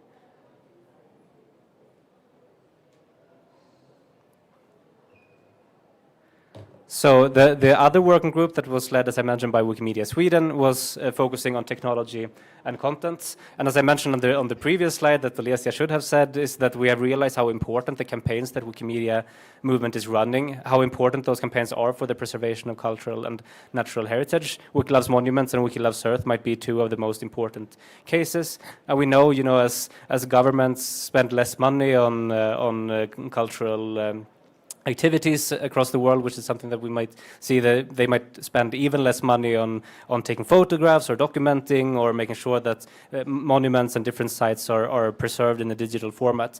And that's also why I think that the reliance on Wikimedians have become even more important. It's really important that we use those campaigns as we do, but maybe think about how can we make them even more efficient to preserving cultural and natural heritage at risk online. So one thing that we focused a lot on in the working group focusing on technology and content was how can we build good tools, like how can we build good map tools that kind of make it easier for volunteers to understand how to work as efficiently as possible when you take a photo of a church, or when you take a photo of a mosque or a synagogue or a statue or a natural heritage site, a nature reserve, or whatever it could be. So, for example, a few years ago, Wikimedia Sweden experimented with a map for natural reserves. But it was like we only used a very binary kind of layer that showed if a natural reserve had been photographed or if it had not been photographed. So that I think it was very good in terms of encouraging volunteers to go to the places that had not been photographed yet. But at the same time, it's a very binary way of thinking, if it has been photographed or if it has not been photographed. So if you're, for example, not biological expert or a nature conservationist with quite few people are, you might not know what is actually the thing that is worth documenting in this nature reserve. We see a lot of beautiful sunsets, I think, on Wikimedia Commons, which is nothing bad in itself, but maybe it's not the sunset that is the important thing with a lot of nature reserves. So how can we, with data and better maps and like technology that can help guide the volunteers, make it easier for volunteers to understand what is actually the thing that I should document on this in this natural reserve. And like if you document a building, what parts of the building should you document? Which buildings should you prioritize first? Can we get data that help volunteers decide between if they should go to that building or that building in terms of which one is the most is the monument facing the highest level of risk? So with better data about monuments, like not only the monument in themselves, but also what they contain and what is actually valuable with those different monuments, our idea is that it will be much easier for us as a movement to guide volunteers in making the most efficient use of their time. So that's something that we spent a lot of time on. Also, how we can like do strategic data uploads, strategic digitization, strategic making available of material to kind of enable or to allow this work at a higher scale. And a final part that we just kind of touched upon, but where we see that the heritage professionals are going far ahead quickly, but where we think that the Wikimedia movement is quite far behind is when it comes to 3D digitization. So it becomes increasingly important within the field of heritage preservation to document not only in two-dimensional but also three-dimensional form. So how can we do that in a good way given the limitations of Wikimedia Commons and our Media Wiki software? I also see that time is running, so we can go to the next slide, perhaps.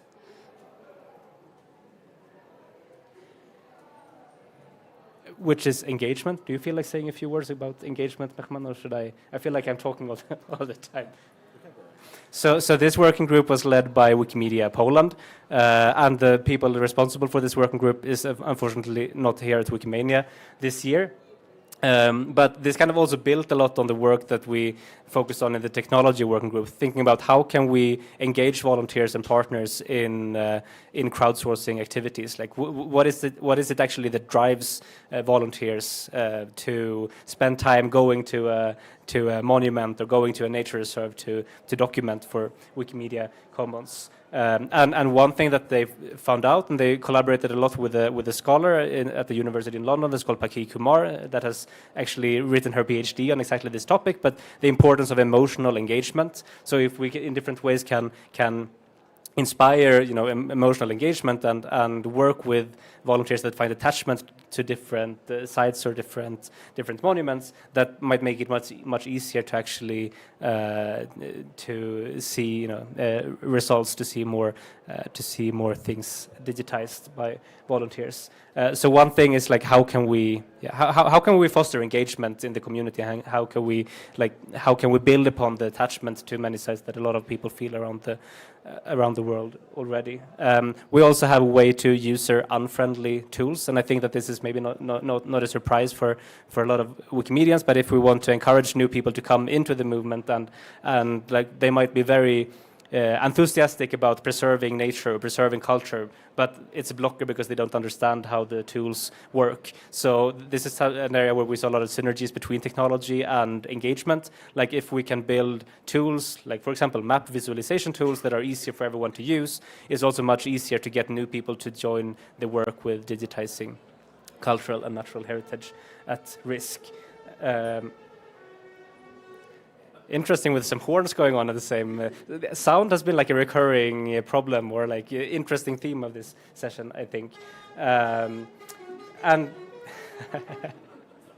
someone is having a very nice Friday evening, I think. And we also found that like a lot of the things that we realized with working with volunteers can also be applied on working with partners. So many of the things that might be an obstacle for volunteers or new volunteers to join the movement is also an obstacle for partners to join the movement. A lot of partners, especially those that are smaller or perhaps non-governmental, might have a lot of interest and enthusiasm, but they might lack the technical experience and technical know-how to get engaged on the platform. So if we if we find the engagement but also lower, like make the tools easier to use, then we might, again, become much more efficient in using the Wikimedia platforms for preservation of cultural and natural heritage. And then we can go to the fourth working group. Next slide, please. Then your turn. Yeah, Wikimedia Georgia works on the legal part of the in this project. So without knowing the legal framework, how different kind of the organizations and most important the governmental institutions publish their resources and data, it's impossible to work on cultural and digital preservations. So in our working group, we checked all 4 countries, Sweden, Georgia, Ukraine, Poland's legislations, and plus European Union legislations. And we found out that after our research that Eastern Europe still has a problem with the freedom of panorama. Freedom of panorama is the laws which gives you the opportunity to take a picture and publish without any problems, the buildings, the sculptures, and etc. on the Wikimedia platforms. As you know, Wikimedia platforms use the open source licenses for this, but Eastern European countries, unfortunately, has a problem with freedom of panorama, especially Georgia and Ukraine in this framework. And also we checked not just the freedom of panorama, but also how the organizations, institutions, and the governments publish their text versions of the different kind of the resources and data. And hopefully Western Europe and Northern Europe has a very good laws and legislation in this regard, but unfortunately the Eastern Europe still has a problems with that too. What we definitely need is to harmonize our, not we, but government and different institutions harmonize their legislation with in line of the Wikimedia licenses. And that's why we need more advocacy work in our countries to push the government and different institutions change their licensing policies. So in our final paper, we also give some not very, let's say, big push, but also we put it more recommendation for the different kind of the organization, and including the Wikimedia affiliates and volunteers, how they can engage their institutions and government institutions to change the law in this regard. Yeah, that's basically all. Can we go to next slide? Yeah. Yeah, so I also see the time is a bit running out with all the sound and technical difficulties. But so as I mentioned at the outset, we hope that we will get continued funding for this work ahead. And a few of the things that I think that will come very early in such continued project would be to start to look into how can we develop tools that are better suited for cultural and natural heritage preservation. How can we, what data do we currently lack on our platforms to be able to develop those tools? Also, how can we kind of internationalize the insights that we have done? So maybe not go to all countries around the world at once, but the things that we have learned in our 4 countries, can they be spread across the CEE region? Can they be spread to other countries that have similar kinds of issues or problems or data? Do you want to say something, Mehman? And our main proposal is to create a network of the partners and affiliates which can work together on these, let's say, themes. Thank you. And now it says 1 second left. I think we might have had a few more slides, but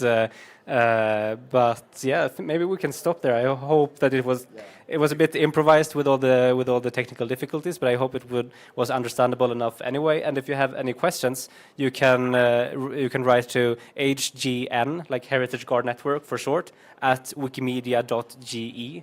That is like the way to get in contact with the network altogether. And of course, you also can talk to us in the sessions afterwards. Search on Meta Heritage Guard Network or just HGN. You can find us on MetaWiki too, with all the resources and with all working groups. Thanks.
Hello, good afternoon.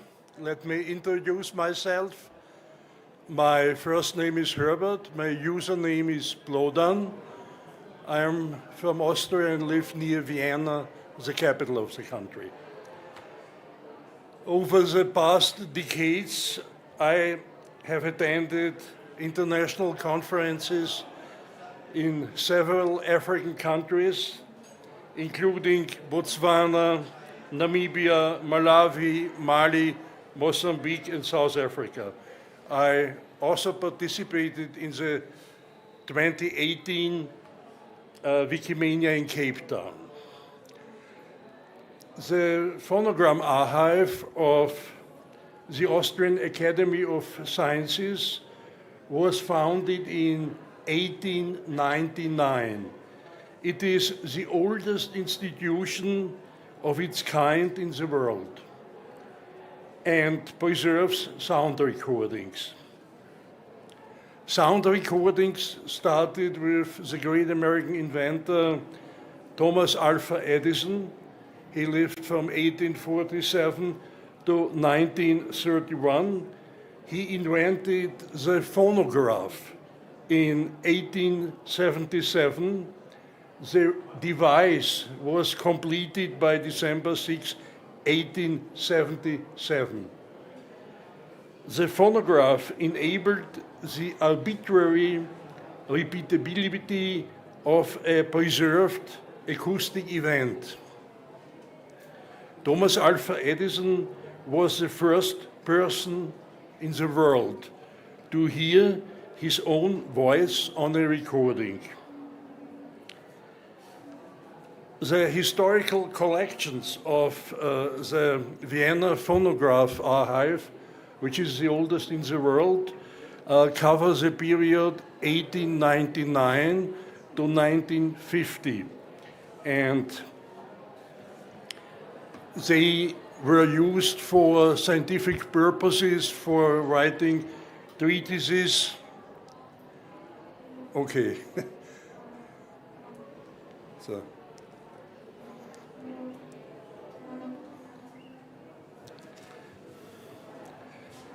Now Africa, when the internet doesn't work, it's good to have a CD. On this CD, you have the oldest sound file produced in Africa. That was in 1908. And it's produced in Botswana. You can listen to the San tribe, to a man, a San man, whose voice was recorded. What's on this CD? I do hope you see it. It's African tales. What tales? The sound documents from the phonogram archive, which is a part of the Austrian Academy of Sciences, covers Nigeria. You can hear the first sound files from Nigeria, from the Republic Centrafricaine, then from Angola, Namibia, Malawi, Senegal, South Africa, Tanzania, and Burkina Faso. What are these tales about? They are basically tales with inserted song. So you hear a person telling you something and you have an inserted song.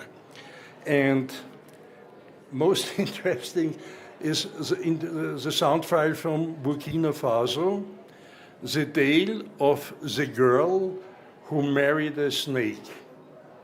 Interesting. Inserted song. So that's very interesting, the earliest sound documents. When Thomas Alva Edison invented the phonograph, the people started to use it. What did they use it for? They produced so-called voice portraits. We have in Vienna about 150 voice portraits You hear the Austrian emperor who died in 1916. You have, from all parts of the world, you have sound files dealing with famous artists, sculptors, writers, and that's very interesting. During its almost 100 years of existence,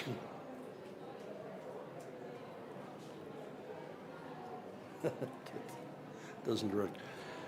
During its almost 100 years of existence, the phonogram archives collections have grown to over 78,000 recorded items, amounting to approximately 7,000 hours of material. So when you come to Vienna, you can listen 7,000 hours to historical recordings. The phonogram archive is one of the greater collections of universal coverage, which, with others, safeguards a considerable part of the worldwide heritage of orally transmitted culture.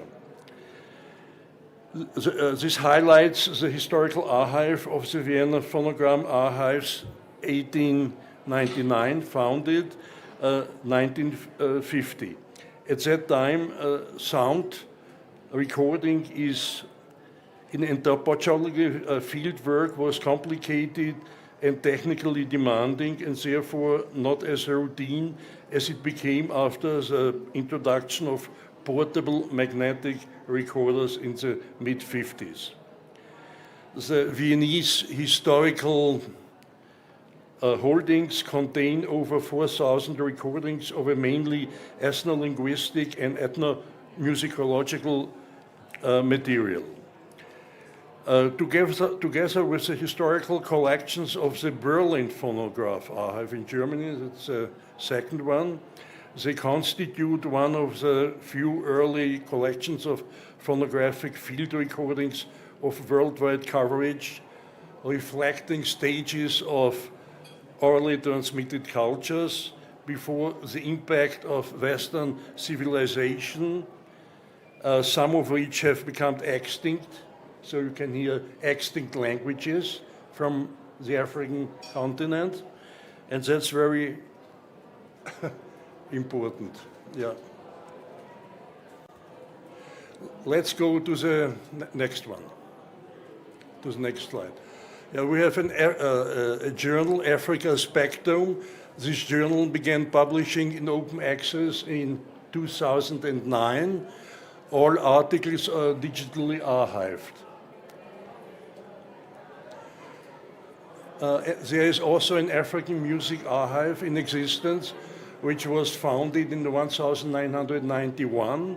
So when you come to Vienna or to Berlin, you can listen to extinct African languages. You can hear your ancestors speaking, singing, telling stories, and that's fantastic.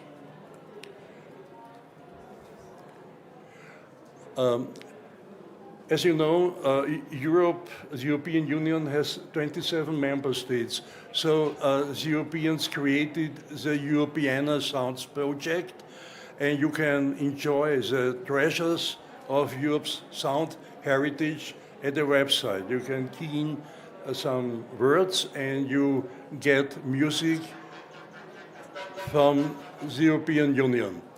Prior to this project, tens of thousands of audio items dating back to the invention of the first sound records were waiting to be discovered in numerous museums, archives, and libraries throughout Europe. Now we have this aggregator, this Wikimania.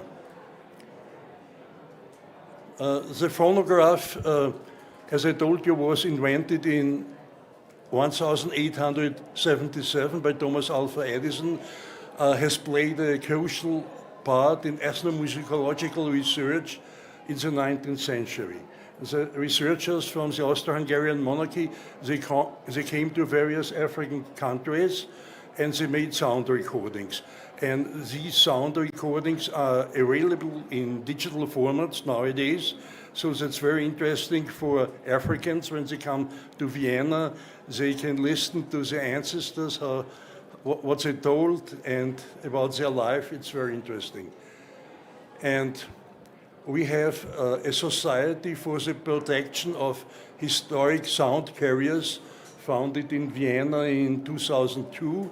It's a non-profit association, and its aim is to protect and preserve sound carriers dating from the early recording period, cylinders, shellacs, vinyl disc, etc.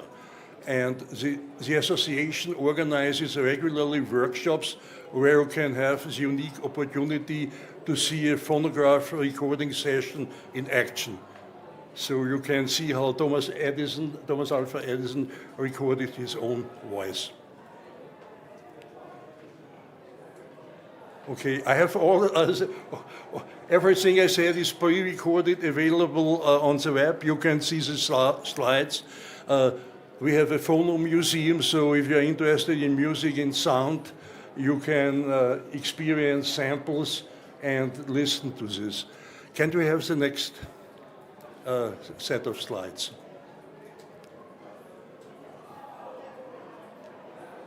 Okay.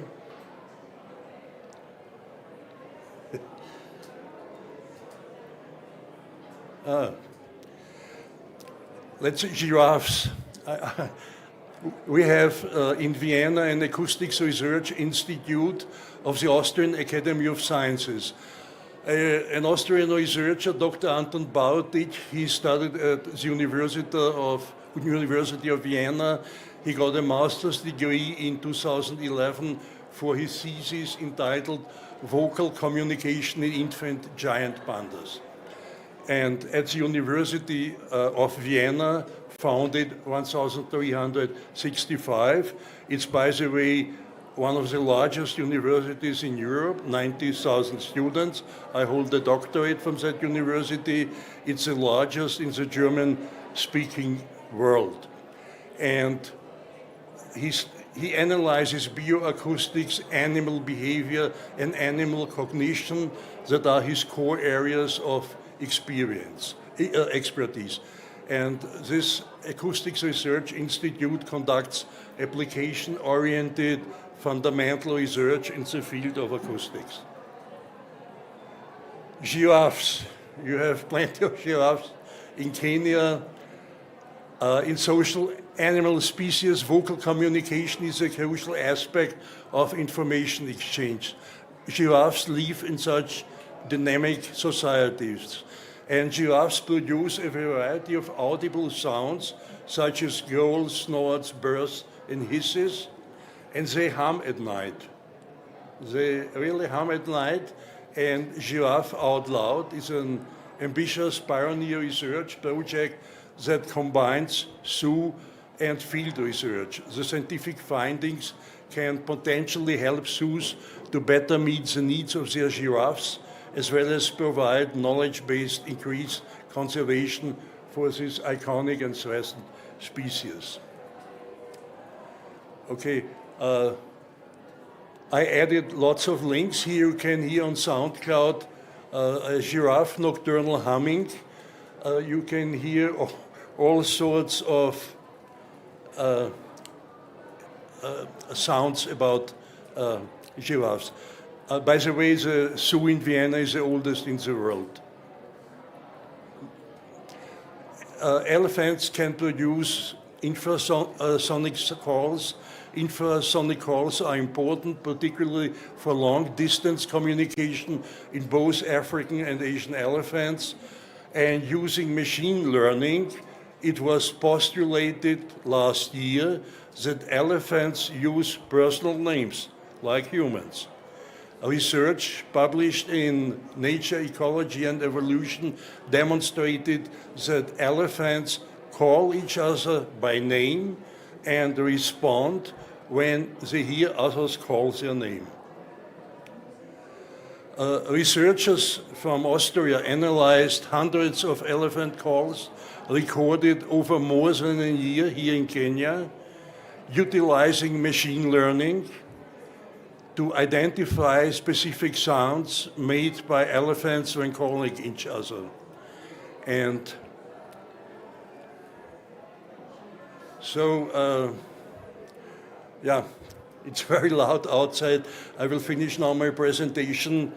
The zoo in Vienna is the oldest zoo in the world, founded in 1752 by Emperor Franz I Stephan von Lothringen. The first giraffe arrived in 1828 in Vienna. You can take a look at this website, and the people in Vienna were crazy when the first giraffe arrived. There was giraffe dancing. Everybody wanted to be clad like a giraffe. So you can see when you click on this website what happened when the first giraffe arrived in Vienna in 1828. We have a World Day of Giraffes, 21st of June. That's the longest day of the year, and animals. The giraffe is ideally suited for this day. It's celebrated in all Austrian zoos. You can have a look. There you see video clips, audio files, etc. Then music, we have the House of Music. We are the country of Mozart, Schubert, Beethoven, all the classical composers. It was founded in 2000. Overall, 5.5 million visitors since then from all over the world. It's a very nice building, a glass-roofed courtyard, a concert hall, and a two-story rooftop floor with a spectacular view of Vienna's first district, including St. Stephen's Cathedral, a cathedral from the Middle Ages. And there's an interactive exhibition, Sonotopia, that invites you to explore the world of listening.